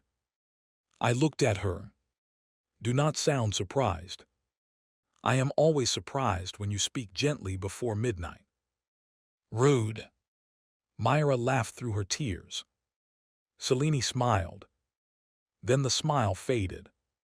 "I will have to spend more time in the capital now." I nodded. "As High Commissioner." She sighed. "Ridiculous title." "You accepted it." "So did you, founding patron." "Against my will." "History will not note that." "History is biased." Alina looked out over the town. "I will be traveling more too, joint security inspections." Myra nodded. "And I will train petition stewards." I looked at all three of them. There it was. The thing beneath the victory. Blackthorn had grown. So had they. The people who once gathered around my study every morning would now be pulled across the kingdom. Important. Necessary. Painful. I leaned on the railing. So we are becoming busy. Selene looked at me. Very. Alina said, "But we return." Myra squeezed my hand. Always. I tried to make a joke. Failed. Instead I said, "Good." Selene's expression softened. Alina's shoulder brushed mine. Myra leaned against my arm. The system chimed. Household bond adapting to expanded responsibilities. For once, that did not annoy me. System. Yes, host. Status. Life root stable. Blackthorn influence high. Regional reform adoption confirmed. Threat level moderate. Paperwork level catastrophic. I closed my eyes. There it was. Myra looked up. What did it say? Good news, we won. Alina smiled faintly. And bad news. The paperwork survived. Selene laughed. Myra laughed too. Even Alina chuckled. Below us Blackthorn sang. Above us, the stars looked cold and distant and entirely uninterested in paperwork. Lucky stars. I looked at the town, then at the three women beside me. Myra, my heart. Alina, my shield. Selene, my fire. All of them moving farther into the world, but not away from me. Not really. Good news. The summit succeeded. Bad news. The kingdom now expected us to fix everything. Worst news. We probably could. and that meant they would definitely ask. I sighed. Tomorrow, no one is allowed to bring me documents before breakfast. Myra smiled. Of course. Elena said, agreed. Selene said, reasonable. Alden's voice came from inside the room. My lord, would after breakfast be acceptable? I turned slowly. He stood in the doorway holding 3 folders. I stared. Alden. Yes, my lord. You are the final villain. He bowed. Only administratively. Myra laughed so hard she had to hold the railing. Selene covered her smile. Elena looked away, shoulders shaking. I took the top folder. Because of course I did. Life continued. Troublesome. Ridiculous. Full of documents. Full of people I loved. And somehow, despite everything, still worth choosing. The day after the summit, I made a rule. No documents before breakfast. A simple rule. A reasonable rule. A merciful rule. Naturally, it was violated immediately. I entered the breakfast room and found 3 folders sitting beside my plate. I stopped in the doorway.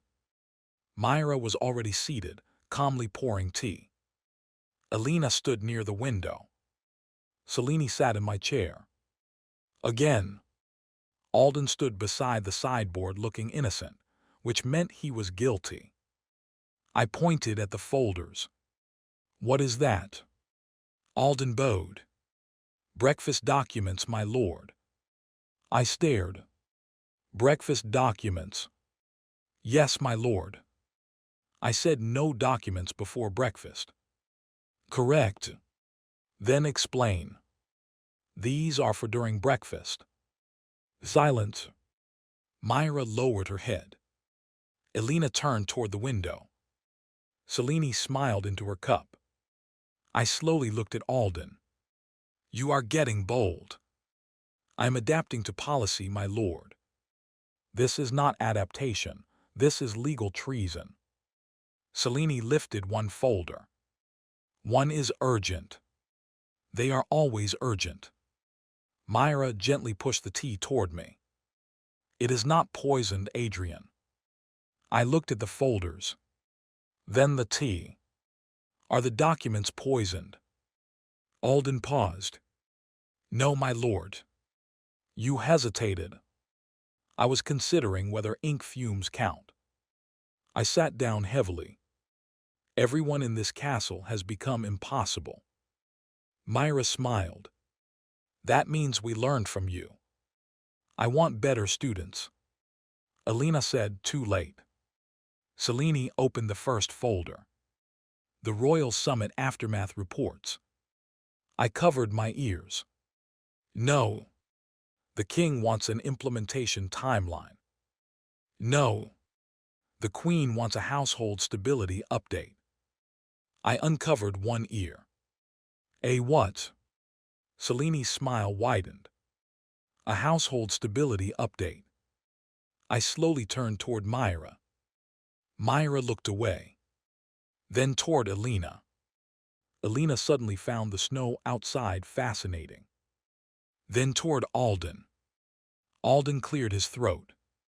Her Majesty may be concerned that increased duties across the kingdom will strain Blackthorn's inner council. I stared. The Queen is asking if my personal life will survive administrative expansion. Selene sipped tea. My mother is thorough. She is terrifying. Yes. I took the folder from Selene and read the Queen's note. It said, Duke Vale, the kingdom is now relying upon Blackthorn's model. Do not allow avoidable emotional stupidity to damage functional governance. Submit a stability plan. Isolde, I read it twice. Then a third time. Then I placed the paper down. I have been emotionally audited. Myra pressed her lips together. Elena's shoulders shook once. Selene looked entirely too pleased. Alden said, "Her Majesty is very practical. She threatened me with paperwork and then weaponized therapy." Selene nodded. "That sounds like Mother." I rubbed my forehead. What does a household stability plan even look like? Alden immediately produced another folder. Of course. I did not even know where he had been hiding it. "My lord," I prepared a draft. I stared at him. "How?" "Administrative instinct. You are not a man. You are paperwork-wearing skin." Myra laughed. Alden bowed. "High praise, my lord." "It was not." Selene took the draft. "Actually, this is useful. No one asked you. It outlines communication schedules, travel rotations, delegated authority, emergency protocols, and private household time." I froze. "Private what?" Myra's cheeks pinked. Alina went very still. Selene's smile turned sharp. Alden continued professionally, as if he were not discussing my emotional survival like tax policy. "With Steward Myra, Commander Frost, and Princess Selene taking expanded roles, regular private council intervals may prevent miscommunication, resentment, and overwork." I stared. "You made a schedule for feelings." "A schedule for household cohesion, my lord." "Feelings. Cohesion. Feelings with columns." Alden looked at the paper. "Yes, my lord." I looked at Myra. She was smiling softly. I looked at Alina. She looked embarrassed but not opposed. I looked at Selene. She looked like she approved and would never let me forget this. I sighed. "Fine." Alden brightened. "But do not call it Household Stability Plan. What should we call it?" "Anti-emotional stupidity protocol." Selene burst out laughing. Myra covered her mouth. Alina looked down, smiling. Alden wrote it down. I pointed at him. "No." He paused. "Draft title only, my lord." The first test of the anti-emotional stupidity protocol came sooner than expected. Selene had to return to the capital for 2 months. Alina had to inspect northern garrisons for 3 weeks. Myra had to travel to Greybrook and Thornwell to train new petition stewards. And I had to remain in Blackthorn because apparently the founding patron of the Royal Blackthorn Reform Academy could not vanish whenever he felt emotionally inconvenienced. Unfair. The castle felt strange when they left. Not empty. Blackthorn was never empty anymore. But quieter in the wrong places. No Selene stealing my chair. No Alina standing by the window like a beautiful threat. No Myra saying my tea was not poisoned. Alden tried to compensate. He brought tea one morning and said, completely straight-faced, "It is not poison, my lord." I stared at him. "Never do that again." "As you command." He paused. "Did it help?" "No." "Yes, my lord." "It did help." "Slightly." I would die before admitting it. The first week passed with work. The second passed with more work. The third passed with an alarming number of letters. Myra wrote from Greybrook. Her handwriting had improved since she first began civic records. Greybrook's new petition steward is nervous but capable. My mother sends preserved apples. "Adrian."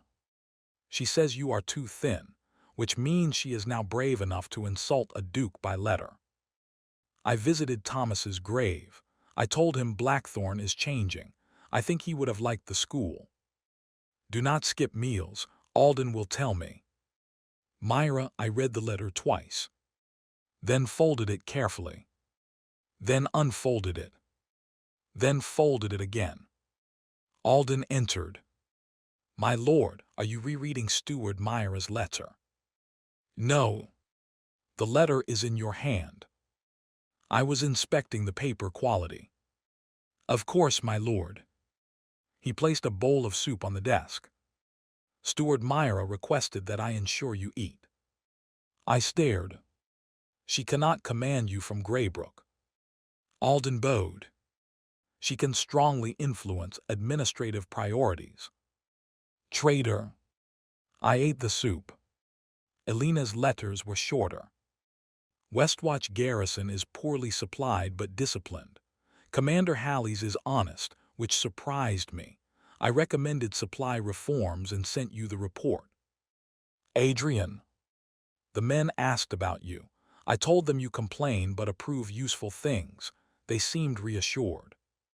Do not stand near uninspected balconies. Elena, I smiled. Then immediately inspected my balcony. Seleni's letters were dangerous.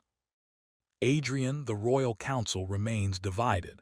3 ministers support expansion. 2 pretend to support it while preparing delays. 1 asked whether your methods can be made less disruptive. I told him corruption usually finds accountability disruptive. He did not enjoy that. Mother says your stability plan is acceptable but overly titled. I assume that was your fault. I miss your terrible expressions. Do not let Alden bury you alive. Selene, I stared at the line. I miss your terrible expressions. Then I looked at Alden. Do I have terrible expressions? Yes, my lord. You answered too quickly. You asked an easy question. I threw a crumpled draft at him. He dodged. Old fox.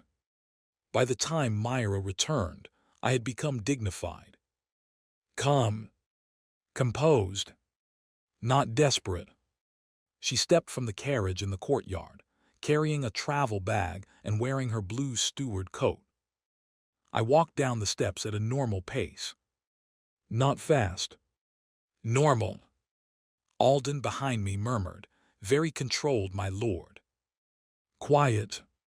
Myra saw me and smiled. That was enough. I forgot normal pace and went to her. She laughed as I reached her. You missed me. No. You absolutely did. I missed property inspection. She lifted a brow. Only that. And preserved apples. Her smile softened. She stepped closer. Adrian. I sighed. Yes, I missed you. Her eyes brightened. She took my hand in both of hers. In front of everyone. I looked around. Servants were pretending not to watch. Guards were pretending not to watch. Alden was absolutely watching. Let them.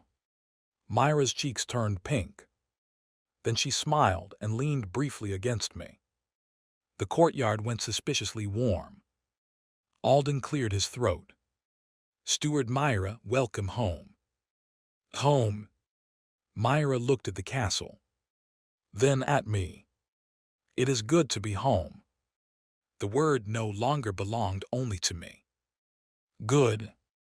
Elena returned 6 days later. She rode in at dusk, cloak dusted with snow, posture perfect despite long travel. I was in the courtyard. Again by coincidence. She dismounted. Adrian. Elena. She studied me. You look tired. I am emotionally audited and administratively besieged. So normal. I stared. You return and immediately insult me. Her mouth curved. I missed it. That stopped me. Elena noticed. Her smile softened. Then in front of the guards, servants, and one very curious stable boy, she stepped forward and placed her hand over mine. Just for a moment. A knight's greeting. A personal greeting. Both. I missed you, she said quietly. I swallowed. I inspected the balconies. Good. And the stair rails. Good. And the pies. Her eyes narrowed. The pies. You were not here to stop me. Myra, who had come outside, laughed. Elena sighed. I leave for 3 weeks, and you declare war on pastries. They were suspicious. Selene returned last. Of course she made an entrance. Royal carriage. Blue banners. 2 exhausted clerks. 4 sealed cases. 1 stolen jar of capital honey. She stepped down and held up the jar. For you. I stared. You brought contraband. Diplomatic gift. Is it stolen? Legally unclear. Myra laughed. Elena shook her head. I took the jar. Welcome home. Selene's expression softened immediately. She tried to hide it. Failed. Your terrible expressions have not improved. I practiced. I can tell. Then she leaned forward and kissed my cheek. Very lightly. Very quickly. Completely publicly. The courtyard froze. Myra's eyes widened, then softened. Elena looked away, smiling faintly. Alden made a noise that sounded like a man adding 17 new columns to a social stability chart. I touched my cheek. Selene smiled. Royal privilege. I stared at her. You just caused paperwork. Yes. Then she walked past me into the castle. Dangerous woman. I looked at Myra. She was smiling. I looked at Elena. She looked amused. I looked at Alden. He already had a notebook. No. My lord, no. Public affection implications, no. Household stability addendum, I pointed at the gate. Exile. Alden bowed. I will draft it indoors. The next crisis was not political. It was personal. Myra's mother came to visit.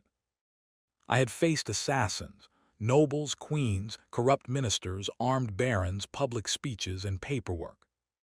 None of those prepared me for Mrs. Lysa of Greybrook. She arrived in a simple wagon loaded with preserved apples, knitted blankets, herb bundles, and enough maternal judgment to humble kings. Myra met her at the gate, smiling so brightly I almost forgot to be nervous. Almost. Mrs. Lysa was a thin woman with gray-streaked brown hair, sharp eyes, and hands hardened by work. She bowed properly when she saw me. Your Grace. I immediately said, please do not. She froze. Myra froze. Elena, standing behind me, looked interested. Selene, who had absolutely come to watch me suffer, smiled. I cleared my throat. I mean, you are Myra's mother. Mrs. Lysa studied me. Yes. So bowing feels, I searched for the right word. Dangerous. Awkward. Emotionally fatal. Unnecessary, I finished. Her eyes narrowed slightly. Then she smiled. Small. Sharp. Then you may call me Lysa. Myra's face lit. I nodded. Lysa. She looked me up and down. You are thinner than I expected. Myra immediately covered her mouth. Elena looked away. Selene's shoulders shook. I stared. I am a duke. And dukes can be thin. Fair. Painful but fair. Lysa continued, do you eat vegetables? I glanced at Myra.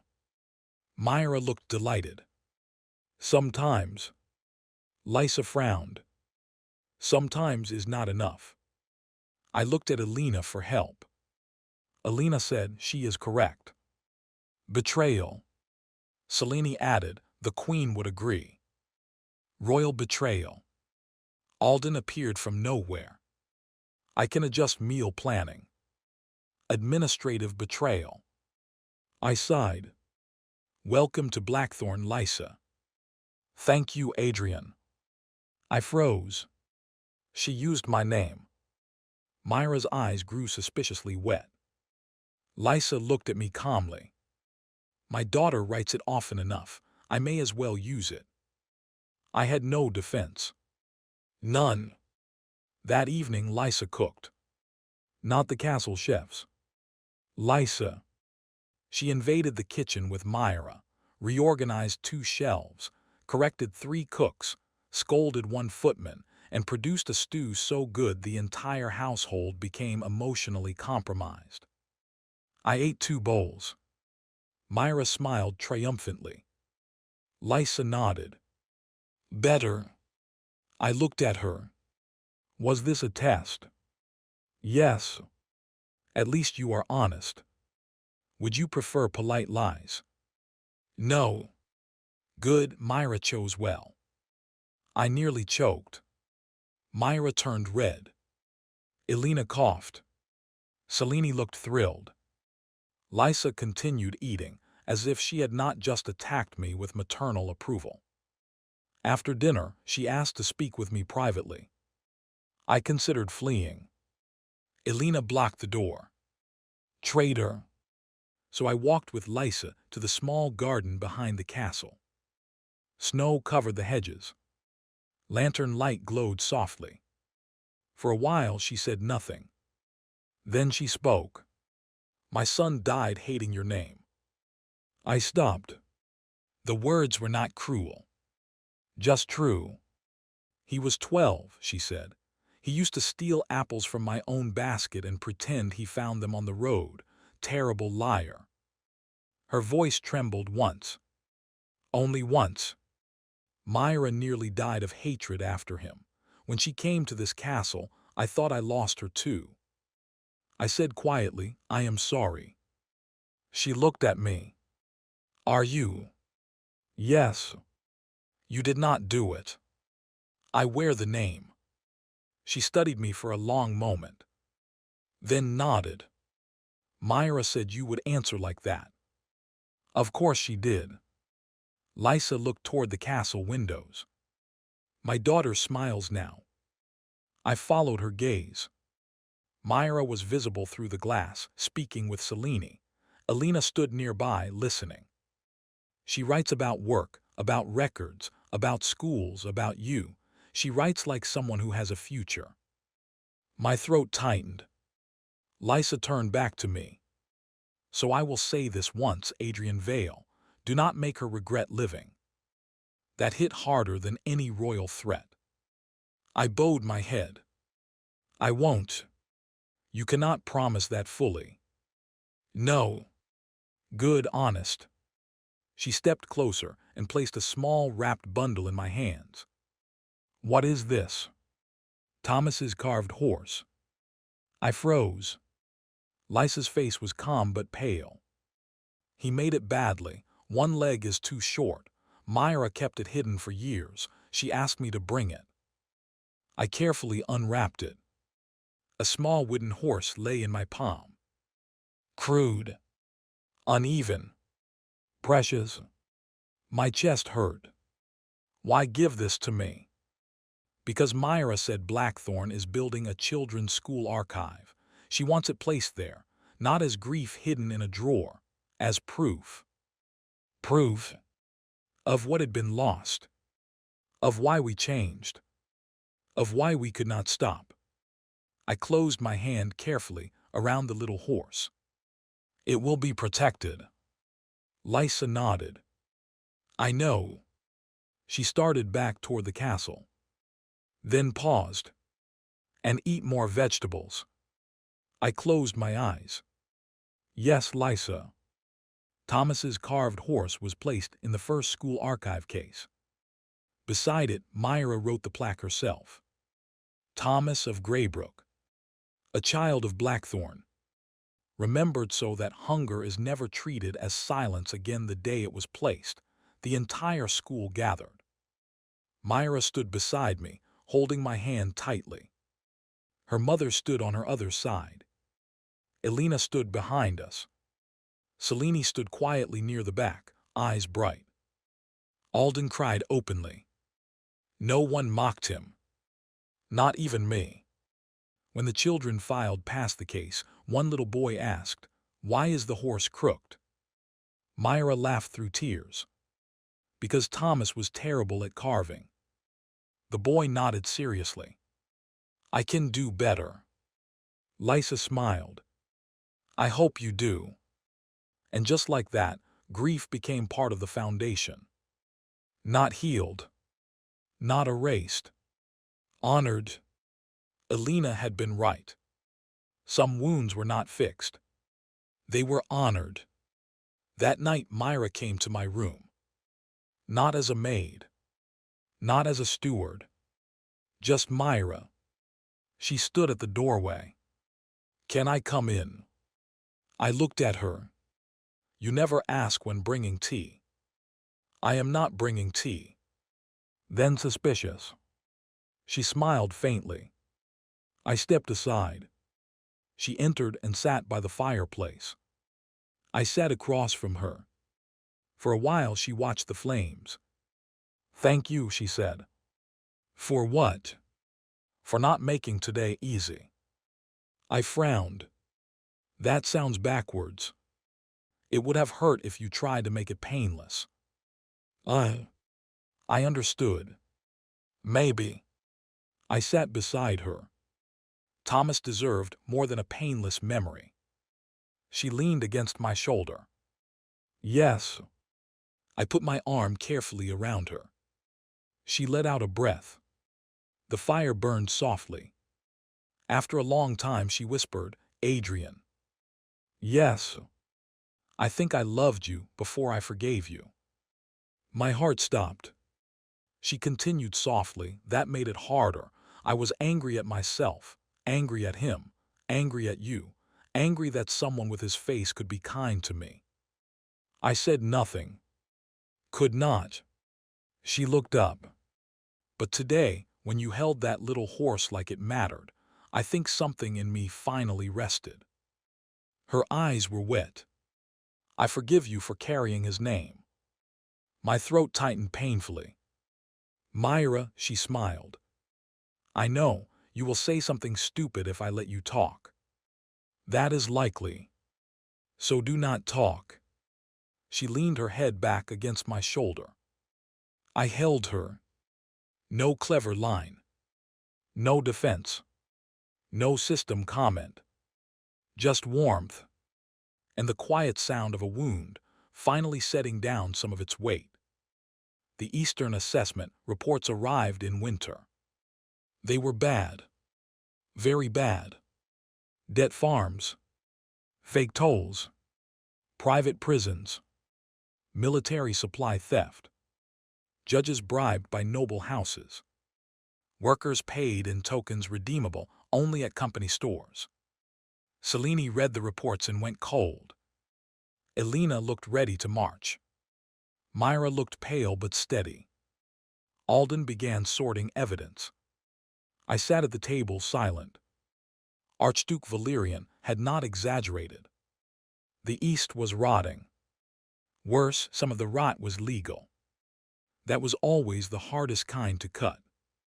Selene placed one report down. If we move too fast, Eastern nobles unite against us. Elena said, if we move too slowly, more people suffer. Myra looked at the testimony pages. These workers cannot petition safely. Their employers control housing, wages, and local guards. Alden added, financially, the system is profitable for the Eastern houses. I leaned back. Then we make it expensive. Everyone looked at me. I tapped the report. Illegal private prisons first. Easy target. No noble can publicly defend them without looking monstrous. Selene's eyes sharpened. True. Debt farms next, not by calling them immoral. Myra frowned. They are immoral. Yes, but nobles ignore morality and fear insolvency. show how debt farm collapse could trigger unrest, crop failure, and royal military intervention. Alden began writing. I continued, fake tolls hurt merchants. Get the merchant guilds angry. Selene smiled slowly. Trade pressure. Elena private guards. Many are poorly disciplined. If given amnesty and better wages under legal regional service, some may turn. Good, take their weapons without fighting if possible. Myra said, and the workers. I looked at her. Safe testimony channels, traveling petition courts under Crown escort, anonymous ledgers. Emergency relocation funds. Her eyes warmed. I can build that. I know. Selene was smiling at me. What? You are not complaining. I froze, then immediately frowned. This is still terrible. There he is. I rubbed my forehead. We are going to war with accounting. Alden looked deeply moved. My lord, I have waited my entire life to hear that sentence. Elena said, accounting with soldiers. Myra added, and witnesses. Selene smiled. And royal knives. I looked around the table. A former poisoner, a knight, a princess, an administrator, and a ruined tyrant duke planning to dismantle an entire region's corruption through ledgers, testimony, trade, and military pressure. Ridiculous. Perfect. Fine, I said, let us be ruthless. Myra smiled. The good kind. I lifted my chin. The efficient kind. Selene laughed. Elena nodded. Alden opened a new folder. Of course he did. Months passed in a storm. The Eastern Campaign did not use armies. Not at first. It used audits, public hearings, merchant strikes, royal decrees, military inspections, petition caravans, worker testimony, debt record seizures. 3 judges resigned. 5 toll stations were shut down. 2 private prisons were exposed. 1 noble house attempted armed resistance, and discovered Commander Elena Frost did not negotiate with barricades. Selene destroyed reputations with calm speeches. Myra sat with workers who had never spoken safely before and recorded every word like it mattered. Because it did. Alden coordinated supply lines, evidence archives, and funding channels until the royal clerks began calling him the Iron Ledger. He pretended to dislike it. He loved it. I remained in Blackthorn most of the time, directing strategy. Mostly because everyone refused to let me travel east often. Apparently, I attracted assassination attempts. Rude. Accurate. When I did visit, the Eastern workers stared at me like a myth. That was uncomfortable. One old man took my hands and cried. My lord, they told us no one would come. I had no idea what to say. So I said they were wrong. He cried harder. I looked helplessly at Myra. She smiled sadly. Elena stood guard. Selene watched from beside the carriage, expression unreadable. Later, Selene said, "You do realize what is happening?" No. They are beginning to believe the crown can hear them. I looked out over the eastern fields. That is good. Yes. But dangerous. Yes. Because once people believe they can be heard, silence becomes unacceptable. Selene smiled faintly. Exactly. I sighed. More paperwork. She laughed. Always. The Eastern reforms culminated in the Cross Accord. Archduke Valerian signed it in Blackthorn. The king witnessed it. The queen approved it. Selene drafted it. Alden nearly worshipped it. Myra insisted on worker protection clauses. Alina insisted on guard restructuring. I insisted on a paragraph banning fake tolls so aggressively that Selene called it legally hostile. Good. The signing ceremony was held in the Academy Hall. Valerian looked older than during his first visit. More tired, but less polished. Maybe that was good. He signed first, then the king, then Selene as High Commissioner, then me as founding patron. Disgusting title. Still mine. After the ceremony, Valerian approached me. Duke Vale. Archduke. You are insufferable. True. Demanding. Also true. Rude. Frequently. He held out his hand. But effective. I shook it. You are less intolerable than before. He smiled. High praise. Moderate. Queen Isolde, passing by, said, Do not steal my word. I bowed. Your Majesty. She looked at me. Not terrible work. I smiled faintly. Moderate praise. Considerable praise. Do not grow arrogant. Too late. Maybe. The Queen moved on. Selene appeared at my side. My mother likes you. She has strange taste. Yes. Myra joined us, then Alina. Valerian looked at the four of us. Blackthorn is a strange place. I nodded. Unfortunately. He looked toward the Academy Hall, where Eastern workers, Northern clerks, soldiers, nobles, and village stewards stood under the same roof. Perhaps the kingdom needs strange places. Selene smiled. It does. Myra said softly, as long as they listen.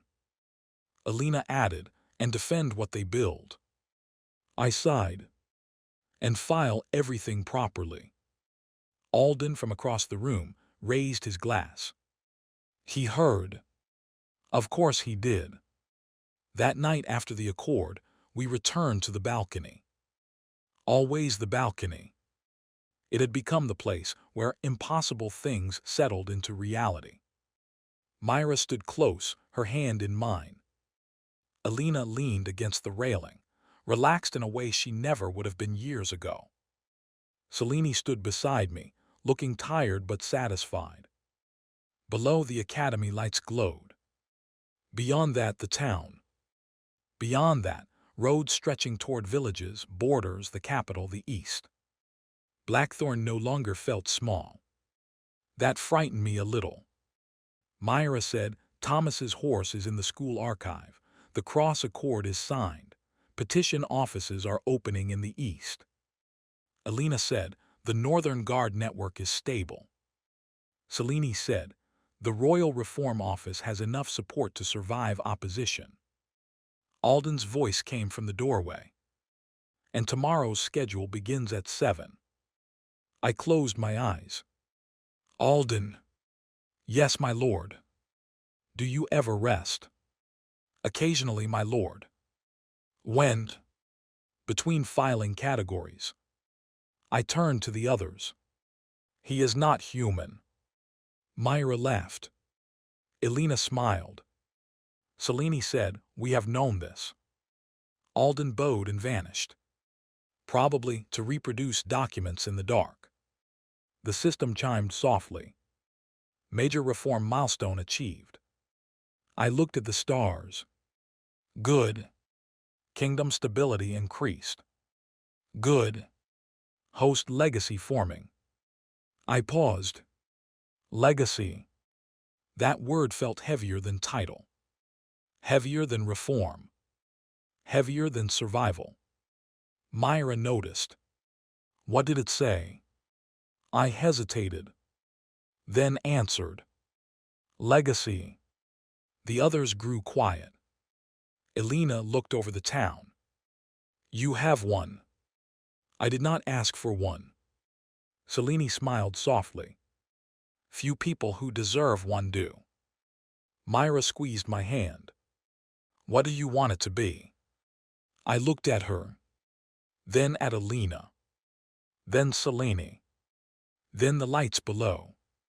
I thought of poisoned tea, starving villages, frightened servants, unpaid soldiers, Cedric, Dane, Margrave, Thomas's crooked horse, Felix's shaking hands, Evelina's first real work, Eastern workers speaking without fear, Alden's endless folders, Myra's smile when she finally said home, Alina choosing to stand beside me without chains, Selene becoming less lonely by the fire. I took a breath. I want people to say Blackthorn listened. Myra's eyes filled. Alina nodded once. Selene's expression softened completely. The system was silent. Good.